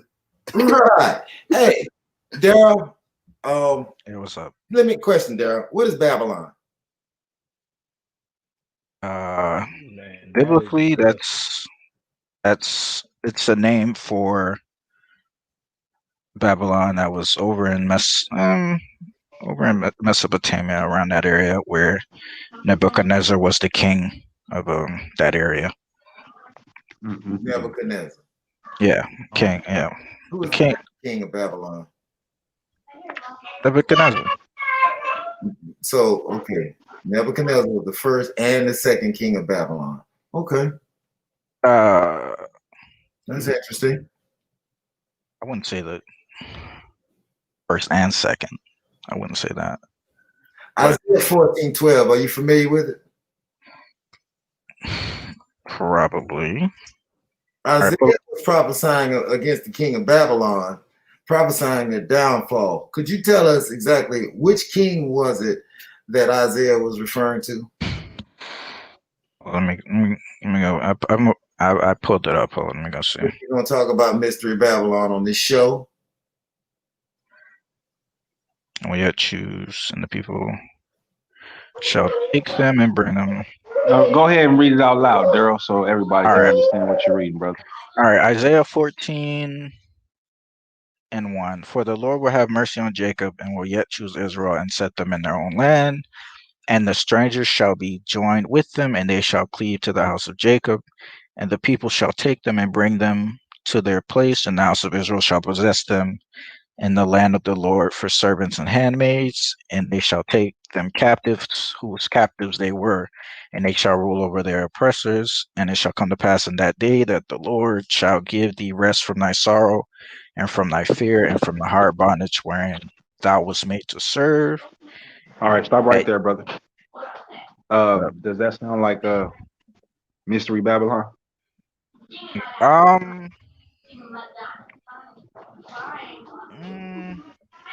Okay, go ahead. Continue to read, brother. Go ahead. And it shall come to pass in that day that the Lord shall give. Oh wait, no, I already read that. That you shall take up this proverb against the king of Babylon and say, "How hath the oppressor ceased? The golden city ceased. The Lord hath broken the staff of the wicked, and the scepter of the rulers. He who smote the people in wrath with a continuous stroke. He that ruled the nations in anger is persecuted, and none hindereth. The whole earth is at rest and is quieted. They break forth into singing, yea, the fir trees rejoice at thee, and the cedars of Lebanon, saying, Since you art laid down, no feller is come against us. Help from beneath is moved for thee to meet thee at thy coming. It stirreth up the dead for thee, all the chief ones of the earth. It hath raised up their thrones, all the kings of the nations. All they shall speak and say unto thee, Art you also become weak as we? Art you become like unto us? Thy pomp is brought down to the grave, and the noise of thy vials. The worm is spread under thee, and the worms cover thee. How art you fallen, how art you fallen from heaven, O Lucifer, son of the morning? Art you cut down? Cut down to the ground, which didst weaken the nations. For you have said in thy heart, I will ascend into heaven. I will exalt my throne above the stars of God. I will also sit upon the mount of the congregation in the sides of the north. I will ascend above the heights of the clouds. I will be like the Most High. Yet you shall be brought down to hell, to the sides of the pit. They that see thee shall narrowly look upon thee, consider thee, saying, Is this the man that made the earth to crumble, and didst shake the kingdoms? So who is this brother? Who is the chapter talking about? This might be the king of Babylon. Might be the king of Babylon. Yeah. Whoever was king of Babylon during this time when. Brother, read verse 4 again. You shall take up a proverb against the king of Babylon and say, how hath the person. Yeah, so. You didn't read it right. You said, take up this proverb against the king of Babylon, yeah. You said the might be king of Babylon. That's not what the text says, is it? No, but. So why you add might be into it? You know, sometimes. If you didn't know who this was and you wasn't sure about that, how are you going to tell us about Mystery Babylon and Revelation? I'm saying, you know how sometimes. Can I ask the brother a question? And can I just know really quick, like what, where, who, what do you consider Mystery Babylon is? I said Jerusalem. So you feel like Mystery Babylon is a place? Yeah, it's okay. Yeah. But we clearly see that Mystery Babylon causes the entire world to do something, right? We said the entire world to what? No? It causes the entire world to fall into some form of harlotry. We agree with that? Yeah. Right. So then all of these other quote unquote harlots, they come under the yoke of Mystery Babylon, correct?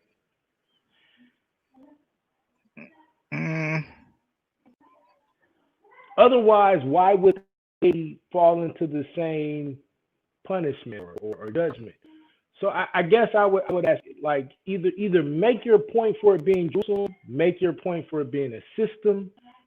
Like, I think it's important to understand, if you're going to have this conversation, you need to know all the various arguments that preside around Mystery Babylon. There's some people that say Mystery Babylon is a system.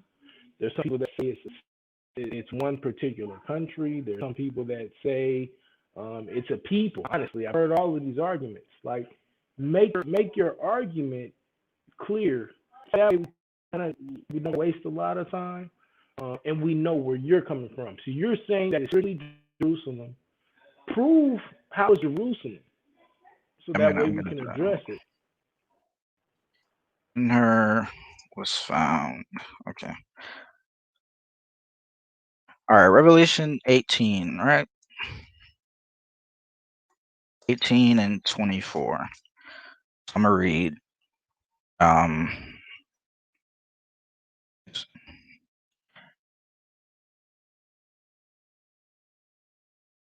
says, I'm gonna start from.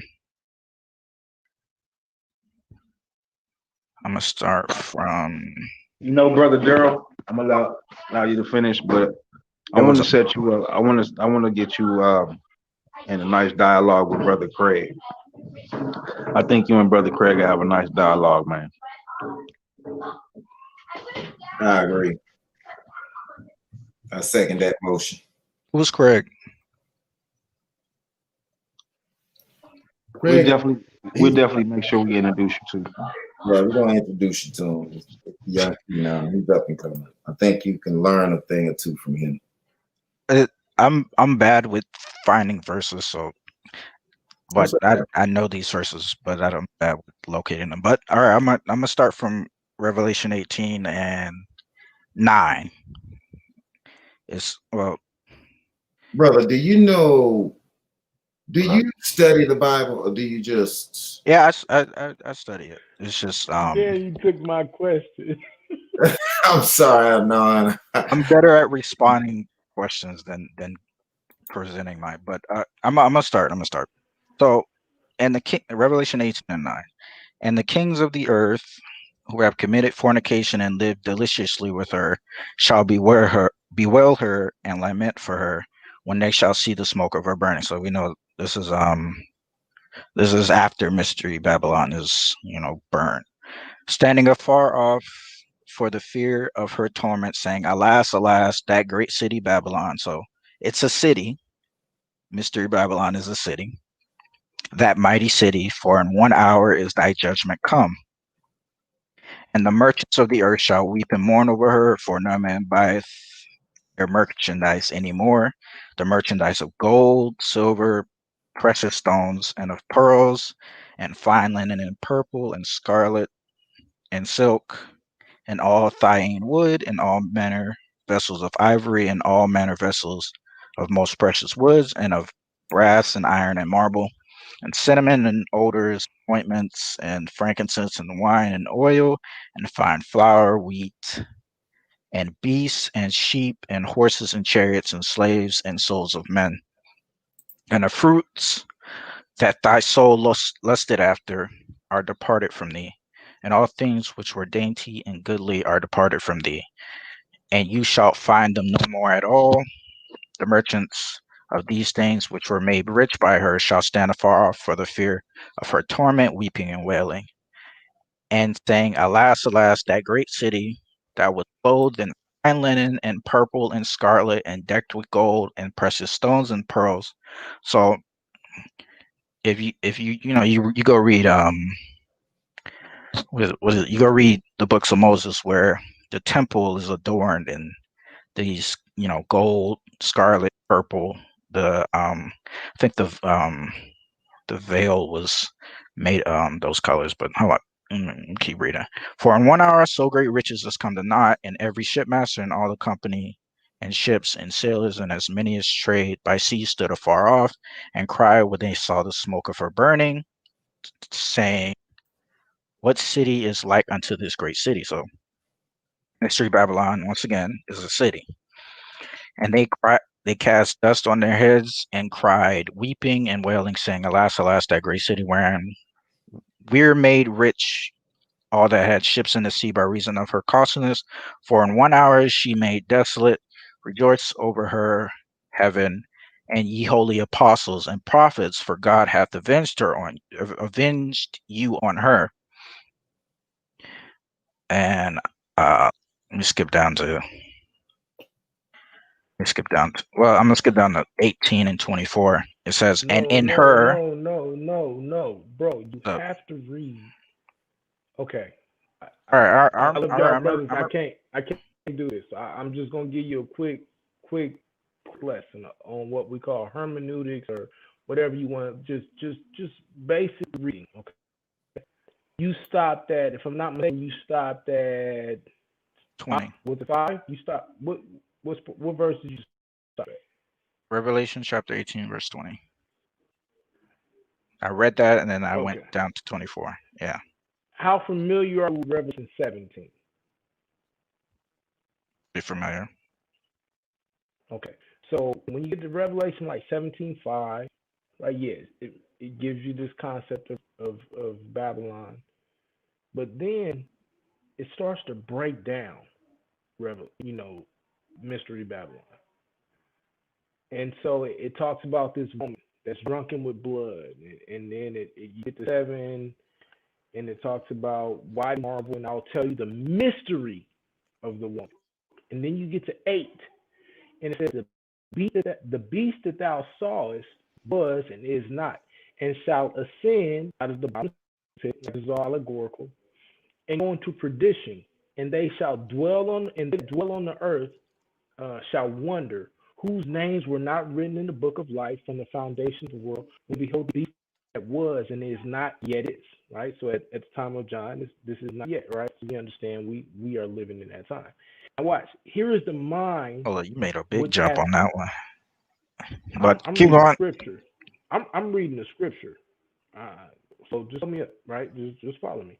And here is the mind which hath wisdom. The 7 heads are mountains on which the woman sitteth. So it explains to you now this city that you're looking at, this woman, she sits on 7 heads, 7 mountains. These mountains are governments.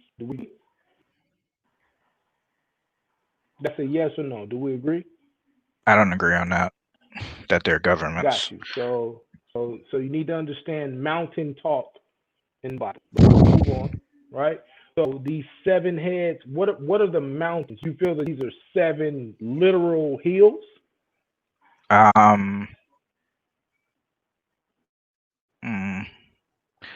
Maybe not. I'm not sure about that part of the, yeah. 10 is going to make this clear for you. And there are 7 kings. So we got 7 mountains with 7 kings. Kings, mountains. Once again, this is allegorical talk in the Bible for I agree. government, right? This is why Abraham is supposed to bring forth a mountain or a government of justice and judgment. We learn this in Genesis, right? We understand this. And there are 7 kings. 5 are fallen. 1 is, and the other is not yet to come. And when he cometh, he must continue with short space. 11. And the beast that was and is not, even he is the 8th, and is of the 7th, and go into perdition. Right? And then it breaks down to 10 horns. And then it says they all have one mind and shall give their power and strength to the beast. This they are kingdoms. You have to understand that while, yes, we see a city of Mystery Babylon, but Mystery Babylon then permeates to various kingdoms, thus creating a system. You have to understand this, right? Just like ancient Babylon was a system. This is what the Bible is showing time and time again, that these systems take control and permeate. When the Assyrian kingdom takes over, when the Babylonian takes over, all of these things are systems. The last great system that we fight is the Babylonian system. Now, if you want to say that Jerusalem or America is the capital, have that debate. Honestly, it really doesn't matter. The concept needs to become, are we arguing and fighting against the system? And how do we defeat that system? And we've been told already how to defeat that system. The first thing is we come to this law. Once we get to this law, all of us start to get an agreement, and we begin to overcome the system by our faith. James tell you faith without works is dead. Our works then become practical, and we overcome this system. Am I making sense, or am I moving fast? Making some sense on some things, but got you. Okay, so understand that governments are ruled by laws. Many of these governments have immoral laws, especially according to the scripture. It is our job to bring morality to the globe. I'm gonna simplify it for you. So even when Christ, or what we call Yeshua, say Yahushua, when he comes on the scene, or some say Yahusha, forgive me, some brothers that say Yahoo and Yahusha, when he comes on the scene, he is arguing not against the law, but against those who have added other nonsense to the law. It is our goal and our job to bring back true, proper morality to this system and overcome the Babylonian system. Once again, if that starts in America, I'm not going to argue with my brothers. If you saying that starts in Jerusalem, I kind of would push that. But once again, if you saying it's Jerusalem, I'll leave that to other brothers. But the goal in itself is to overcome the system of Babylon, which is oppressing the entire world, which is placing things on the entire world that should not be. This system, and you should read some books. I'll get you these sources for you to understand how deep Babylon goes. Babylon goes beyond when they were in Babylonian captivity. Right? It goes as deep as to understand that it is a system that is bringing oppression to the entire world. That oppression is what the law teaches us how to overcome. And if you can't receive that, if you can't understand, I pray that you will go and study and get a deeper understanding of that. Because if you're saying that Jerusalem is the Babylonian system, while I will admit that these certain people over there have some form of influence, if you know, America sets the standard right now. So your best argument would be America, but in my position, because of Psalm 83, we know that they are all Confederate. So if you're looking at a confederation, it doesn't matter who says the head of it. We still got to deal with the entire confederation. And the only way we beat that is through Daniel 2 and Daniel 7 by destroying that image. And so I'll yield it there. But to me, and this is what the brother asked you earlier, are you reading the entire Bible? Because if you are, this is really not even if you want to argue whether or not it's Jerusalem, we can have that. But Yeah, that's still, what I'm problem. I'm sorry, but I was just presenting a thing, but I'm gonna finish what I was saying because I'm sorry I'm taking so long to get to the proof that it is Jerusalem. But all right, it says in 18 and 20, it says rejoice over her. So this is them rejoicing over Mystery Babylon the Great being destroyed. Rejoice over her, you heaven, and ye holy apostles and prophets, for God hath avenged her on you. And a mighty angel took up a stone like a great millstone and cast it into the sea, saying, thus with violence shall the great city, Babylon. Quick question, Daryl. Didn't you just say Babylon the Great was destroyed? Yeah. You just read that? Yeah. Okay, so in your understanding, because initially you stated that you felt like Babylon, Mystery Babylon would be is Jerusalem. Yeah. So are we talking about the same thing? Is Jerusalem destroyed? No, not. I'm saying it's ancient Jerusalem, first century Jerusalem. Mystery Babylon is first century Jerusalem. Yeah, when after Jesus was crucified. Hey, wait a minute. Oh, you see, you didn't say that initially. Okay. Yeah, well, Really sorry if I didn't clarify. Yeah. So, I mean, either way, you know what I'm saying, you still got an issue, but I'm just saying you got to clarify what you mean. Yeah, I'm going to clarify. So, it says, ye rejoice. I already just read this. So, they're rejoicing over the people that killed the holy apostles and prophets over the city where the holy apostles and prophets were killed, for God hath avenged her on you on her. And a mighty angel took up a stone like a great millstone and cast it into the sea, saying, thus with violence shall that great city, Babylon, be thrown down, and shall be found no more at all. And the voice of harpers and musicians and of pipers and trumpeters shall be no more heard shall be no more at all in thee. Shall be heard no more at all at all in thee, and no craftsman in whatsoever craft he be shall be found any more in thee, and the sound of a millstone shall be heard no more at all in thee, and the light of candles shall shine no more at all in thee, and the voice of the bridegroom and of the bride shall be heard no more at all in thee, for thy merchants were the great men of the earth, for by thy sorceries were all nations deceived. And in her was found the blood of the prophets and of saints and of all that was upon the land. So you go to Matthew, right? Where Jesus told them, let me grab it. Let me see what verse this one is. Where he told them, just so I'm clear, your debate though is to try to figure out what's the source of Mystery Babylon, not the entire system, but where it's all coming from, right? no, I'm saying what it is in Revelation. And what is it? Jerusalem. Okay, No, and brother. Hey, hold on. I don't want to laugh at you. Forgive me for chuckling. I chuckle a lot. I'm not being disrespectful. Forgive me. Because I really have to understand this, and I want you to be able to make this clear to the brethren. So even though Babylon sits on a hill with other people under it, other mountains or other systems under it, however you want to view this, you're saying that the only Babylon that we're dealing with is Jerusalem, and it has nothing to do with the entire rest of the world? No, Jerusalem had Jerusalem. All right, so Jerusalem was a Roman province at the time, and Rome ruled.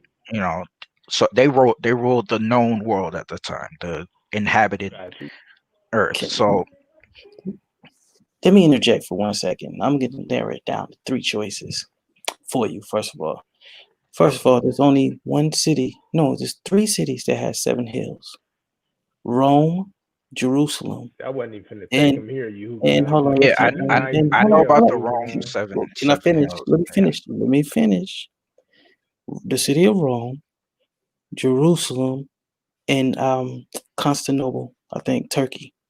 Now, the reason why it cannot be Jerusalem, because Jerusalem only has 6 hills now and not 7. Do you know why Jerusalem only has 6 hills now and not 7? Why? Mount Zion was actually molded down. By the Romans? No, not by the Romans. The Israelites molded it down for tactical reasons. Okay. It's the Catholic Church. It sits on 7 hills. It actually has those colors, the scarlet colors that are described in the book of Revelations.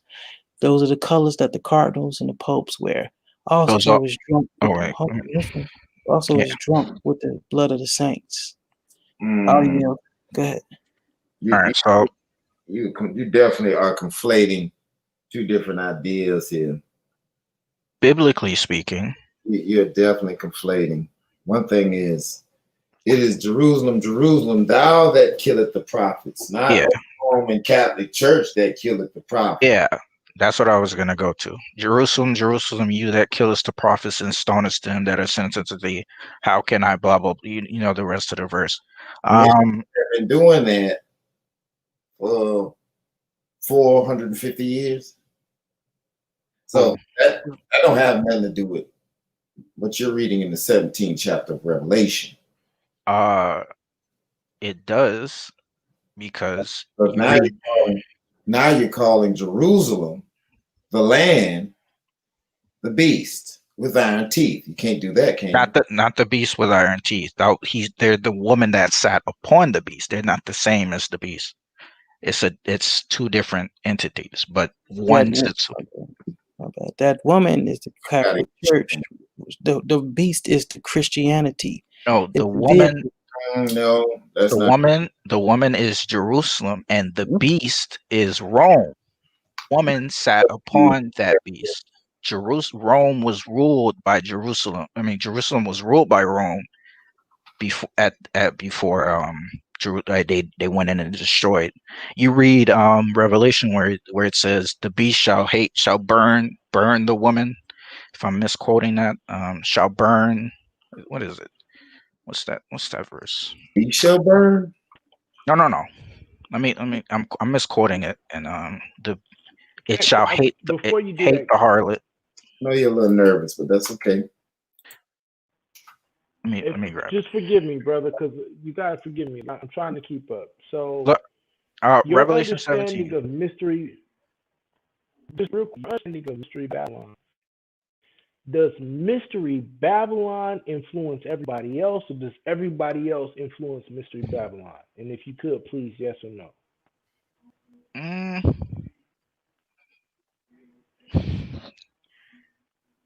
It depends on who you mean by everybody, but I'd say Mystery Babylon. Let me rewrite the question. They influence everybody around them. I'd say Got you. Okay. So Mystery Babylon influences everyone else. Now, question: even as it pertains to today, are you saying that Jerusalem influences America? No, no, not today. I'm talking about Got ancient. You.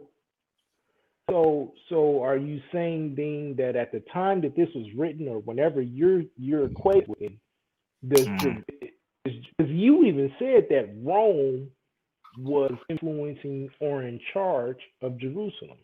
Yes or no? Yeah. You just said that, correct? They were yeah. Remember a time in history after we go into captivity to the Persians, and then we come back, and all of it, we see everybody come back, and we see Ezra and Nehemiah and everybody come, and they start resetting everything. They have to go to Artaxerxes to get permission to even do anything. And then as they come in, we move forward into first century BCE.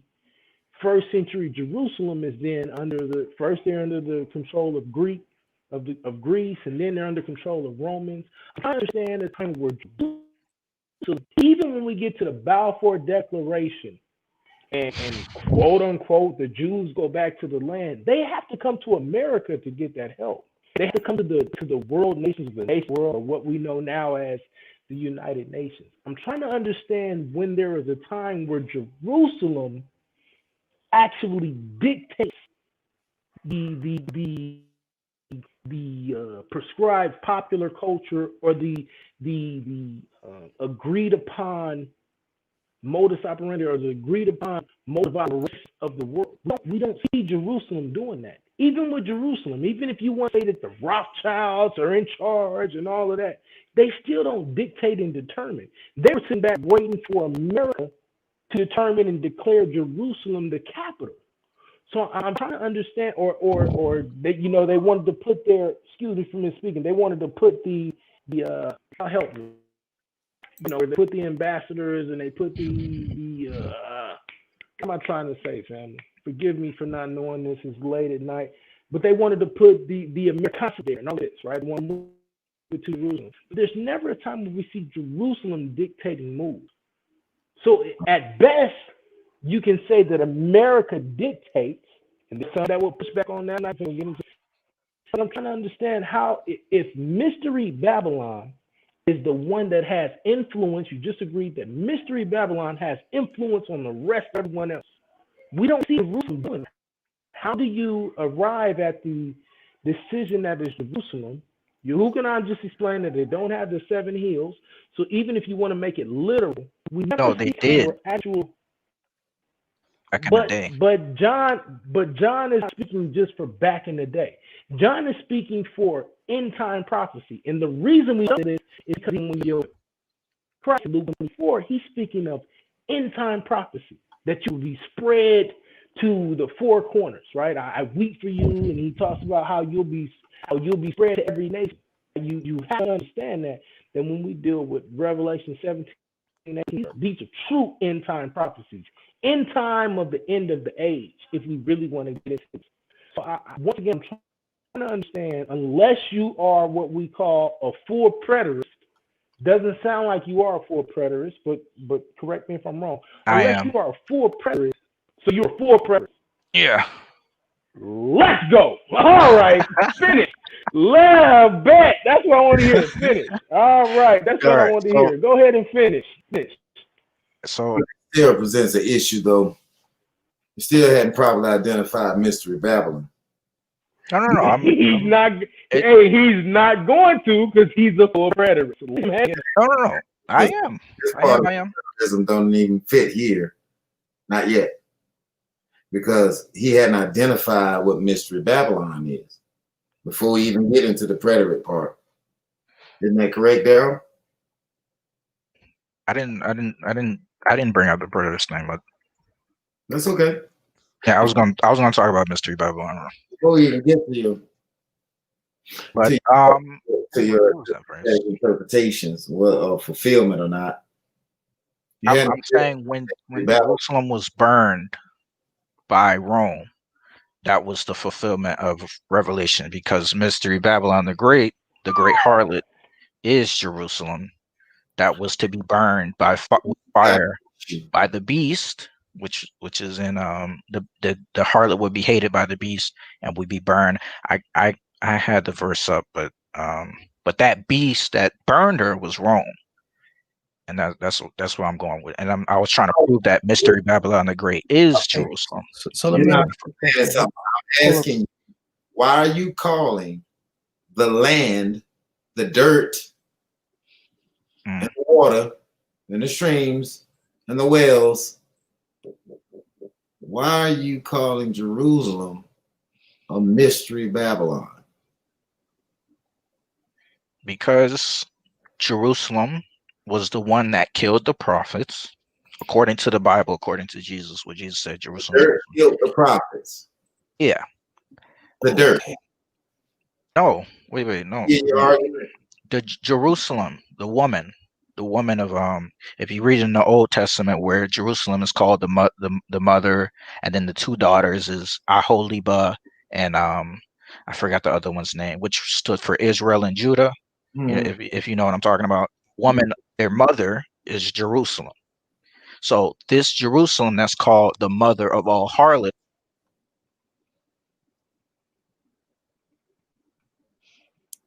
Hello? Is he still there? Or did he freeze out? I hope he's still there. Yeah, we lost him. We lost him? Okay, must be a delay on my end. I still can't quite figure out why is he calling Jerusalem. I don't understand that. Nobody in the history of theology ever refers to Jerusalem as the mother of harlots. I mean, that is so far. That's such a far stretch. I really don't even know where to start with that one. That's a good one. How can dirt, rocks, and water be the mother of harlots? It's not even possible. But see, this is the thing about 70 AD.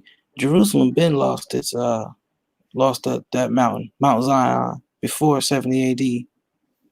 So that's why I was trying to tell him it's not Jerusalem. And he really doesn't understand mother of harlots at all.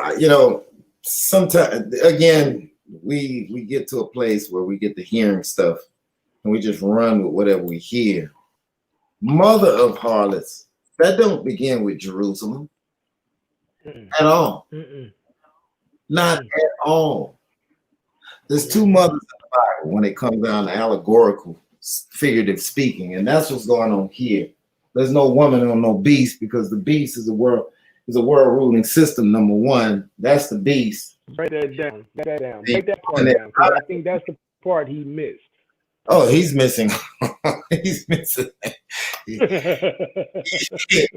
missed his kill shot because he left right on time, right on schedule. No, he said, put me back in. My net acted up. He said, bring him back in, he said. That's convenient. So I'll say this point. I have heard before. My bad. Everybody that I know that have brought that before, they have abandoned that. They have been abandoning that. And mainly because you're bringing up Jerusalem, according to the prophecy of Christ will be trodden down of the Gentiles until the time of the end. So if we understand that, right? If we understand that Yeshua Christ, however we want to say his name, he prophesied that now this will be trodden down of the Gentiles. That means that it will not be in a position to influence anyone. It's trodden down of the Gentiles. Like this is why we've got certain elders. I ain't gonna say this brother's name. We got certain people running around here teaching that the law is done away with, teaching that Paul taught against the law, all this nonsense, right? Because it is trodden down. Everything that we know to be true as it pertains to this entire book has been trampled on and destroyed by the Gentiles.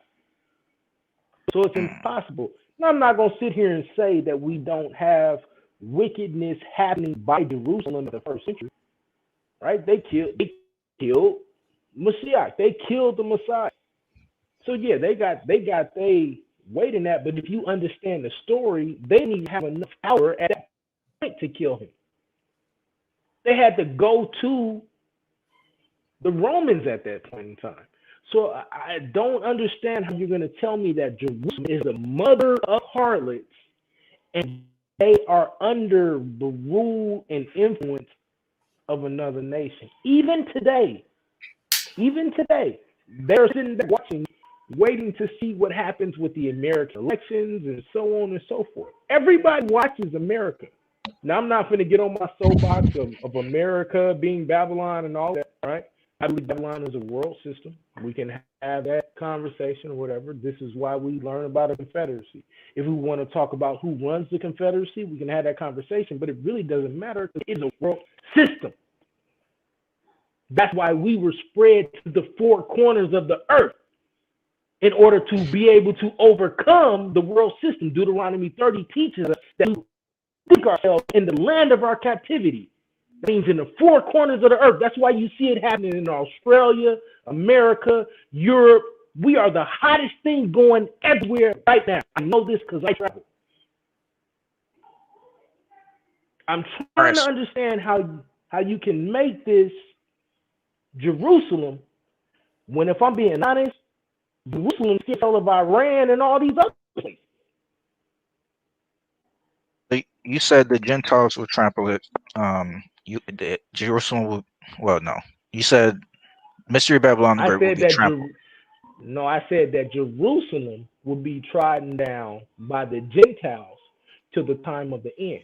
So I'm trying to understand how Jerusalem then becomes the mother of harlots when they are under the rule of everyone else. Okay, right? so We don't even see. Hold up, they don't even run Jerusalem now. Netanyahu can't do too much without America. If he do, Russia will knock him down. You understand that, right? His whole They're point not down right now. That's his point. He's showing you that they couldn't be Jerusalem.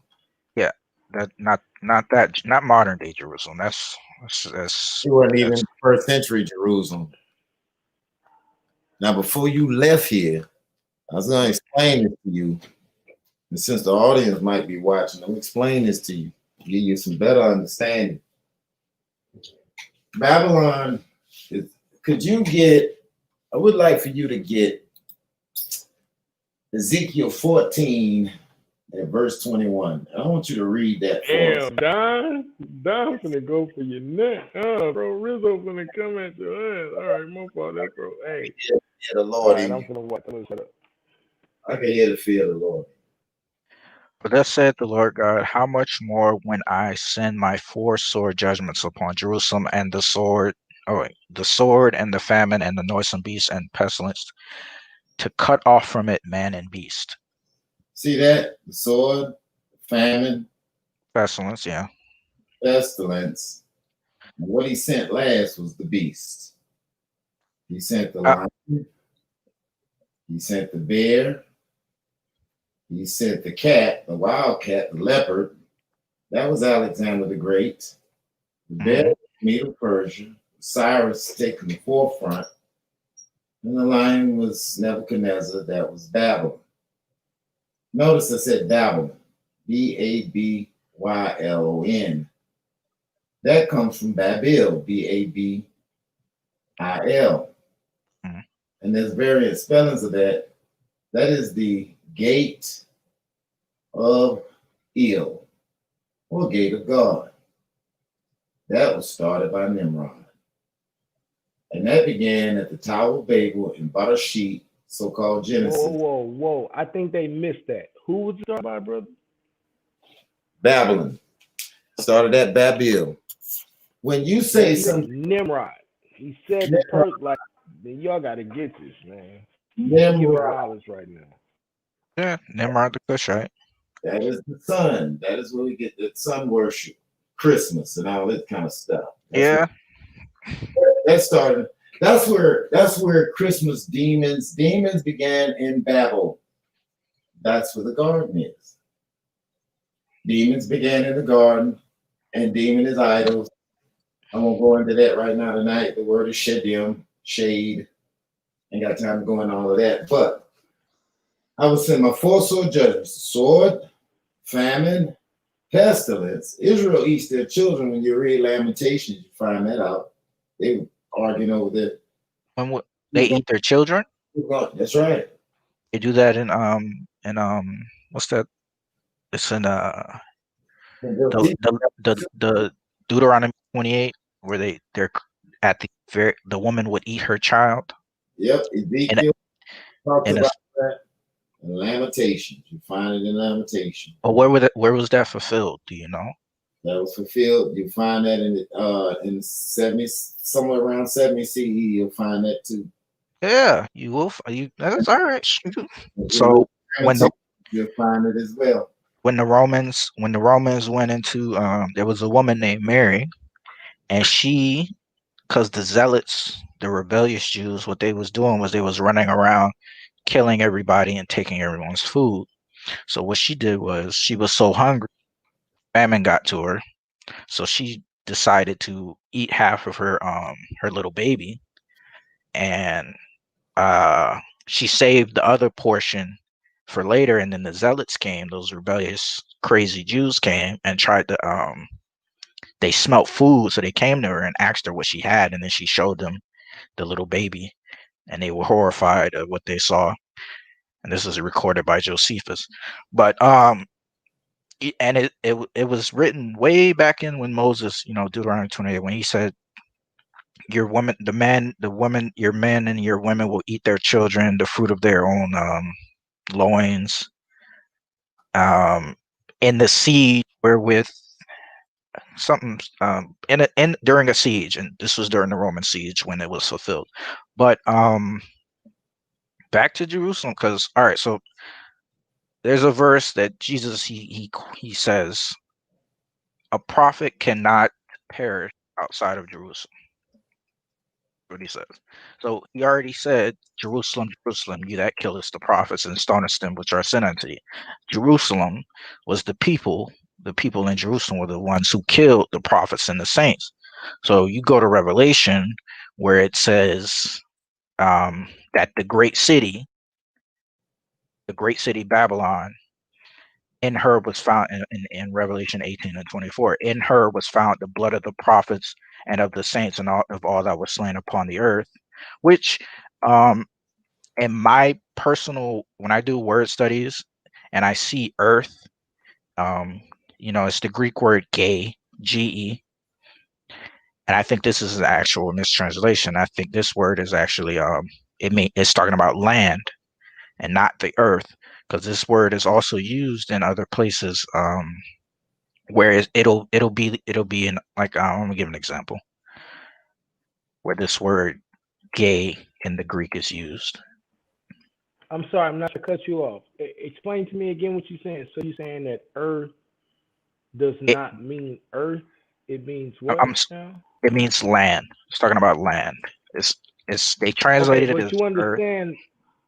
What you understand from a Hebraic perspective, Eretz is earth or land. Right? Yeah, he's talking about. I'm talking about the Greek. He's talking about Greek. Yeah. Hold on. Even when you get to the Greek, you understand that the Greek has to come from. If you stick to the tradition of the Septuagint, It comes from Hebrew and is translated into Greek.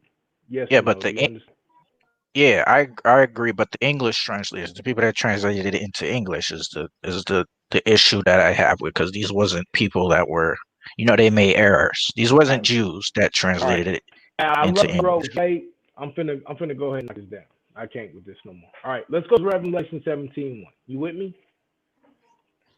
I honestly, I Hold on, got love for you.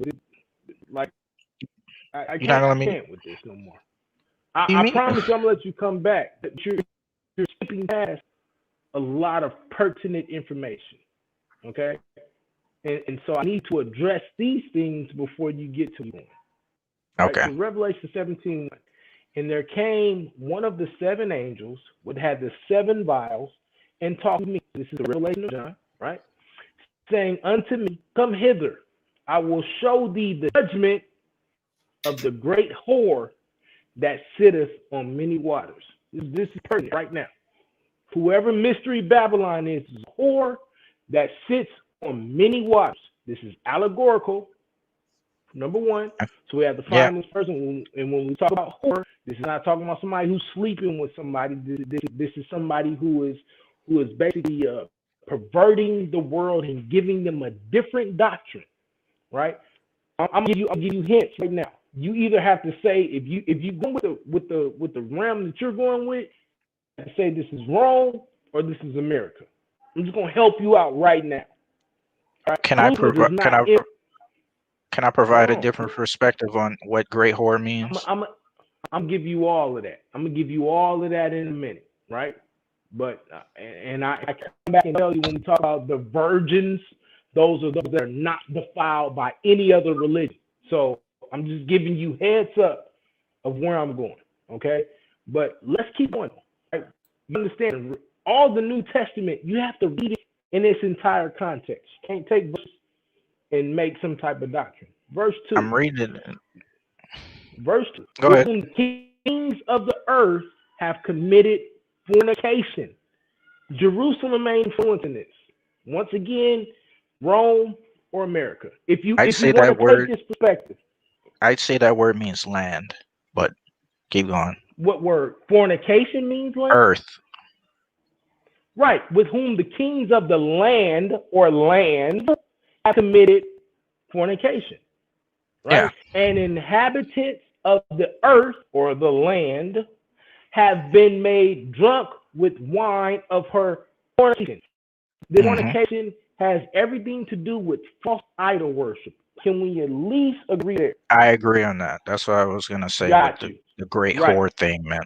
Yeah. Got subversive. Spiritual. So he carried me away in the spirit into the wilderness, and I saw a woman sit upon a scarlet-colored beast, full of the names of blasphemy, having 7 heads and 10 horns. First, what are these 7 heads and these 10 horns? Because the Bible makes it clear in the Tanakh. So what are these 7 and these 10 horns? 7 heads are... Hold up. 7 kings. Or right? the 7 heads is the 7 mountains, which are 7 kings. 7 governments. 7 governments, 10 horns, 10 provinces. That's really what it's talking about. Now when you say governments, are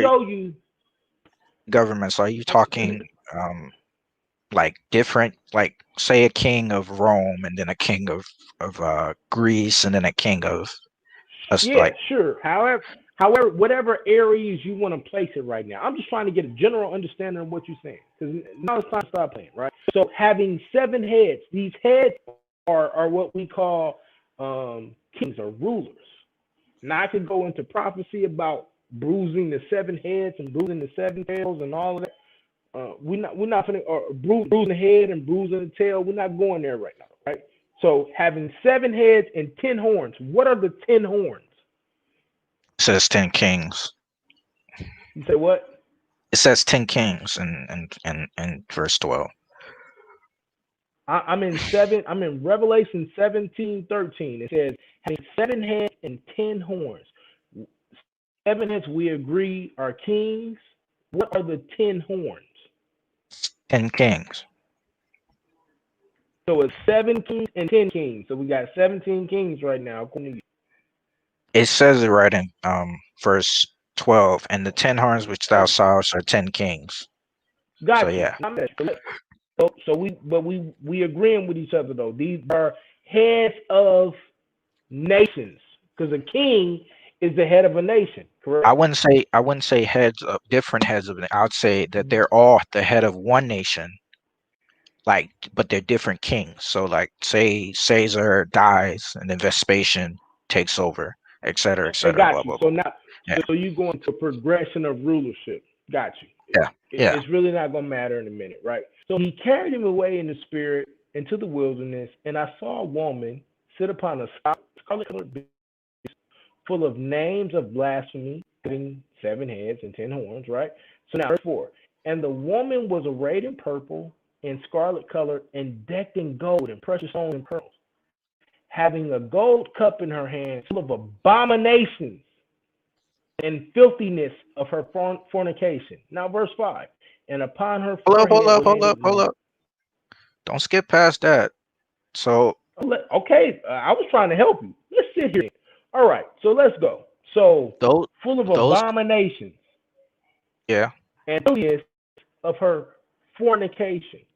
So you're telling me right now that Jerusalem had the ability to influence the rest of the world with abominations and fornications when she is under the influence of everyone else.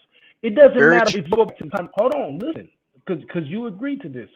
At the time that John was writing this, Rome was in charge.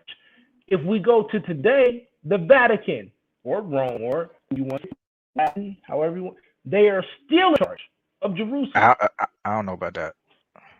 I can show you how Jerusalem owns the land. Hold on, Jerusalem owns the land. We can deal with that, but I'm sorry, Rome owns the land. The Vatican owns the land. We can get into that, right? More importantly, they have to look to America to make certain decisions. Now, if you want to look, and I'm not saying that Rome is Mystery Babylon. I can make a great argument for it. Everyone goes up and kiss the pinky ring of the Pope. There is no one in this, and there's no king of the major countries around this world does not bow and capitulate to the Roman Pope. So I'm trying to understand what you are saying, that Jerusalem has influence over the world.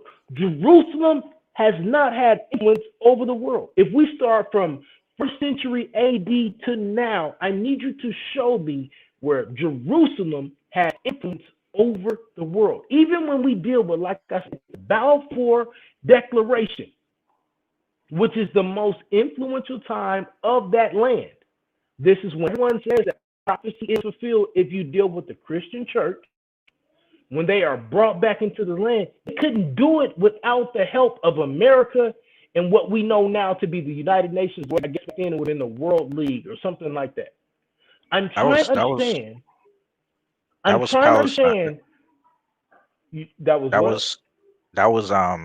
was Britain's doing with that they gave. Whomever you want to say is in charge of it. It's not Jerusalem. I'm saying Britain gave the Rothschilds that they promised to give them the land after what was it, World War? Are you missing my point? If you want to say it's Britain, they still had the American to understand this, right? Saying in the Balfour Declaration, Britain gave Palestine to they promised Palestine to the Jewish people, and that's how they ended up getting it. Am I speaking another language to y'all? I'm trying to understand. Okay, okay, cool. Let's say Britain was in charge of this, and they got to give, Jerusalem the attack order or the ability to come in there. They still used America to do it, but that's not the point. Yeah, regardless, I agree. Regardless of the situation, Jerusalem has no power That's what I'm trying to say. You I'm have not to talking about understand modern. that I'm talking about but ancient you Jerusalem. have to even in ancient Jerusalem. Okay, let's deal with this. And I want you to be honest. How was Kyle? Did Jerusalem get the order, or was it from Rome? That's a simple answer. Repeat the Jerusalem or Rome? question. Jerusalem or Rome? Who gives the orders for Christ to be killed? The Jews wanted him killed, but Jerusalem or Rome? Who gives the order?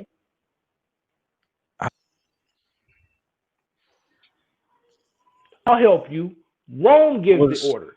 Now, no. Now let me help you. No, The let me Romans help were you. not. If you want to The Romans weren't. The Romans weren't blamed for killing Jesus. I'm not talking about who is to blame. I'm talking about who gives the order. See, you taking this and moving to some spiritual doctrine. Let's deal with this. So Paul, the same thing with Christ, right?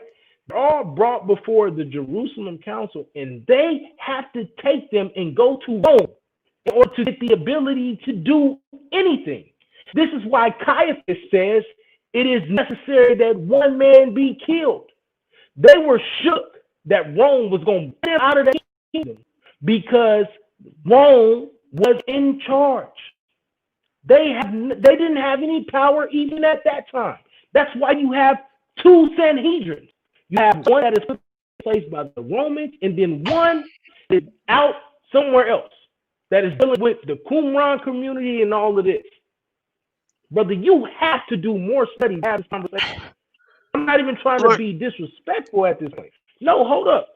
And I promise you, I'm going to turn it back over to you. But you are not making any sense.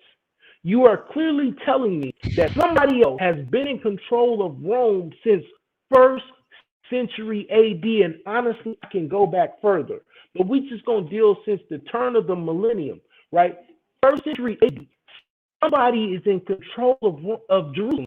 How does Jerusalem then have the power to make any of this happen? This is what Pro Rizzo was trying to get you to understand. They have no power to make any of this happen, even till today.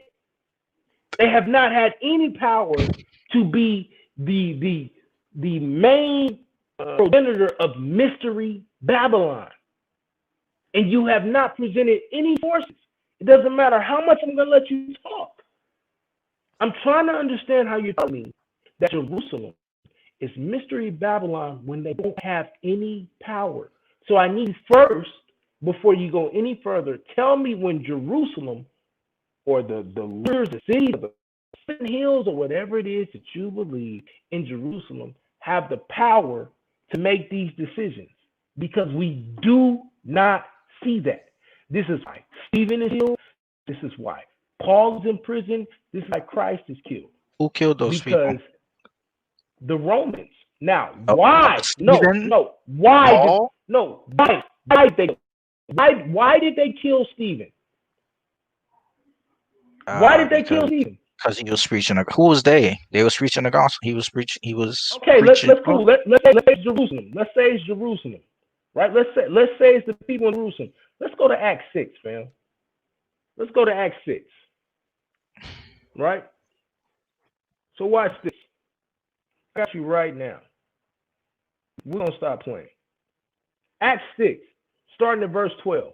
And they stirred up the people and the elders and scribes, and came upon them and caught him and brought him being Stephen, to the council. Verse 13, and set up false witnesses, which said, this man ceases not to speak blasphemous words against this holy people and the law. For we have heard him say, this is a lie, that this Jesus of Nazareth shall destroy this place and shall change the customs which Moses delivered us. Verse 15, and all that sat in the council looked steadfastly on him, saw his face, and as it had been the face of an angel. We clearly see that they brought in false witnesses. They had to do this in order to be able to do anything like this. Now, let's go deeper. When they deal with Paul and lock all up, this is why Paul is able to say, you are not allowed to judge me. I want to be taken to Caesar. People say, oh, why did he do that? Because these cats was dealing falsely. were not dealing with the law. They had to go to Rome in order to be able to do anything. The people in Jerusalem didn't have any power in first century. Please show me where they had power, and we can have this discussion. They had power. They had power to kill Stephen. They stoned him to death. Okay, I hear you, right? They were the ones responsible for Jesus getting crucified. Pilate washed his hands, and they themselves said his blood be upon us and our children. So they he told them, you see ye to it. He told them, you do it. And all he did was give them the means to do it, but they wanted it. He didn't want it. They wanted it. So it was their decision, because if they didn't want it, it wouldn't have happened. Not if it didn't, if Pilate made the decision. No, they made the decision for Pilate because Pilate allowed them to. So nobody allowed, they didn't make no decision. No, they didn't have to go to Rome to kill Stephen. They killed Stephen on the spot. Okay, so real quick, because this is the main reason why they got cast out in 70 AD. Evidently, you understand. Were they lawful when they killed Stephen? No. That's a yes, no. No. Exactly. I said no. Exactly. All right. So they violate the law. This is one of the main reasons why they get kicked out. They violate the law when they cried out for Barabbas over Yeshua to the Roman authority. We agree with that, correct? Yeah. Right. So they had to go to Rome in order to be able to have Yeshua killed. When it comes to Stephen, they just owned him unlawfully. We agree with that, correct? They killed Jesus unlawfully too. I agree, but they took him to Rome and had Rome do it. But with Stephen, they just decided we're going to get his.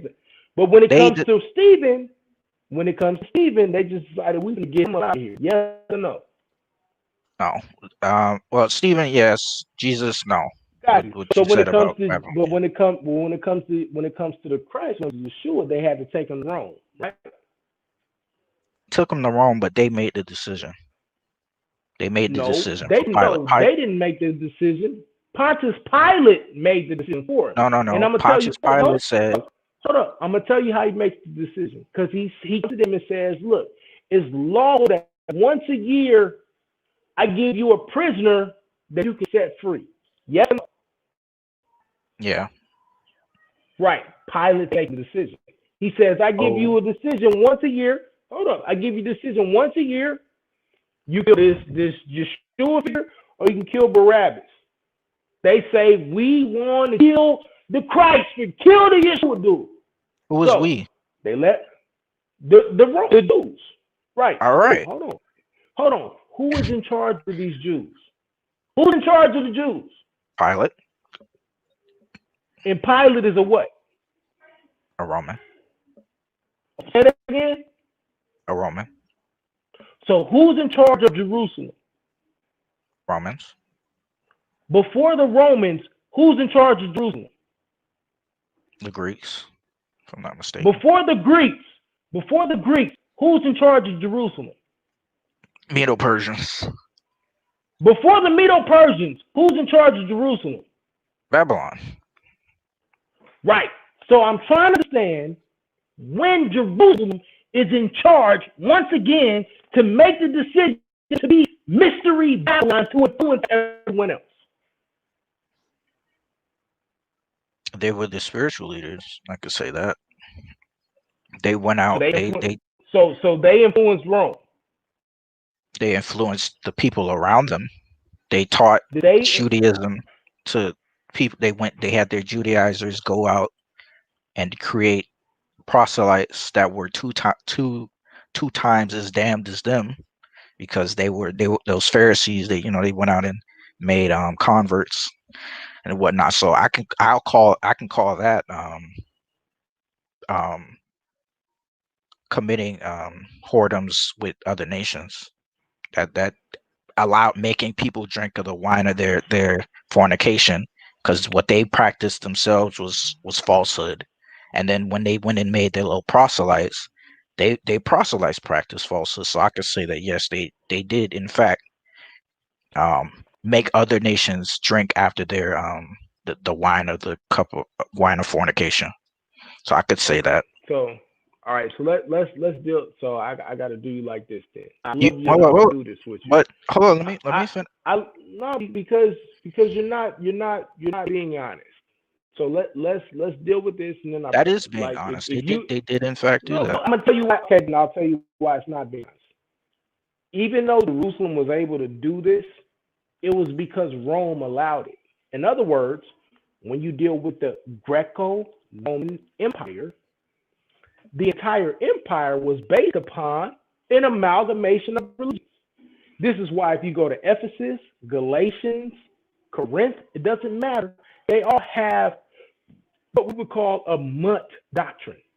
In other words, there was all type of different beliefs and everything going on in Ephesus, Corinth, even Rome.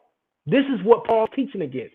He's telling people, get away from sun god worship, get away from Talmud or the oral tradition that was being brought about by the false Jews, all of this stuff. He's doing all of this. So once again, these people still have no power. Explain to me why Caiaphas says, or even with the Sanhedrin, they're saying we got to deal with this, otherwise the Romans are going to remove us. Who put the leaders in place in Jerusalem in the first century? Was it Jerusalem or was it Rome? The Roman. And so these Romans made sure that they understood that who was Lord? Was Christ Lord or was Caesar Lord? Caesar at the time. On earth, at least. Family.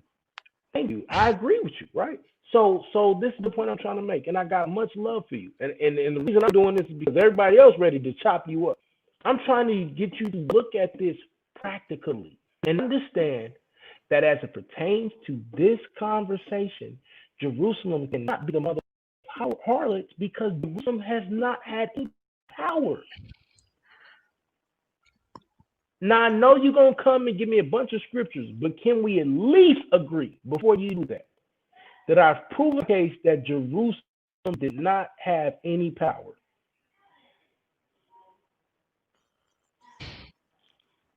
Yeah, spiritual power. Physical power, no. Spiritual. Got you. Yeah. All right. Go ahead and bring your case. I'm gonna let everybody else deal with you. I believe that this case is done, but I'm gonna give it to you. All right. So the woman, you read it in Revelation 17:4. The woman was arrayed in purple and scarlet and decked with gold and precious stones and pearls, having a golden cup in her hand full of abominations and filthiness of fornication. Now you read the only place where all these materials and colors are mentioned in their are mentioned is in and where who was it? Moses is talking about the things, what to build in the temple, the table of showbread, the purple and scarlet that they set up in the temple being decked with gold, what was it, the golden gate, I think it was, and the stones that were inside the ruby and all the precious stones and the pearls. Let me read some. I'm gonna pull it up, and it says, Revelation 17:5, and upon her head was a name written, Mystery Babylon the Great, the mother of harlots and abominations of the earth. And in Revelation 17:6, and I saw the woman drunken with the blood of the saints and with the blood of the martyrs of Jesus. And when I saw her, I wondered with great admiration. This is the great city, the mother of all harlots, drunken with the blood of the saints and with the blood of the prophets and martyrs. It doesn't say prophets in this verse specifically. With the blood of the martyrs of Jesus. Now, we know the Jews in the first century, they killed the saints. They killed the martyr. They martyred the disciples. We all know this. They did it to Stephen. Let me see. Jesus says it in Matthew 23:37. I had already read it. Oh, Jerusalem, Jerusalem, you that killest the prophets and stonest them which are sent unto unto thee, how often would I gather thy children together, even as a hen gathereth her chickens under her wings, and ye would not. Behold, your house is left unto you desolate, which is exactly what happened to Mystery Babylon. It was made desolate by fire from the beast, which is in which was Rome. That beast that she sat upon was Rome. Jesus also said a couple other things. He said, Matthew 23 and 35, Matthew 23 and 34. Wherefore, behold, I send unto you prophets and wise men and scribes, and some of them ye shall kill and crucify, and some of them yes ye shall scourge in your synagogues and persecute them from city to city. So these were the Jews that he's talking. These are the Pharisees and the Jews in front of him that he's talking to. Those prophets that he would send them, and the ones that he already that were already sent way back when in the Old Testament. Those got killed by the Jews. That upon you may come all the righteous blood shed upon the land, from the blood of righteous Abel. So that's from Abel all the way in Genesis, unto the blood of Zacharias, son of Berechiah, whom ye slew between the temple and the altar. Now, this was more debated of who this person is, but there was a guy in about 60 AD named Zacharias, the son of Baruch, which is just the Greek version of how you spell Berechiah. And they killed this man, the Zealots, the rebellious Jews, after Jesus was crucified. They killed a guy named Zacharias, the son of Baruch, basically in the middle of the temple, just like he said they would. And I don't know if he's probably quoting the older Zechariah from the one who wrote the book of Zechariah. That Zechariah was, but it's a double prophecy. But it says, "Verily I say unto you, all these things shall come upon this generation." And there's another verse. Where is it? Oh, it's in Revelation.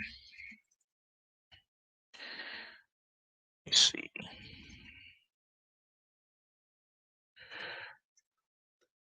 Great city spiritually called Sodom and Egypt. That's what the verse is. Let me see. That's Revelation 11. It's talking about the two witnesses. It says, "Rise and measure it." And there was given me a rod like unto a reed like unto a rod, and the angel stood, saying, "Rise and measure the temple of God and the altar and them that worship therein." This is talking about the actual temple. "But the court which is without the temple leave out, and measure it not, for it is given unto the Gentiles. And the holy city shall they tread underfoot 42 months." Now, this is the same 42 months in Daniel, where it's talking about the times and a half, which is the 3.5 years, which is this Hey, is could the I just same ask you one more quick question? What's Are up? you a Seventh-day Adventist? No, I'm not. Can I just know what your belief system is? I said full predators. That's what it is. But you don't attend like any type of congregation or anything? No. Got you. All right. I'll be doing all that. Some people be right. Some people, some people have some. I'm more of a if what you're saying is right, I'll agree with it. If what you're saying is wrong, I won't agree with it. Type to me, wrong to me, I won't agree with that. I don't follow each one of the denominations, but he says, "And I will give power unto my two witnesses, and they shall prophesy 1,203 score days, clothed in sackcloth. These are the two olive trees and the two candlesticks standing before the God of the earth. And if any man will hurt them, fire proceedeth out of their mouth and devoureth their enemies. And if any man will hurt them, he must be killed in this manner. In this manner be killed.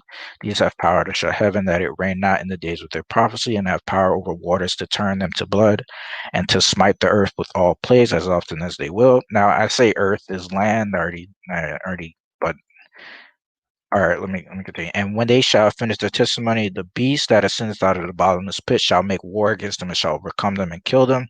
Now, I'll say this beast was Rome. Wait, no.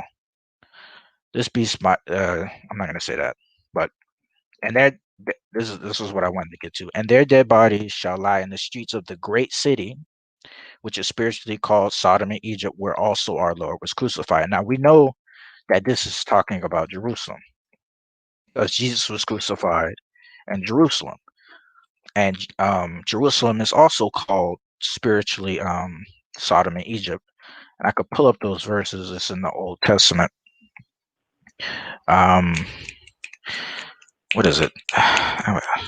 It's where they. It's an Old Testament verse. Yeah.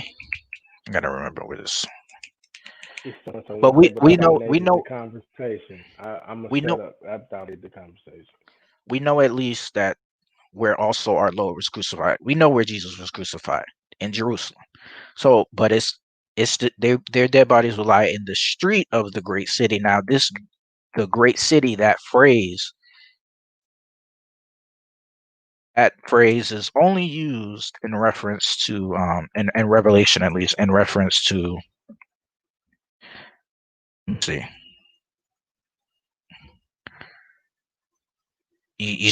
In Revelation, the great city is referred to as Babylon the Great. You read it in Revelation 16. It says, "And the great city was divided into three parts, and the cities of the nations fell, and great Babylon came in remembrance before God to give her the cup of the wine of the wrath." Let me see. You see it when what was it, Revelation 17, where it's also called that the great city. Let me see. Revelation, what is it? It might be 18. Hold up. The great city decked in scarlet and. Let me grab it. And then Revelation 18:4, and I heard another voice from heaven saying, "Come out of her, my people, that ye be not partakers of her sins, and that ye receive not of her plagues." We know who the Lord's people are. It's the Jews. This was John telling the Jews to come out of Jerusalem. And you read Jesus told them in Matthew 24, he said, what did he say? He told them to flee into the mountains, and if they're in the midst of Judea, depart out. If they are, what is it, in the surrounding countries, don't come into Jerusalem. Basically, telling them to flee out of Jerusalem. This is what John was prophesying before Jerusalem was destroyed by the Romans. But let me see. Where is it? She's called the great city. You see, it says Revelation 18:10, standing afar off for the fear of her torment, saying, "Alas, alas, that great city." You see, so this is the same great city, and that's where also the Lord is crucified. That it's being called the great city in Revelation 18, the great city Babylon. It's Jerusalem, and then this is where the prophets and saints were killed. I already read that, but there's a quote. Jesus says, "It's impossible for a prophet to perish outside of his own." Let me grab it.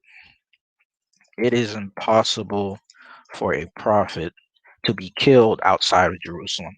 That's Luke 13:33.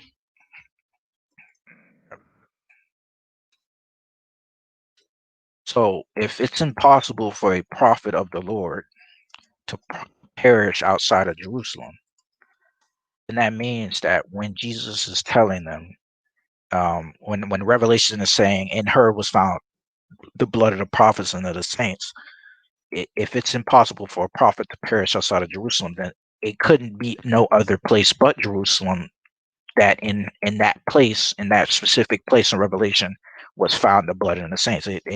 That great city has to be Jerusalem, based off of what Jesus said, that it is impossible for a prophet to perish outside of Jerusalem.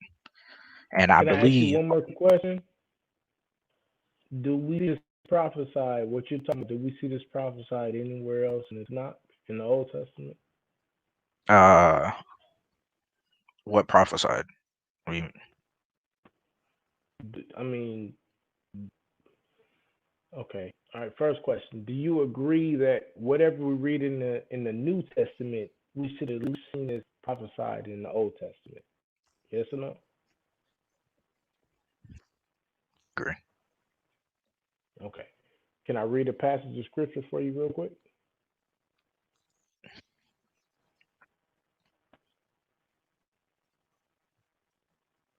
Hello? Yeah. I said, you hear me?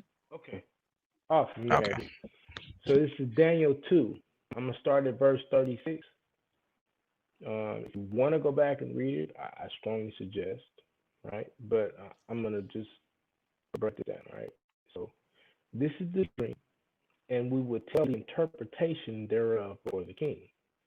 Thou, O king, art a king of kings, for the God of heaven hath given thee a kingdom, power and strength and glory. Verse 38. And wheresoever the children of men dwell, the beast of the field and the fowls of heaven hath he given unto thine hand, and hath made thee a ruler of them all. Thou art the head of gold. So he's interpreting a dream that this king had. Now this is talking about Medo-Persia, this next verse. And after thee shall arise another kingdom inferior to thee, and another third kingdom of brass, which shall bear rule over all the earth.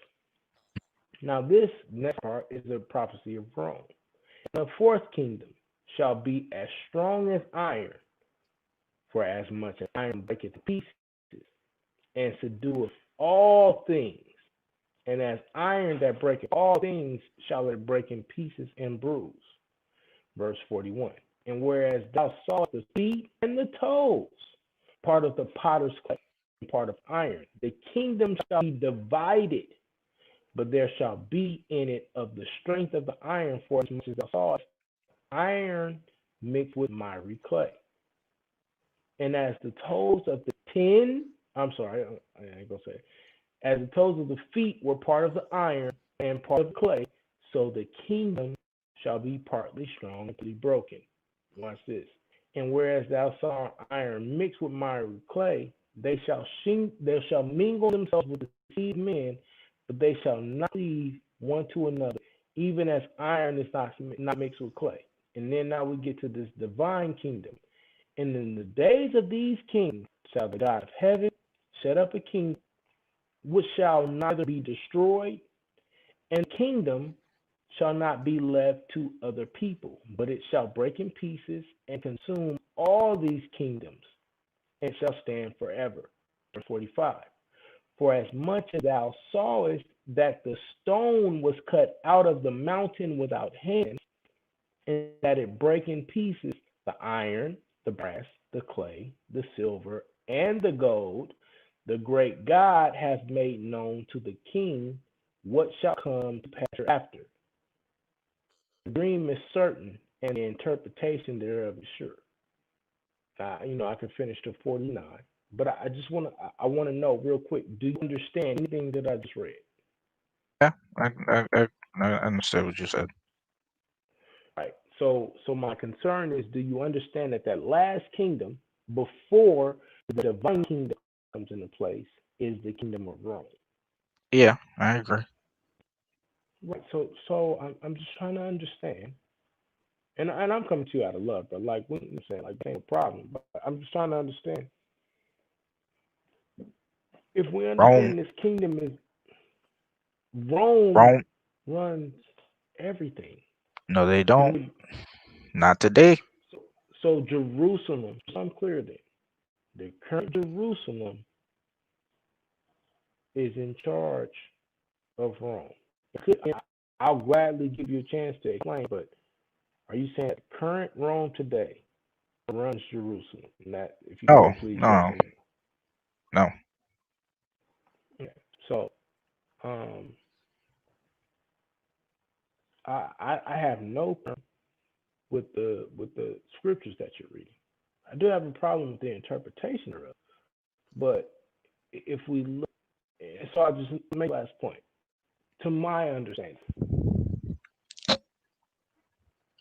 Rome is influencing all this, and we can see the the amalgamation and the transformation and the metamorphosis on morphe, if we want to deal with the Greek word, but Rome morphs into all of these other kingdoms. Do we agree or disagree? I didn't understand that part. Rome morphs into other kingdoms. What do you mean? So understanding prophecy. What is your understanding then of what happens to Rome, right? So this first century Rome, where are they today, and how have they morphed, or have they just disappeared? Well, they fell in about 400 AD, around there, by the was it the it was European peoples who conquered them. I forgot what barbarian people who conquered them in like 400. And then we had the Byzantine Empire that came after them. Holy Roman Empire that came out a little bit after that. So Roman Catholicism, that stuff took over. And then wait, stop. Roman Catholicism, the Roman Catholic Empire, has that ever really been defeated in 2021? And it says they were dissolved in 1806.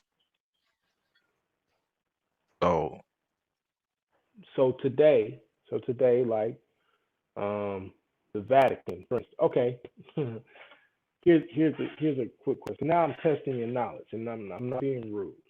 So all of these branches of Christianity, Anabaptist, Protestant, all this, are they or are they not branches of Roman Catholicism? Yeah, they came out. Yeah, they came out of Roman Catholicism. So everything that we have today dealing with the Bible, mainstream, comes out of Roman Catholicism, right? Yeah, more or less. Yeah, more or less. So to be safe to say then that Rome would be the mother, I ain't saying harlots at this point, but the mother of all these Western religions, at least. You said Eastern? Western. Let me see. Yeah, majority of America is Christian, more or less. I mean, we didn't even talk about America. When we go to Europe, that's right? Eastern. It depends on how far. So we could agree though that, like, okay, England, Britain, all these areas are Roman Catholicism areas. Would you agree? They're definitely not practicing. So England and these are definitely not practicing some form of Eastern religion or Eastern Christianity or Eastern belief system. Some of their things. Some of their things are correct, but I'm talking about the majority. The majority of yeah, these areas majority of them adhere, right? They adhere to some form of Roman Catholicism, right? Yeah. Now, let's have this quick conversation. Where is the Jerusalem form of religion that's taking over the world?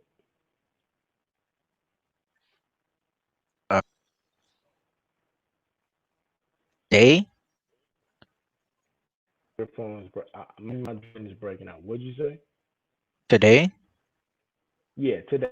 And even from first century from now, this is the form of Jerusalem belief system that is taking over the world. Back then they had their Judaizers. Today they didn't take nothing over, but I'll give you that. I'll give you that for right now.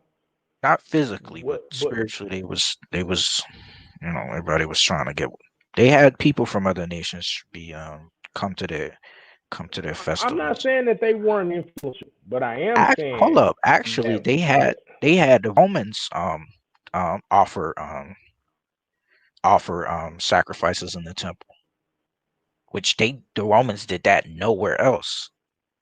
So, and Rome controlled the world at the times, and they not only Rome, they had other Greek capped nations of people that came and Are you really trying to tell me? And I want to be honest right now. Are you really trying to tell me that Rome influenced? I'm sorry, that Jerusalem influenced Rome religiously? Religiously, they had a footing in the table. I'd say what happens in 70 AD, fam?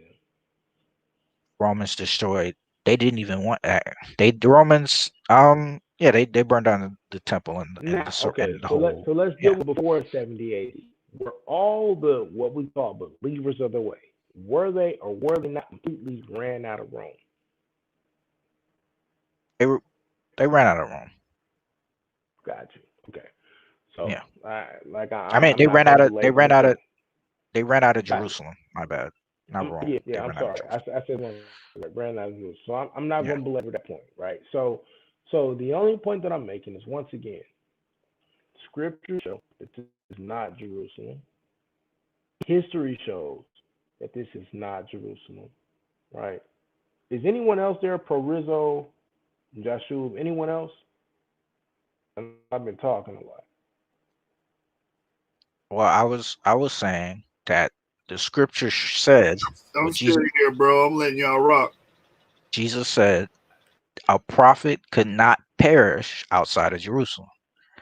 Now, in Revelation, the great harlot was responsible for killing the saints and the prophets.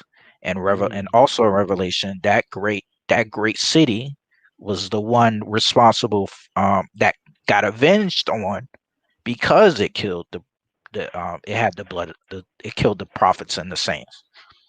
If Jesus said it's impossible for a prophet to perish outside of Jerusalem, and he said that they would kill the scribes that he sent them, and the prophets and the wise men, etc. Well, I'm paraphrasing, but the holy men that he sent them, the disciples. And it says in Revelation that the martyrs were found, the blood of the martyrs and etc. were found in that great city. And then where it's used, it says the great city where also Jesus was crucified. The only time in Revelation where the great city is used is in reference to the great city, Mystery Babylon, the great harlot. That's the only, and the colors of the what's the word? The clothing that this city is adorned in, this great Mystery Babylon, purple, scarlet, etc., etc. Wrap it up in 10 minutes. I'm gonna shut the stream down, man. All right. This is the same colors. This golden cup. These are the same things found within the temple, which is the main site of Jerusalem, basically the main area that people go to. This is a clear-cut description of Jerusalem. And any Jew in the first century who read these descriptions of what this Mystery Babylon the Great is, they would have understood, oh, this is talking about the temple. This is talking about Jerusalem. Stop. All right, look, we got 10 minutes left. I promise you I'm going to give you the rest, right? Because I feel like I made my point throughout the conversation, right? If you understand Daniel 2, even if you understand all these other chapters, we go to Daniel, do all different things. This is the only point I'm making. Mystery, quote unquote, Mystery Babylon has to have influence. I'm not talking about where people was killed at, anything like that. I'm talking about who has influence over the world. It is not Jerusalem. Spiritual influence. Even as it pertains to spiritual influence, because these people reject the quote unquote spiritual influence of Jerusalem. Hear me out, right? Because the spiritual influence of Jerusalem, as we know today, is the Talmud, right? It is the Talmud. No one around the world, other than people that live in Jerusalem adhere to the Jerusalem Talmud. They have no true influence, to the point of they have people come and defend them. And the people aren't defending them out of prostration or out of, I am in servitude to Jerusalem. They are defending them simply because they're giving them charity, if we're being honest. The United States gives them money because of the Holocaust. All these people give them money based on the Holocaust, not because they have influenced them to the point of, oh, you need to prostrate yourself. While I will admit that you make some points about, oh, the prophets killed here and things of that nature, none of these things have anything to do with the influence. Rome. And once again, I'm not definitively stating any particular nation, but according to the Bible, Rome influences all of these areas. Right? Even John's day, in the 1st century AD, Rome is the alpha dog as it pertains to any stuff. There's a reason they're fighting these things. It has everything to do with Rome. Rome disappears and then comes back. Right? Everything we see has everything to do with the Greco-Roman Hellenistic Empire, because it is an amalgamation of all religions. That is not Jerusalem. Right? It doesn't matter where you go to in this Bible and what prophecies you try to mark for this. Rome is the prescription for today of what is the influence over the world. Roman Catholicism. You said yourself that Catholicism runs the majority of the world. That comes from Rome. Everybody bows down and capitulates to the Pope. That is Rome. I need you to be scholastically sound, at least as it pertains to that conversation. I'm opposed to the conversation. But I'm very frustrated at the fact that you keep hearing me say, and you keep agreeing to say, that the Roman Empire not only was the influencer of back then of 1st century AD, but is now even physically they were back then, and today I'm saying that they're not the king Mamu today. And if you can't say that, well, no, I'm not gonna go into that, but back then, just push back. Where do all these religions, what we consider Western religions, where they birthed out of? came out of Judeo-Christianity, and that became Roman Catholicism. No, and that they came out of Rome. Because Judeo-Christianity, what you're saying is the Talmud. You understand, right? Like the Judeo belief system, and I should say Judeo-Christianity, but like Judeo belief system that we know is based off the Talmud, because this is what Christ is arguing against. Hold on. Do you understand that Christ comes and he's arguing against the oral tradition of the Jews? I know that. Yes, no? I agree. I said Judeo-Christianity. So I'm not talking about Judaism. Judaism. Right. Okay. So then, as we deal with Judeo-Christianity, right? So then let's say Judeo-Christianity is the prescription for the day. That does not come from Jerusalem. That comes from Rome. That comes from Rome influencing everyone. Because here's what happened. Rome takes on what everyone else is doing and prescribes and creates. You even just talked about the Byzantine Empire. None of this, once again, you have not shown me in antiquity, in history, where Jerusalem, the belief of Jerusalem, right? Because I agree with what you're saying, the Bible said, but I need you to show me in the world where Jerusalem influences all of this. And that really is the end of the conversation. Where is Jerusalem attributed in history now to have influence in all of this? If I could show you where the Romans deemed the temple important, that they didn't even want to destroy it, that they held these Jews, their God, as someone important, would that count? No, because even then, the Romans still influenced their religious beliefs. You understand that, correct? It's them looking at their gods. That's a yes or no. Do the Romans then adopt their God and influence their religious practices on the Judean God? That's a yes or no. They did that after, but it doesn't matter what time. Throughout antiquity, from antiquity now, Romans have influenced the quote unquote Judeo-Christianity. Yeah, I agree with that. Okay, so I'm trying to say once again where Jerusalem influences the world. We see Rome influencing the world because even if you just stick from the Judeo perspective of the Talmud, then that would have taken over the world. Or we look at from the followers of the way, the believers of the way, the followers of the way of the Nazarene, that would have taken over. Neither one of those belief systems have permeated in the world. Roman Christianity has permeated the world. Do you agree or do you not?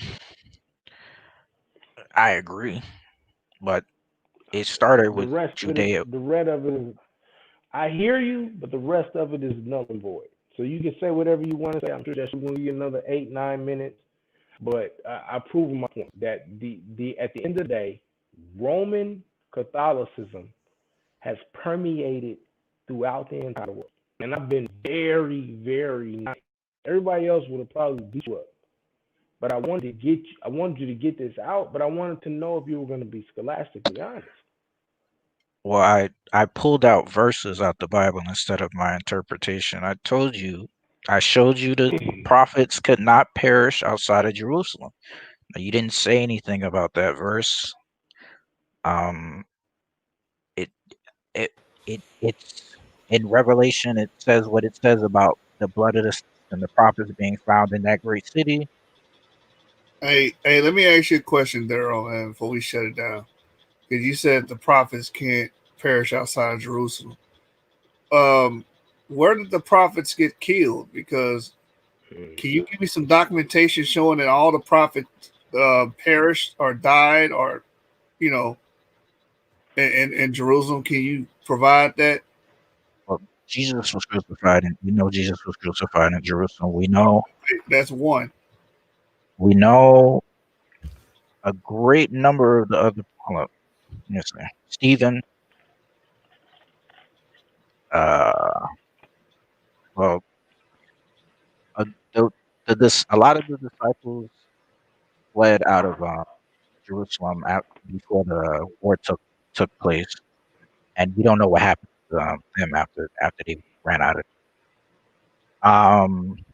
What is it? There were Jews running. Paul killed a good number of the Christians before he converted. Let me see. Martyrs.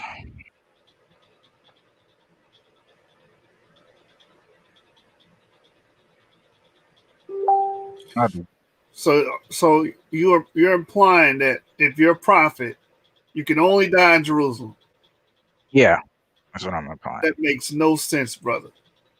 At least what Jesus said. That's what Jesus said. I would like to look at it and examine that, because if you can't give me any historical context to that, I'm just not going to count. I'm not going to count that interpretation. Stephen died inside of Jerusalem. The saints, we know this. A lot of the saints were killed by the Jews inside of Jerusalem. We know that. So, what up to the panel, man? How y'all feeling?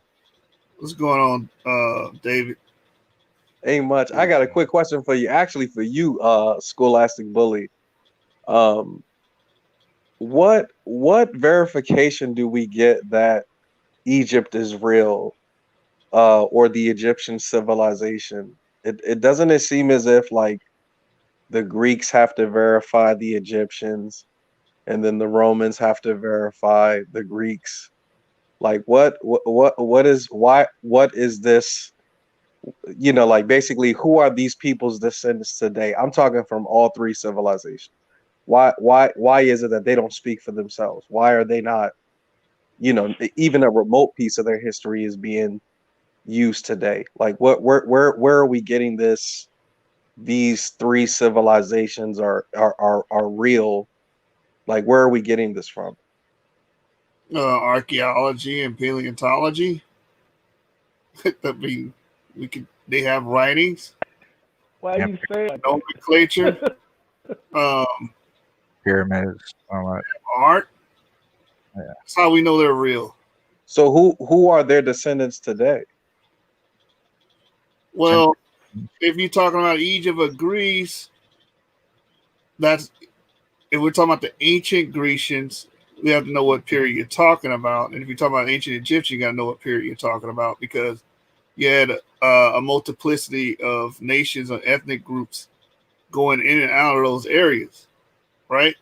Like the brother brought up, Higher Be Praised brought up that Ramesses III was EV38. You know what I'm saying? And most African Americans stem from that subclade, right? So, but then you got evidence that the Nilos were, I think, A32B, a different haplogroup or clade or different people, layman's terms, that have an ancient presence in Egypt. So, I mean, there's different groups that were there at the same time. I mean, at different times. I think the Nilo Kushite people. That's what I hold in my arm. Hey, Daryl, did you just admit that you're not a Hamite inadvertently? No. You did, because you're not a Nilote. You're not a damn Nilote, man. I mean Nilotes. I'm not a Nilo. I know that. Like Nilotes, like sneeze and. Okay, brother. The original Nilotes would be haplogroup A. Yeah. I'm willing to bet my money on you that you haplogroup E. Yeah. But I'd hold that the people, they say haplogroup haplogroup E originated somewhere in East Africa, or they say Western Asia. Western Asia, yeah. But Egyptians, north, right up in. So maybe, because I mean, I don't know. When I look at the statues of the Egyptians, those look like black people. But that's not enough evidence to prove that blah blah blah blah. But the noses and the lips on those statues, so I hold that my pick for Ham's children is either Cushite or Mizraim. But I hold that the original Cushite people are the people like Sudanese, which is the Nilo people. So Nilotics from the Nile. So they don't have anything to do with haplogroup E, the original Nilotes and Nilo-Saharan people are A. Yeah, they're A. I agree on that. But to put more perspective on what David said, that even if you look at America, he's like, who are the descendants of the Americans? What period of time are you talking about? Because during colonial times, you might be talking about Western Europeans, but prior to colonial times, you may be speaking of Incas. You know what I'm saying? Well, that's a whole nother ball game, because we're if we're gonna do it that way, 240 some years, that's not really that long of a time period. I don't really see a massive invasion of Europeans or people melanated Europeans from Europe come. It's not a massive invasion. Um, I'm not really seeing that. They did. It was, I mean, I there was know they're Native here. I'm Americans not. over here. I know. I'm They not. not over here. No. I'm not denying that they're here. I'm saying during that time period, it wasn't. It does not look like to me a massive invasion. I don't think. I think they just had a lot of children, man, and they brought people from a lot of other nations here to America. So those people had children, and that's what we got today.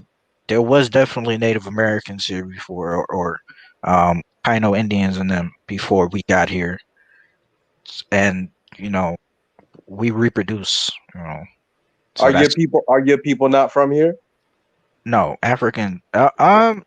There's there's a debate that black West Africans came over here before, but everyone has that Chinese people, blah blah blah blah. But the people that generally is said to have been here were the Native Americans. So it is what it is. But definitely, there's not that many Native Americans anymore. But Nah, I mean, being that I know who my family is. We've never even encountered anything like a Native American until recently. it's like So because they got a lot of them died. A lot of them were killed, and them diseases that the Europeans brought over. Then they did numbers on those Indian people. So I ain't buying that story, dude. I'm sorry. no, because they brought some people from Africa over and that were isolated, and as soon as they touched, soon as they just died because of the diseases that they're not used to. So that those diseases is an actual fact. What killed a lot of them, and then you have That's the same thing that happened to the that's the same thing that happened to the American Indians that went over to colonize Liberia. The majority of them died once they actually got to Liberia. I mean, I was surprised.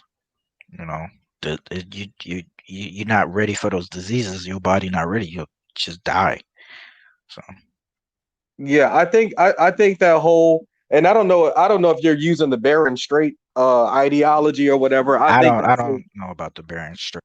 I know where I know where they said it was, but they could have just got some ships and came over here. Shoot, but I don't know. You had the Australoid people, Aborigine. They definitely went over to well, that's if you believe that they came out of Africa and went on boats or something and went over there or whatever they did. But I don't.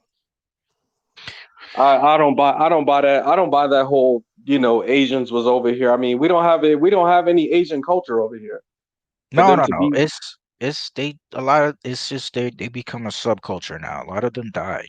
A lot of them were killed. We have books when Christopher Columbus and them said he wrote about these people. He thought they were Indians and stuff.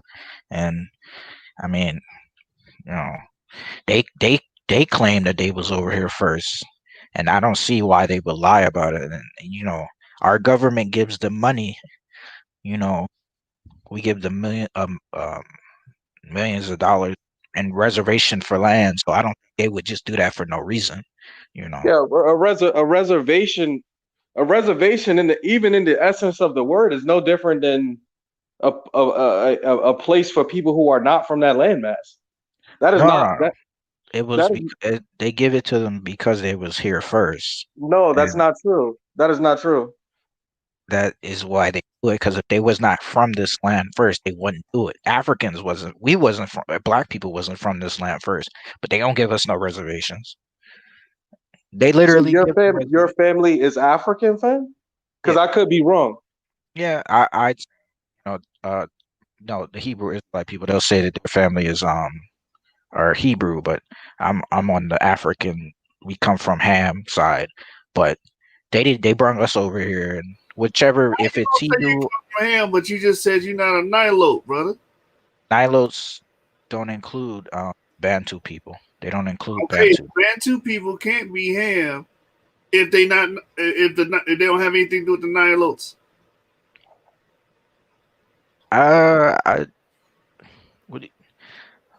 No. Okay, give me the three paternal markers.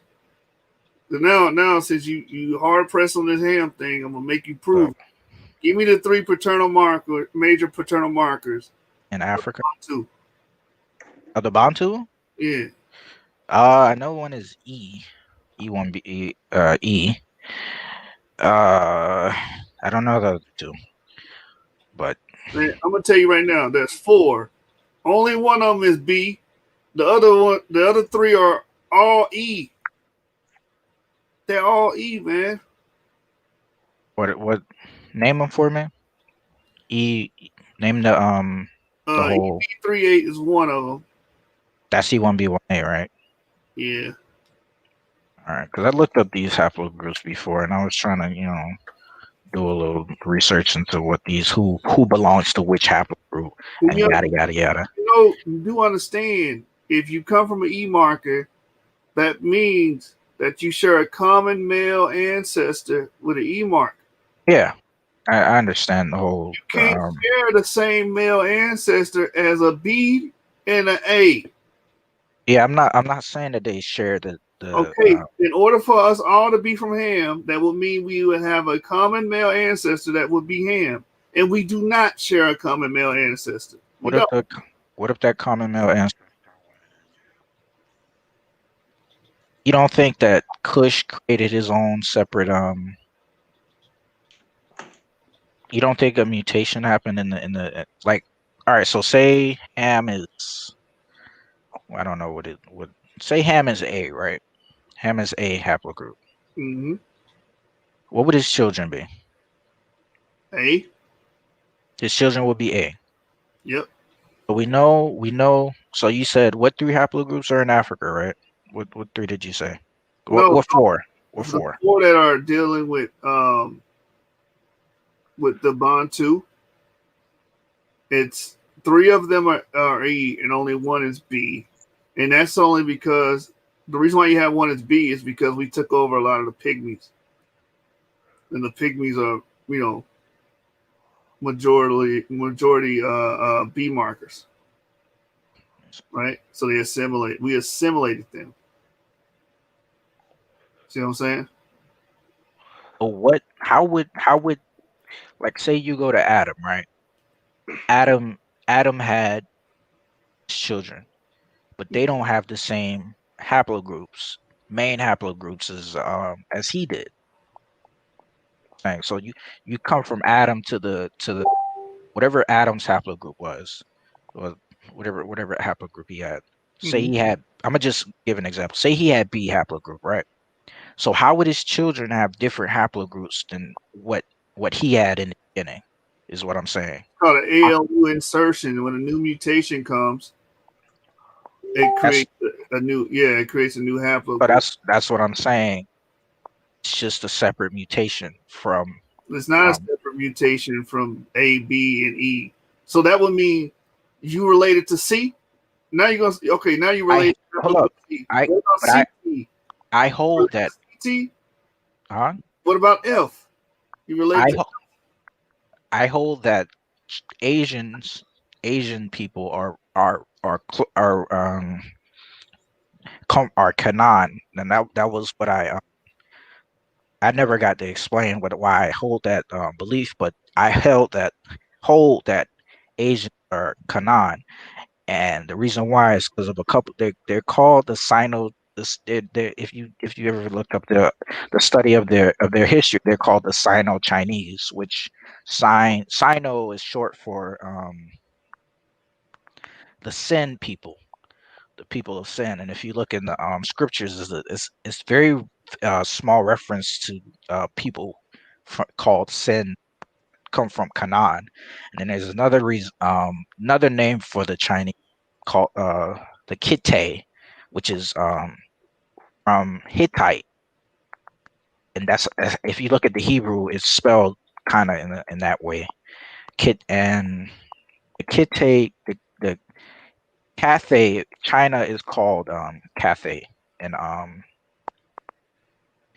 in one language, I forgot which language it was, but if you Google it, it's a name. It's the ancient name for China, Cathay, and this word, and there's another word, Catan, and this word is I at least hypothesize that this was what Kitte was, the Canaanite son of the Hittites, basically, so that the Asian people. And this would explain if you look back in their way back in their history, and their Buddha statues and their and why they're closely related to well, at least in the how ancient the people are, the C haplogroup, and before that's B, which is the B haplogroup is Africans, if I'm not mistaken. Yes. So okay, A and B are the African. Africans. Yes. Yeah, and then C is the Chinese. And I held that those Chinese come from C is not Chinese. O is like the most predominant Y DNA marker in China. Is O. Hold up, let me see. There may be C over there. There may be like small. It's not the majority, man. It says, yeah, it says East Asia, Central Asia, Siberia, North America. Yeah, population. Let me see. Let me see the whole. It's not the majority, brother. You want me to help you out and pull the source on you? You pull up the source. I'm gonna look at where they say the majority of the people that hold this haplogroup. Hey, you ain't slick either, man. I'm trying to go to sleep. Hey, I appreciate you guys both, man. Thank you. I just learned about your channel watching a guy named Medicine Man. Are you familiar with him, Scholastic Bully? Medicine Man. I don't know. It doesn't ring a bell right off. Okay. He just shared some of your work. That's how I was able to find you. Oh wow! Shout out to Medicine Man. Yeah, definitely. I was also wondering. This is my last question. I know you're trying to go to bed. Do you guys do genealogy? Like, do you trace your own family and their origins, or like where they come from? I haven't traced mine, but I'm pretty sure where my people come from. At least in the people that my peoples are related to. We sure that you're not a Nilo, brother. Yeah, I Nilo as in Sudanese. Oh, it's a weird, very odd. A lot of Nilos are like, super like Nubian, there's Sudanese people is my idea of a Nilo. If you understand what I mean, they're the darkest of the African people. I'm talking about the original. Yeah, these are I believe the Sudanese are the original Kushite Nilo, Nimrod, and he was one of them. He had to be an African at least. We can agree on that. Man, but I believe I did my DNA 23andMe and Ancestry.com. As far as genealogy, I just know my father and my grandfather. I know a lot about my mother's side, but it kind of like the lines get blurred after a while. Like it won't like my family history don't go past as far as just asking my family about it and knowing who they descend from or who they descend from. It don't go past like 1940, 1930, to be honest with you. Really? Yeah. They don't. Yeah, that's very common for slave people. it's pretty common for those type of people. Wow, man, that's crazy, man. So do you know what time your folks actually got here? Like, do you know what area in 1940? Like, let's say 1940 is the line on your father's side. I'm only saying it just to clear things up. Do you know what area it was? Texas, but on my father's side, my grandfather, his parents came from Mexico illegally.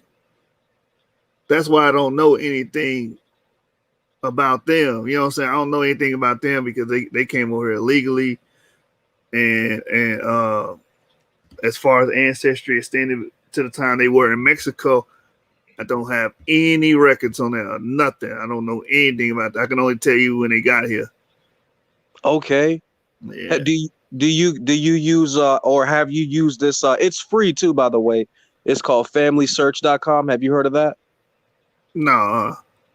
Oh man, you might want to check into that, man, because you might get more answers. FamilySearch.com. All they need is an email. That's it. And they have lots of records. Lots of records, bro. But yeah, I'll look it up, man. My grandfather, his name was Joe Vasquez. You know what I'm saying? Yeah. So yeah, man. You like I said, man, FamilySearch.com, yo, it's free. They have a lot of census records. They have a lot of birth records. You will not be able to get copies. They will show you the actual census record. You'll be able to see it. You can see the neighbors. You can see the other people on it. But as far as getting copies, of course, you're going to have to pay for that. But you can screenshot it from off of there. That's how I was able to track on my grandmother's side. I got all the way up to 1772. And I think, yeah, man, yeah, you can definitely and be wary of certain counties changing names. In specific, and it's funny you mentioned Texas. Have you ever heard of a place called Austin, Texas? Yeah, of course, yeah. Okay, the guy who started Austin, Texas, he brings up 300 families. His last name is Austin, Austin. But the other family is an Austin family, Alston. And I found out my people descend from a guy named Felipe Austin. He's an impresario. He was supposed to basically help establish Mexico, but he turned on him. And the president actually killed him. Sorry, it was a president who killed him. I can't remember off the top who's the one that hung him. But he actually intermarried into the Chickasaw tribe. So yeah, man, you can find some serious records, bro. Like I said, FamilySearch.com. It's free. It is free, yo. And hopefully that could be some assistance to anybody who's looking, for family records, bro. But that's it, man. Thank you guys for having me. Hey, no problem, man. Appreciate it. Awesome. Yeah, man. That it's I don't know if you ever considered that Asian, because Asians are like the last people to be put into the little table of nations, and some people say come from Japhet, but I don't agree. I'd say the European people came from Japhet, and then that Asians they're kind of African, and it's a very stupid reason why I say that. Well, at least the names of their ancient names, Sino-Chinese, and Cathay, which is Kithay, which is Hittite, and Hebrew. But yeah, huh? Look right here. This is from Ancestral DNA by Rain J. Herrera. It says specifically several bound to specific Y chromosome markers have been identified. These mutations include E1B1A, V38, E2M27, M75, E1B1A1, M180, and B2A150. So you only have one B haplogroup. But that's as a result of introgression. Because what we were doing, we were sweeping through Africa during the Bantu expansion and pretty much colonizing and taking over because we had advanced technology, we had iron. You understand? We understood agriculture, which means we didn't have to rely on foraging and hunting animals and pretty much dying out during the lean months. A lean month is when you can't get that much game. You can't hunt. You can't kill as many animals to feed your stock. So you're going to die out. You're not able to have population growth. So we were able to do that. And that's why EM2 dominates Africa to this day because of the Bantu expansion. But anyway, you see B right here, right? It says, conversely, non-Bantu groups A, you see that? Yeah. B2B M112 represent the signature of hunter-gatherer groups. B2B M112 is thought to signal pygmy ancestry. The residual presence of these markers represent remnants of the paternal genetic composition before, you see that? Before the Bantu dispersal. All right? Yeah. So the A and B groups don't have anything to do with you, man. I didn't say A and B. I know A and B. It doesn't have it. It's pretty. But you keep calling yourself Ham. Ham has at least should be. Let me get you another source on the Chinese too while we at it. Well, haplogroup C and D was the Chinese. It was the more Chinese, but the Japanese, a lot of them have which they're from the same people.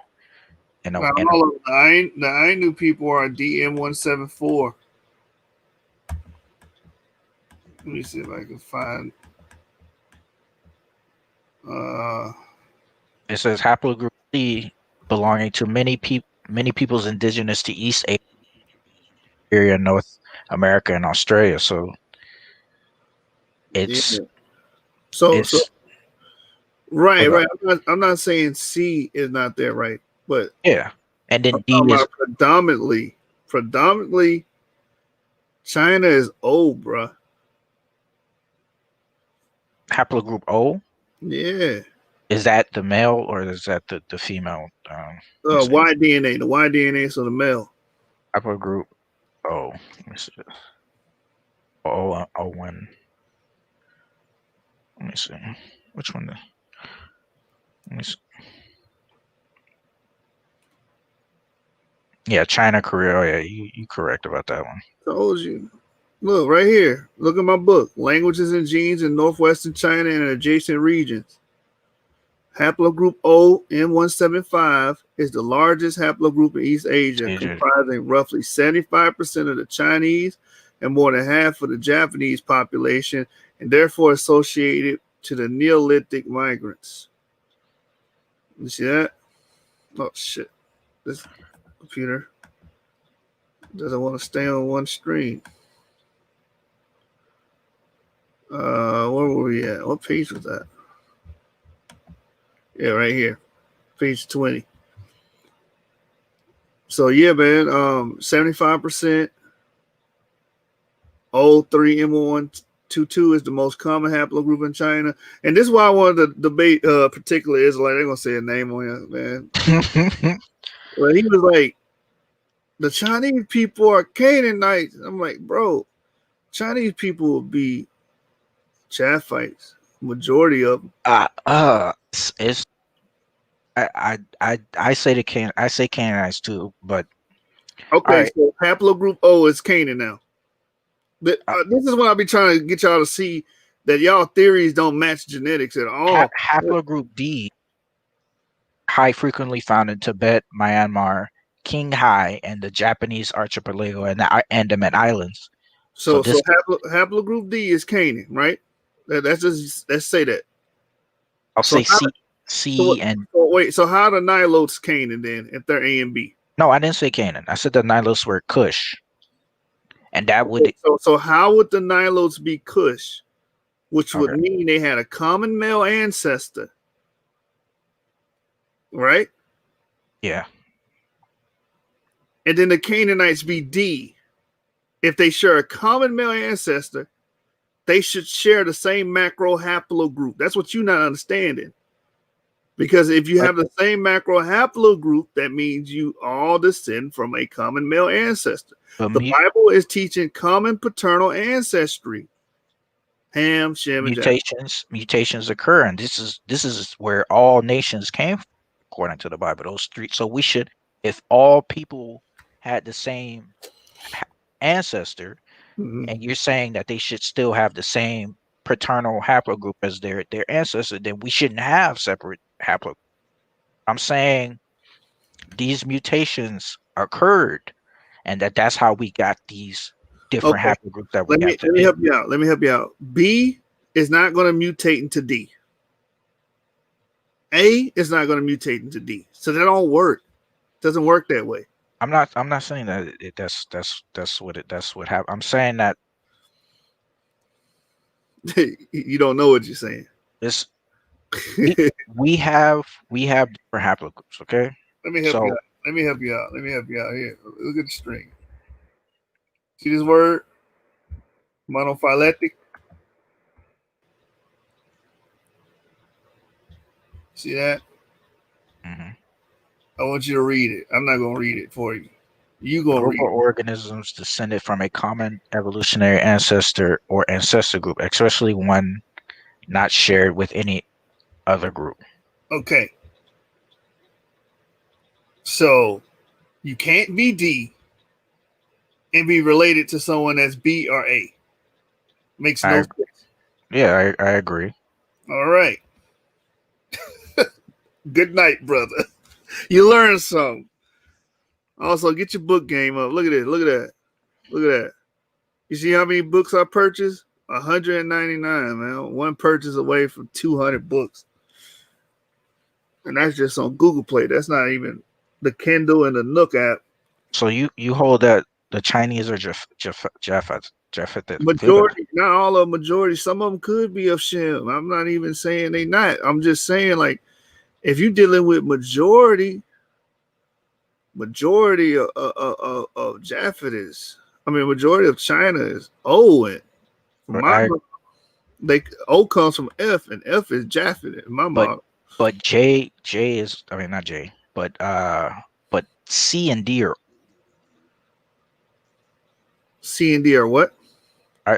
C and D are older than O, right? Or am I wrong about that? Yeah, according to secularists, C and D is older. So wouldn't it so it's would it be accurate to say that peoples of C that no. You don't know what you're trying to maybe the modern day Chinese are, it is what it is. But I hold that because I don't think the modern day Chinese are the same the ancient Chinese, because you know how their culture is, where they mix, they have a white is right culture. Well, no, you are right. You are right. I believe C was there first, if I remember correctly. It's been a while since I read this. This is a good book on that. Let me see. I think C was there first, and O was like right here it says Neolithic migrants. So they came in a new Stone Age period. Yeah, so O came in a new Stone Age. And I want to say C and D might have a more ancient. But I had seen a little chart where it was like C and D came out of Africa, or at least C came out of Africa. But yeah. That's one of the models. Again, these are putative models. These models are not known. They don't know exactly how people migrate. Yeah. But if they did come out of Africa, it would lend to them being from Ham's, because Ham's descendants went into Africa first. They went over, and after they came out of Mount Ararat, out of Armenia, they went up down into the land of Ham, or Ham. They named it, they named Africa. Blah blah blah blah.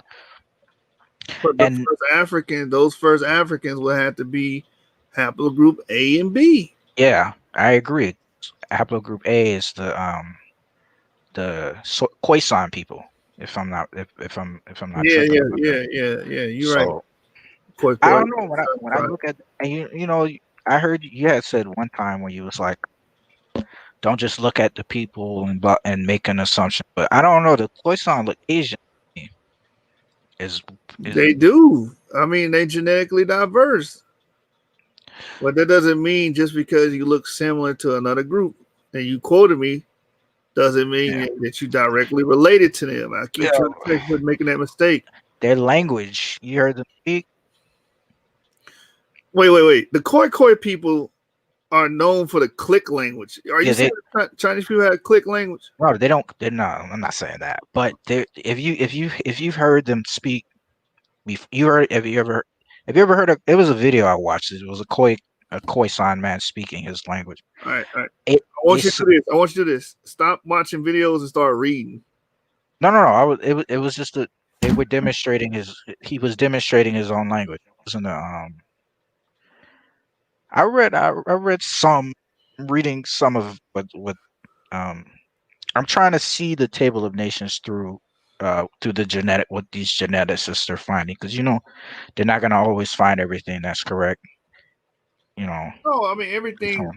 The principle in science, you have what you call the uncertainty principle. Everything has a degree of uncertainty to it. Our model has a degree of uncertainty to it, but guess what? It's a theory backed up with good evidence.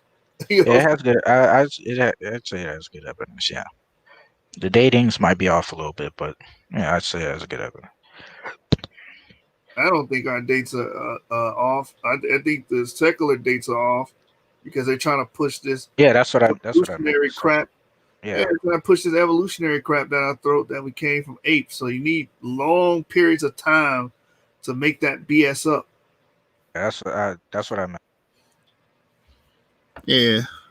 Let me see if I can find when C came. Here it is. Haplogroup C M130 may represent one of the earliest settlements in East Asia. Okay, yeah. So C was the earliest. Haplogroup C has the high moderate frequency in Far East Oceania and lower frequency in Europe and the Americas, but it's absent in Africa. Yeah. But they modeled it, so it it is what it is, man. But I hold that they're not Japhetic, but I don't know about it's like it's stupid, but white people can't dance. We know this. What? Asian people can dance. So if I show a video of white people dancing, then what? I mean like on their own. What do you mean on their own? If I show you a video of them dancing on their own, I mean they go to school and they practice. Social cultural. So listen to me. Social cultural traits have nothing to do with genetic traits.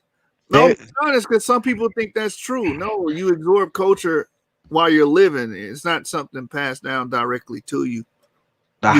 Culture. A lot of Asians have high cheekbones. Well, not a lot, but not the possibly. And whatever a lot of Asians take shits outside. So everybody that takes shit outside is the same? No. All right. So why are we using?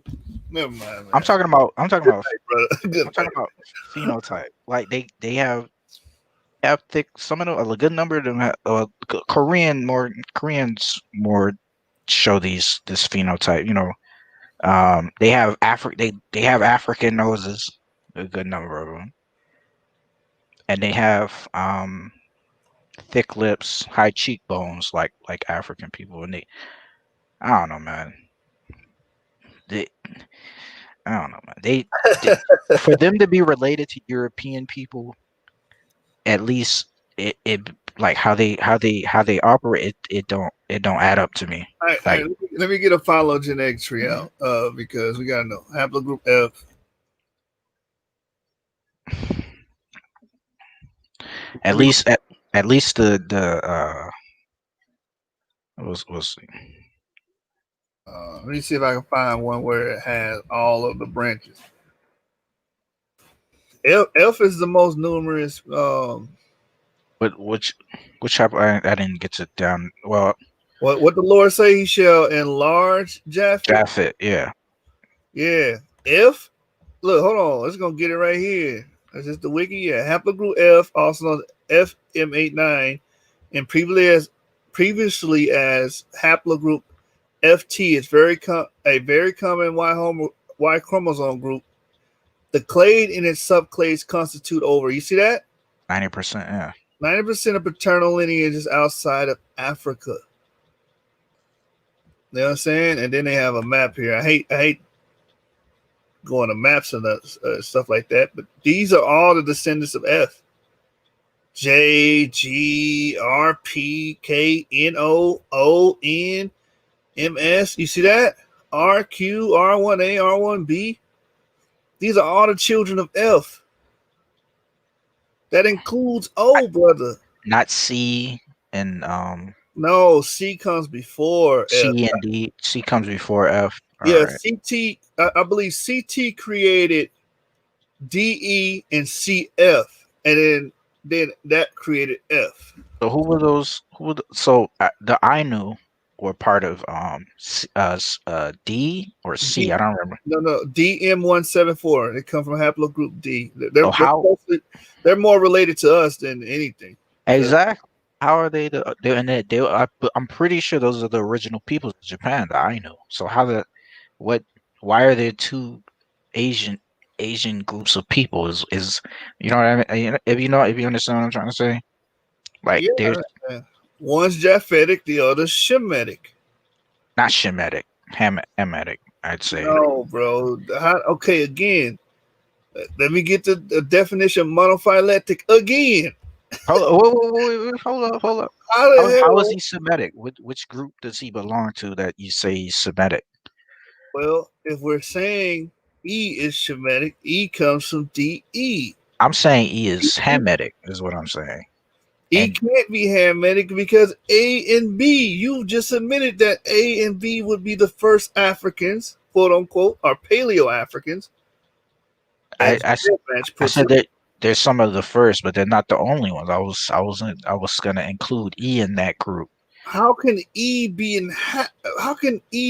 Ham if they don't share the same? Oh, let me read this again. Monophyletic of a group of organisms descended from a common evolutionary ancestor or ancestral group, especially one not shared with any other group. E does not share the same common male ancestors A and B. I don't know how many times we gotta say that before we get right. Matter of fact, write it down 1,000 times on chalkboard so you can know that you cannot share the same common male ancestor as A and B groups. It doesn't work that way, brother. It doesn't work that way. Get it in your head, Daryl. So let me say, they share the same ancestors, and at least they split from D, right? And we can agree with that. I gotta get you, man. I gotta get you because you don't understand. What? Yeah, hold on. I gotta get you, man.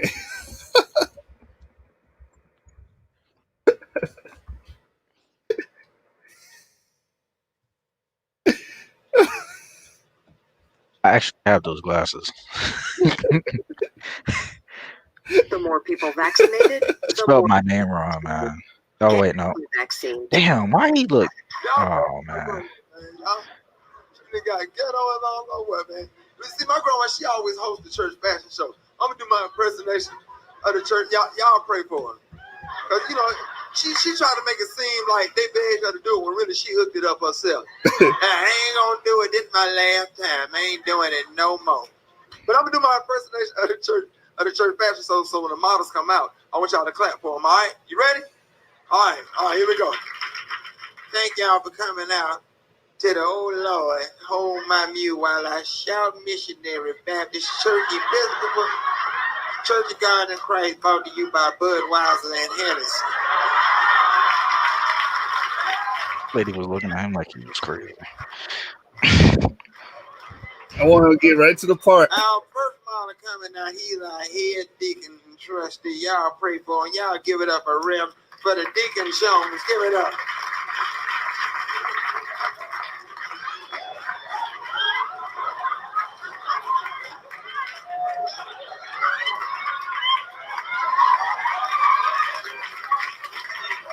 Hey man, I want to. What is that dude that was? Our next model coming out, y'all showing He some got love. old. He's our minister of music, and he made his own outfit, Antoine Jackson.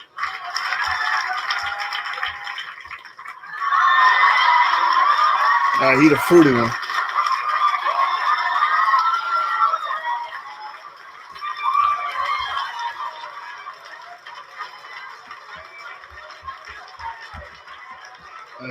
He gonna get you in a second. Oh.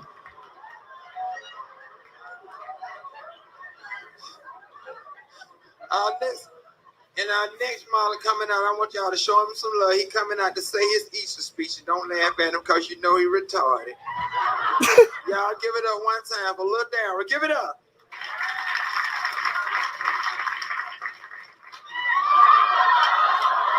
Bro, this was that dude with the. This you. Trying to make Ham and Shem the same. This you.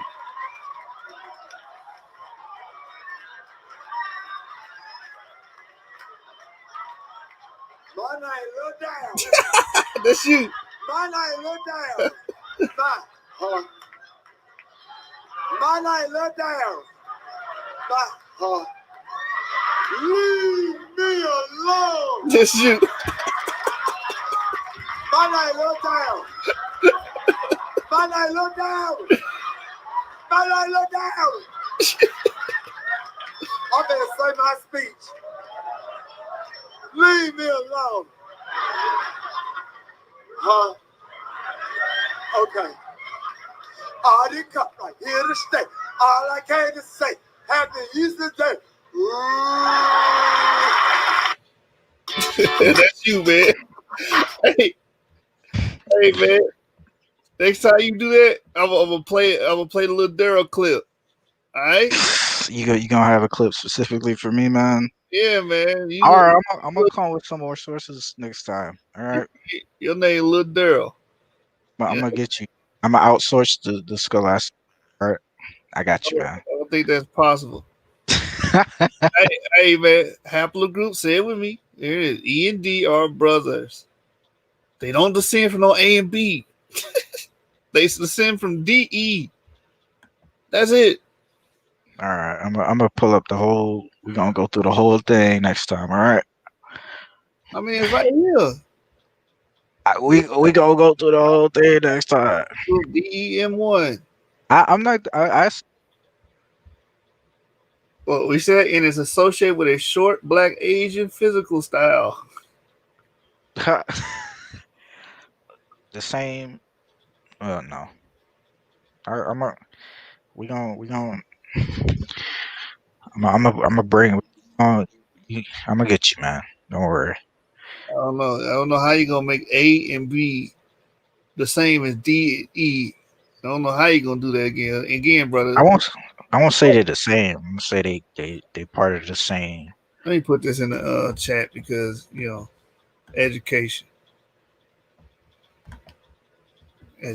Shout out to Mad Lib and what Freddie Gibbs on that song, Education. Hey, let me put this in here, man. Yeah, everybody dipped out after that. Somebody hit the laugh thing.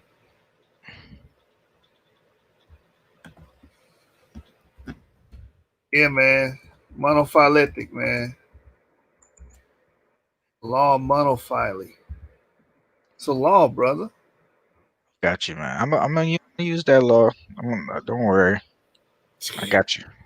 You gonna use it?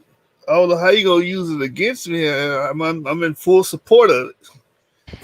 No. I'm gonna connect some dots that these little researchers ain't. If the Bible be true, then Ham, Shem, and Japheth, the three patrons or patriarchs, if you will, would have had children, and their children would have had genetic markers. Now, the genetic marker, you can't have a J marker and be related to somebody with an A marker. That's just not how it works, man. You human. That counts. You see the definition on the right there, man. Yeah. So you can always just come back. You are related. You're human. You come from. No. All people would be related, right? In the Bible, because Paul said it. We're all of one blood, which is scientifically correct. Anybody saying the Bible ain't one with science, that's scientifically correct, right? We all of one blood, but we are different through our paternal markers, man. I agree. I'm not disagreeing. Because you don't see the Bible just going around saying we all Adam, we all of Adam. No, they say these are Hamites, these are Shemites. No, it says it does say they all. Okay, so show me the verse where it says we went to the land of the other Adamites. No, it doesn't call them Adam. To the other land of Adamites. It doesn't call them Adam, but they all come from Adam. We understand they all come from Adam. What I'm saying is they distinguish them by their fathers. Yeah. So it's a paternal culture. Yeah. It's patrilineal. Yeah, I agree. They're but those are those haplogroups that we have today. Those that they come from, whatever group of people came from which group of people, that's the haplogroups we have today. Y, A, B, C, da da da da da da da da da da da. It's just that the oldest that we have today is the Khoisan, and then whoever branched off after the Pygmy people, and the Pygmy people to blah blah blah blah blah blah blah blah. It goes. They're the oldest because of the mutations, but really, a person can a lineage can get numerous mutation accumulations quite quickly. It doesn't have to take 100 to 200,000 years ago. Yeah, I don't believe in that 100 and 200,000 year nonsense. Yeah, that's just a bunch of BS. I'll bring more sources next time, man. You go to sleep. It's late. No, man, you want me to go to sleep because I put the whooping on you, man. Oh no, I got you, man. I got you next time. Y'all come up. Man, you ruined the show, man. Talking about let's talk about this instead. Hey, that prophet verse was solid, man. Perishing outside of Jerusalem, no prophet could perish outside. Oh my God, man! Where did Paul die? Where did Paul die? I don't know where he died. I don't know. It doesn't. It's not recorded in history. Where did Clement die? Clement of Rome. Where did he die? Was he a legitimate what am I call the follower, disciple of any of the disciples, or what about Polycarp? We know he was, and we know Clement was too. So I'm not going to even play that. I don't know. Polycarp was. It says he was born in like 65 AD. So yeah. So that means what? That he would have knew those that survived, and he would have been a part of that first wave of Christianity. He would have been the first ones. That's why I take his word over anybody else because he was there. Not Josephus got it. Let me start. Where did he die? Josephus is not a Christian, bro. I don't know. He called Jesus the Messiah. But we also said he had a humpback and all that. Like, come on, man. Wait. What do you mean? Who said that? Josephus did. Nah, he did not say that. Josephus pretty much depicted Christ. I read that whole book. Oh, do I got to pull that source too, brother? Are you serious? Well, that's the last source you pulling up today. Oh my God! I gotta sit here and take it. I gotta see that, my friend. Hold that up. Hold up. Pause. You know where I first seen that Josephus described how he described Christ? Where? And J.A. Rogers' book, Nature Knows No Color Line, he was talking about it. And I was I had the book of Josephus and I looked it up. I was like, oh yeah, he did say that. He said he was black, but he I never seen that description. I want to see that too. Humpback. He couldn't have been. Right. Well, I'm not gonna say what he couldn't been, but I know he had to be a perfect sacrifice. So this meant he had to be spotless. So the perfect lamb sacrifice. You know how the lamb was supposed to be sacrificed and stuff. Let me see if I can find it. He had no cuts, no bruises, except when he was being sacrificed, which was when he was getting crucified.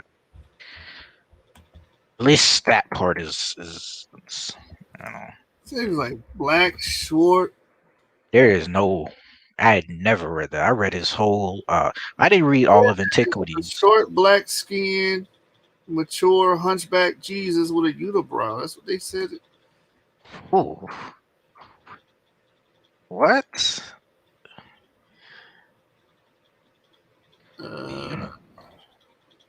I seen a photo of him where he did have a unibrow, like you know the ancient drawings that they draw of him with the, you know.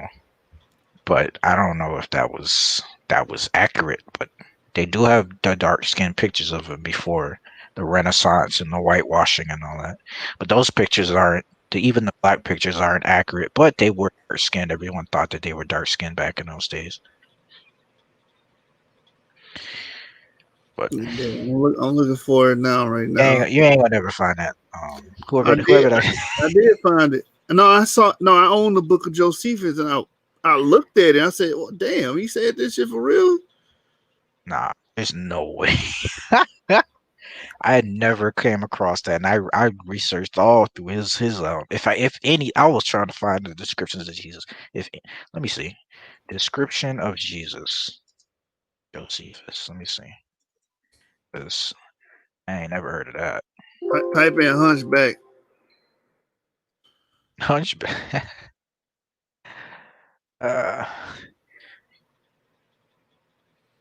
What was the book called? It's in the works of Josephus. It's the I can't remember what part of the book, man.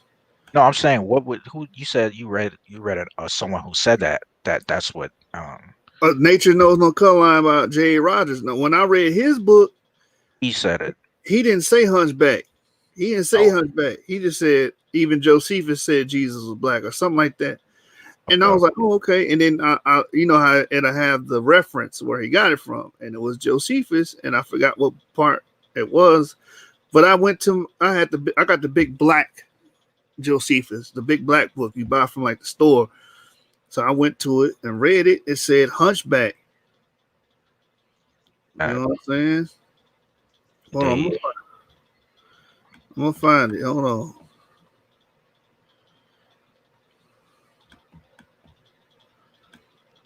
All right, let me see.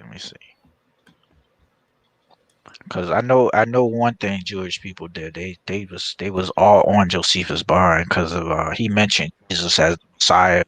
He mentioned James, and they was like, these people didn't exist. These people are fake. You know, Jewish people was all on that, man. And they hate Josephus actually. Because he traded over to the Romans and stuff. Right. But if he didn't, we'd never have that history book now. Yeah. If he didn't, yeah, that's true. He was supposed to do that. God told him to do that. Them people was crazy. Them Jews were crazy. Let me go see. Yeah, I'm still looking for it. He said that nigga had a hunchback. Like, I don't know, man. I ain't never heard of that, but I heard that from they quoted a verse. He has no form of comeliness, and blah and et cetera, et cetera. It's something like what is it? I don't remember where it is.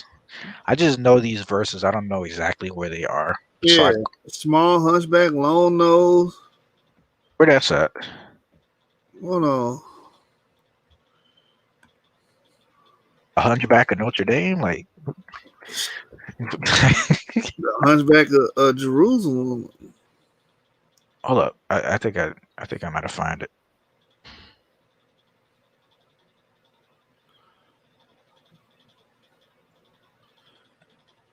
Yeah, even the church fathers say that he said that.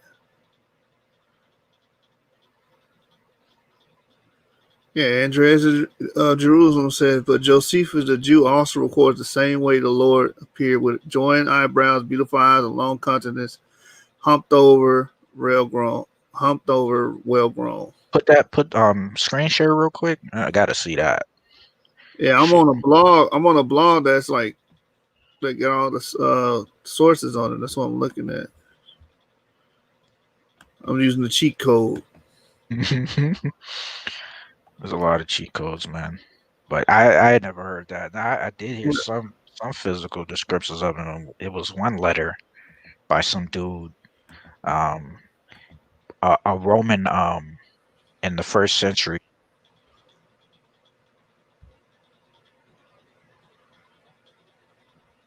It said,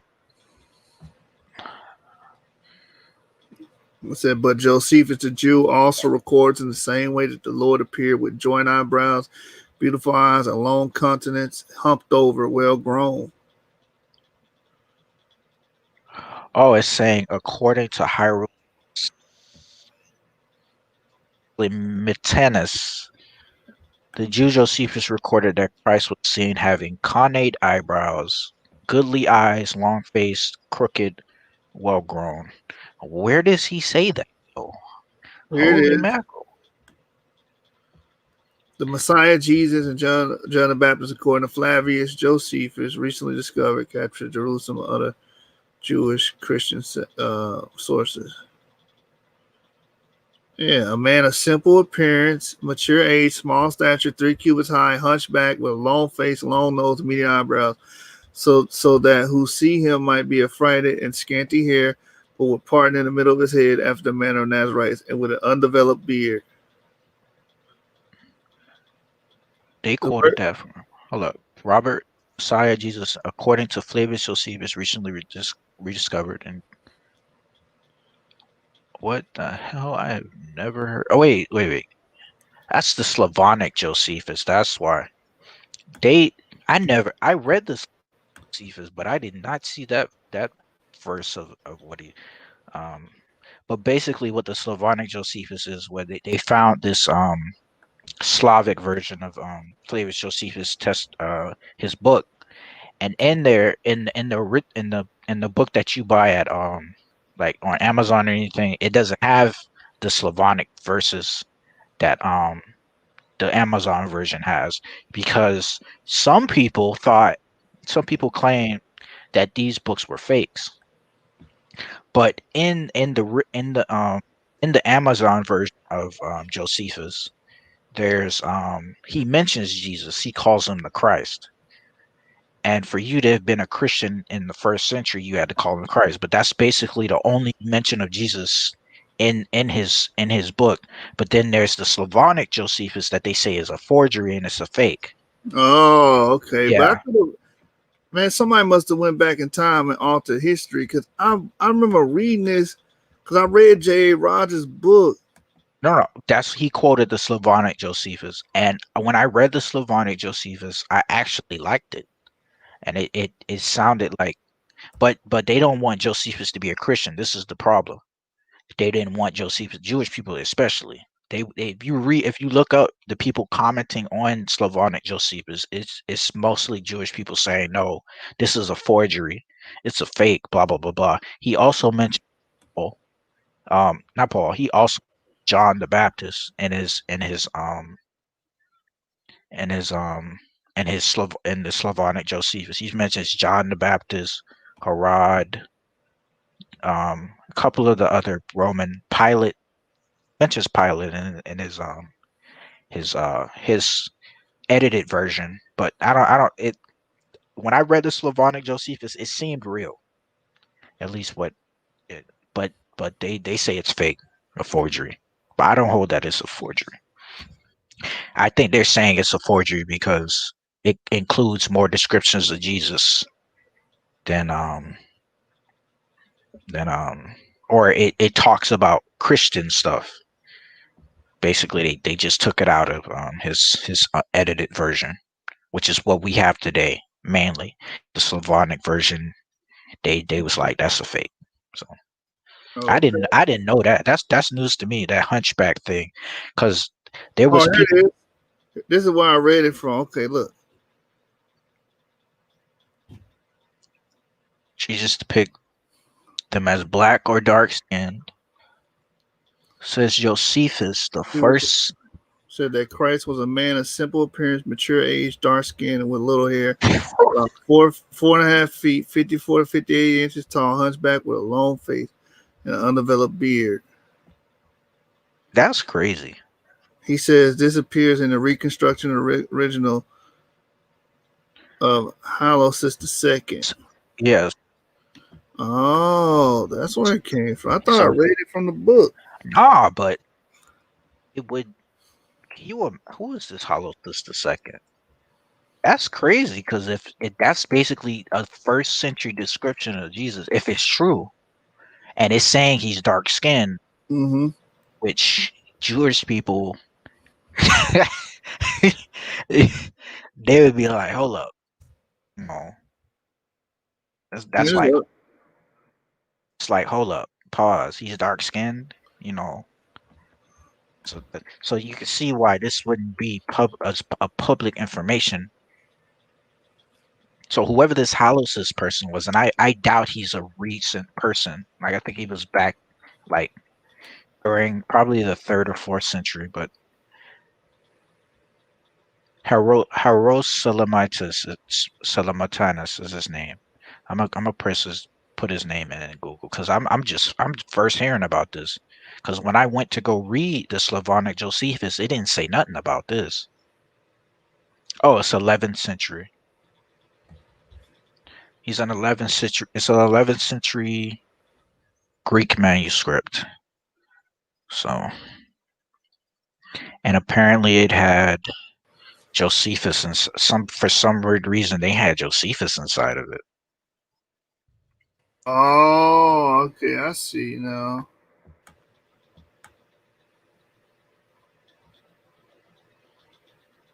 But I don't know, man.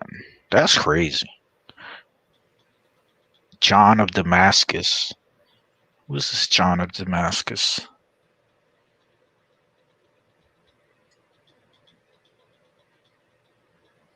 John of Damascus was born in 675 AD. So they had an older Josephus that was going around. And okay, the Halosis is a Greek rewriting of Josephus. It's a Greek rewriting.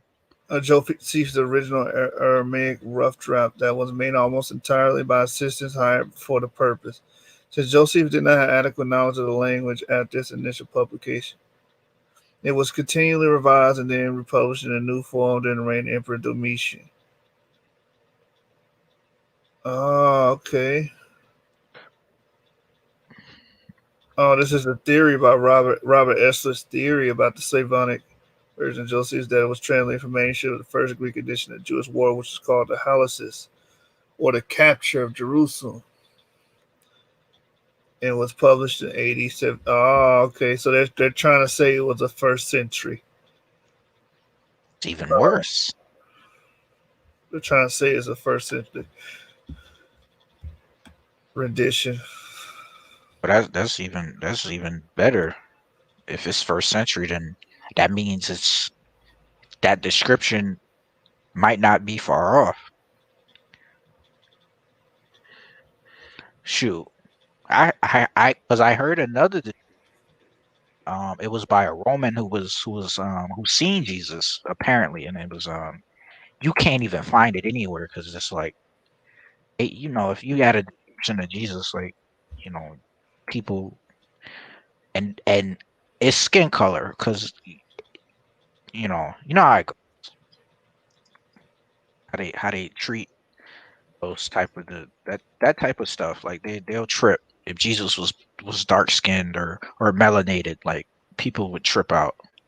That's what they did in Well, the earliest depictions of Christ are black. Exactly. So it doesn't make any. But now, I'm talking about now. Like, people back then, they knew that the Jews were dark skinned. Like, that's why they drew all those paintings of him dark skinned.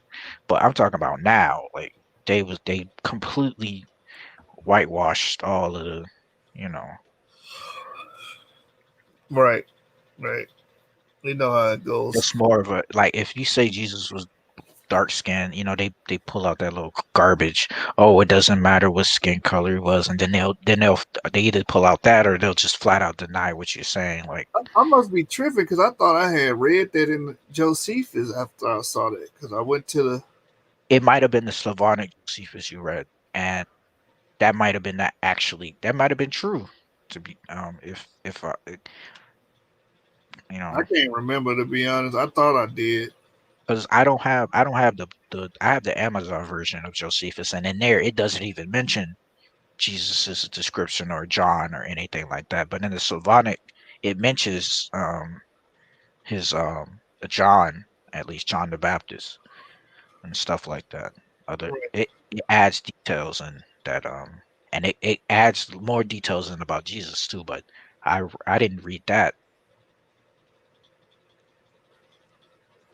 And that would explain all the early black dark skin photos of him, because all the early photos of him, you can see him some have a unibrow with dark skin, and his face is long and his skin is like a reddish brown color, but the beard is crooked, like cut in the middle.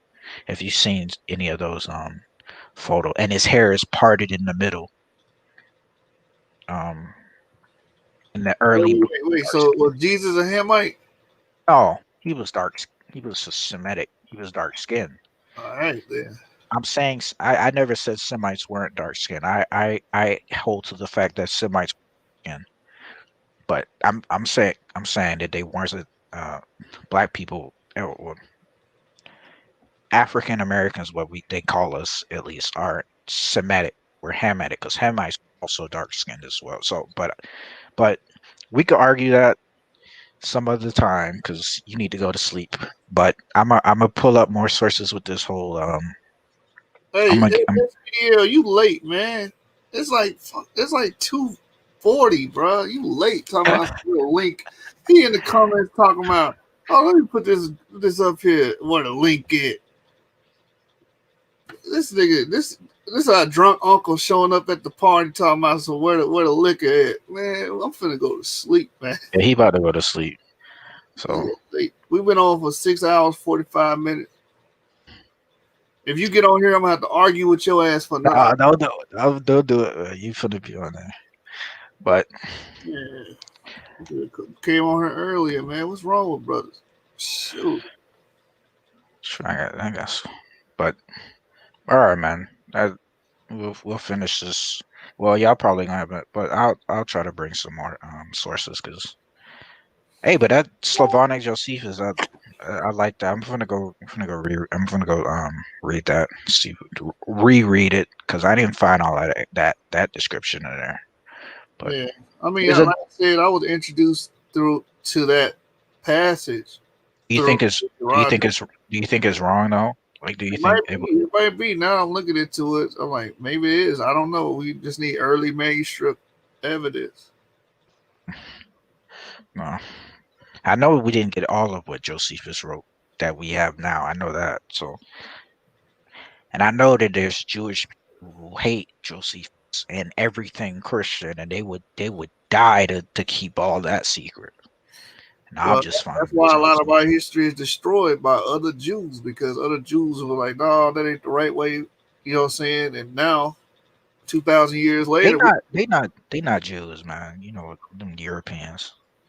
But you know what I'm trying to say, like sectarianism, like the nigga not from your sect, so he's like, man, we're gonna destroy everything he got going. You know what I'm saying? Now we don't. Now, since you destroyed that history, now 2,000 years later, when we needed to do research and validation, we can't even access that shit because it's destroyed. Can you imagine, like, a Jew saying that Jesus was dark skinned, which would further imply that all the Jews were dark skinned in the first century, and how that would, like, if what Josephus said was correct, then that's proof from a Jew, a first century real Jew, when we knew what Jews were, that the Jews were dark skinned. Along, yeah, and you know got the branch that said the Jews were boxwood, which is brown skin. exactly like, I don't know, white and people look like boxwood. but that's way later. That was way later. But the other dude that said it in the first century was Tacitus, and he said that he thought that they were Ethiopians, basically implying that they was dark skinned. Right. Which I don't know why people just look past that. That's a first century Roman who saw the real Jews. Then you have the Petrie papyrus that have physical descriptions of Jews before that period, saying they're golden brown and they're dark. See, but look, when it says golden brown, they'll think olive. You ever heard them say olive skinned? Yeah. Wait, it says dark though. Yeah. Yeah, it probably was a Garfield and smacked him up with it in the debate. It probably was a mistranslation of golden. I think they probably translated. It was dark. It wasn't even golden brown. It was honey colored. That's what I. Color, and then the other descriptions were just dark. It said dark. But they'll try to use that honey because honey is yellow. That's when you think of olive skin, you think of that color. Look, they say.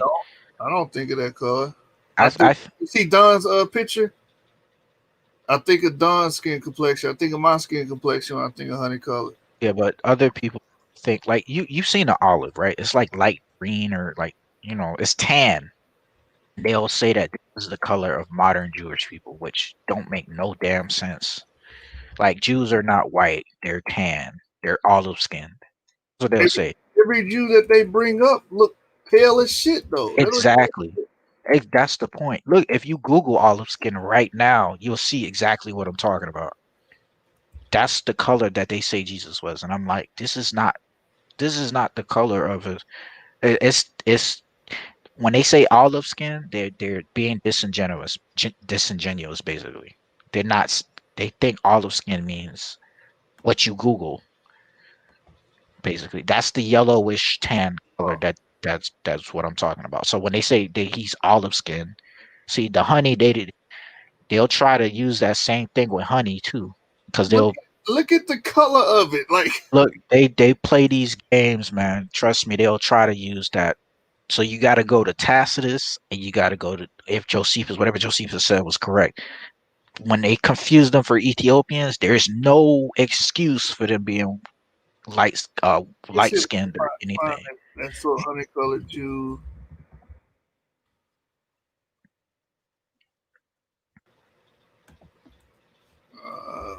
What was it? The Petrie?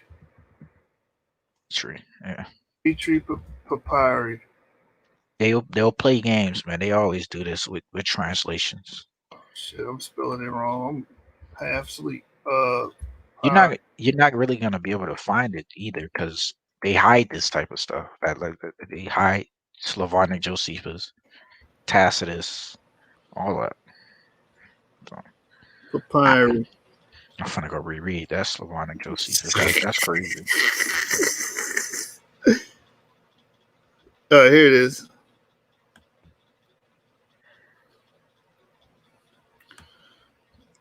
See, these are the descriptions of Jews during the Ptolemaic period. They were honey-colored skin, bright eyes. Look, they'll try to say bright eyes mean like blue eyes and stuff like that. All that crazy nonsense. Yeah, honey-colored skin. Look right here. There's another Jew, Pythocles.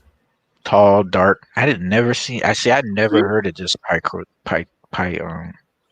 But what does honey mean? That's I know exactly what honey color mean. I'm not confused. A reddish brown color, right? Well, yeah, like I don't know. Boxwood, exactly. But they don't like to admit that. They'll hold you that it looks a yellowish color and that it's tan. All right, let me pull up Ashkenazi and see if he look like honey. They won't even. This shit retarded. It is. They don't look nothing. They whiter than white people. But they'll argue you up and down that they're olive skinned, and I'm like, these are white people. These are European. They look exactly like I ain't put you. Let me ask you a question. Does she got honey colored skin? No. Okay. I'm not arguing with you. I'm arguing the view of those. What about this one? You got honey colored skin. But you gonna argue with other. No, you're right. What about this one? They'll say he's olive skinned, man, and he's whiter than. You know what's funny? You know what haplogroup that they the J haplogroup. Uh-huh. The Ingushitia people, if you ever looked them up, it's Ingush. People of they basically in the Caucasus Mountains. They said the Khazars came from. The modern day people who have the 98% J haplogroup, I think it's J2 though. 98% is up in modern day. It's basically it's where the K's are next to Georgia and between the Dead Sea and the Caspian. That's what honey color looks like. Yeah, I'd agree. But if you because the J haplogroup, the people who the J2, the Ingushitia people of the northern Caucasus, south of Russia, in the Ukraine and Georgia, these people have 98% J2, and these are complete European people. These are the most European people. These are the most Caucasian people in Georgia. I told you, Jaffet. Yeah. No, J haplogroup, definitely Jaffet. There's no arguing that. Based on these Ingushitia people who have no relation to the Middle East, up there in the Ukraine, they live over there. 98% J haplogroup. It's crazy. And I'm like, these people share the same DNA as modern day Jewish people, what they classify as Jewish people. How can those be? Look, it's crazy, man. And look at this gradation of honey color. Which one of these match the goddamn Ashkenazi? They gonna say the first one. That don't even match it. That's like a light. That's like a light. They're not even a light bright brother. He still got a lot of melanin, man. That don't make no damn sense. They're gonna make up some excuse, man. They do it all. These people, them Jewish people, is white as Christmas. They're white as Santa. And how they confuse ancient Hebrews. They can't even. The skin cancer rate. You heard about. You got Hebrew Israelites saying that a lot about the skin cancer rate in Israel. I mean, that's fact. 2003, second highest skin cancer in the whole world. Like, how can you argue that? Like, how could those be the original people of the land when they can't even stay out in the sun for more than 15 minutes without catching melanoma or something crazy?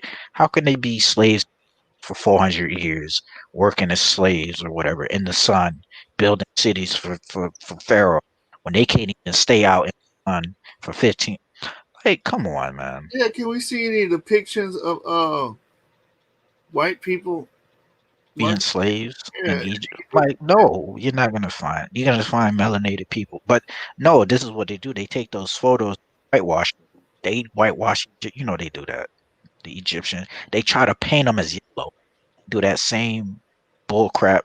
That's what I'm saying. That you can't. You got to get away from that yellow thing, that honey. Because as soon as they think of honey, they're gonna think of olive skinned yellow people, and then they're gonna think of Jewish people, white people. Basically, that's how it worked. But when you go to Josephus, if what he's saying is true, as dark and Tacitus, which we know is a fact, what he said, he thought that they was Ethiopians. You can't. That's a first. You can't argue with the honey color, and you can't argue with the fact that they said he was dark color. Yeah, you got that dark physical descriptions of Jews. Yeah. Yeah. But the majority of them is honey colored. You see, but only one of them. They'll argue you with that too. So that's what I'm saying. You gotta go to. Look, Daryl. I'm from I Don't Give a Damn committee. I'm a chairman of I Don't Give a Damn committee. You gotta shut all of it down, man. You can't give them no leeway. You gotta shut it all down. Them Jews was dark skinned.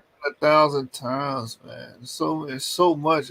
Even in the damn what's it called? The Talmud said the Jews' faces were black as pots. It says that in the goddamn Talmud. Was something else. It's silly, man.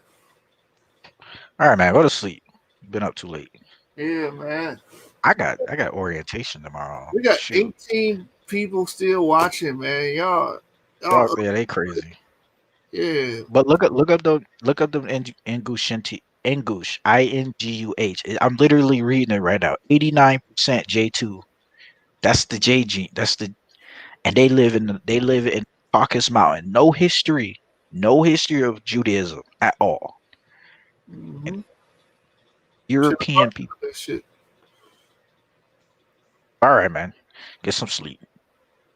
All right. Well, hold on. I want to wait 1 minute so we can be live for exactly 7 hours. We didn't pull the goddamn shift on here, man. Y'all tripping. I'll be bored. That's why I come on these talks. People. It's 18 people in here. Why my channel ain't got 18 likes, man? Y'all playing games. Hit that like button. Subscribe to the Source Debate League on YouTube and join the Source Debate League Facebook group. And all you keyboard warriors out there, instead of clickety clacking, jump your ass in the ring and do a debate live. Better end it at 7. I'm gonna end it right at 7, bro.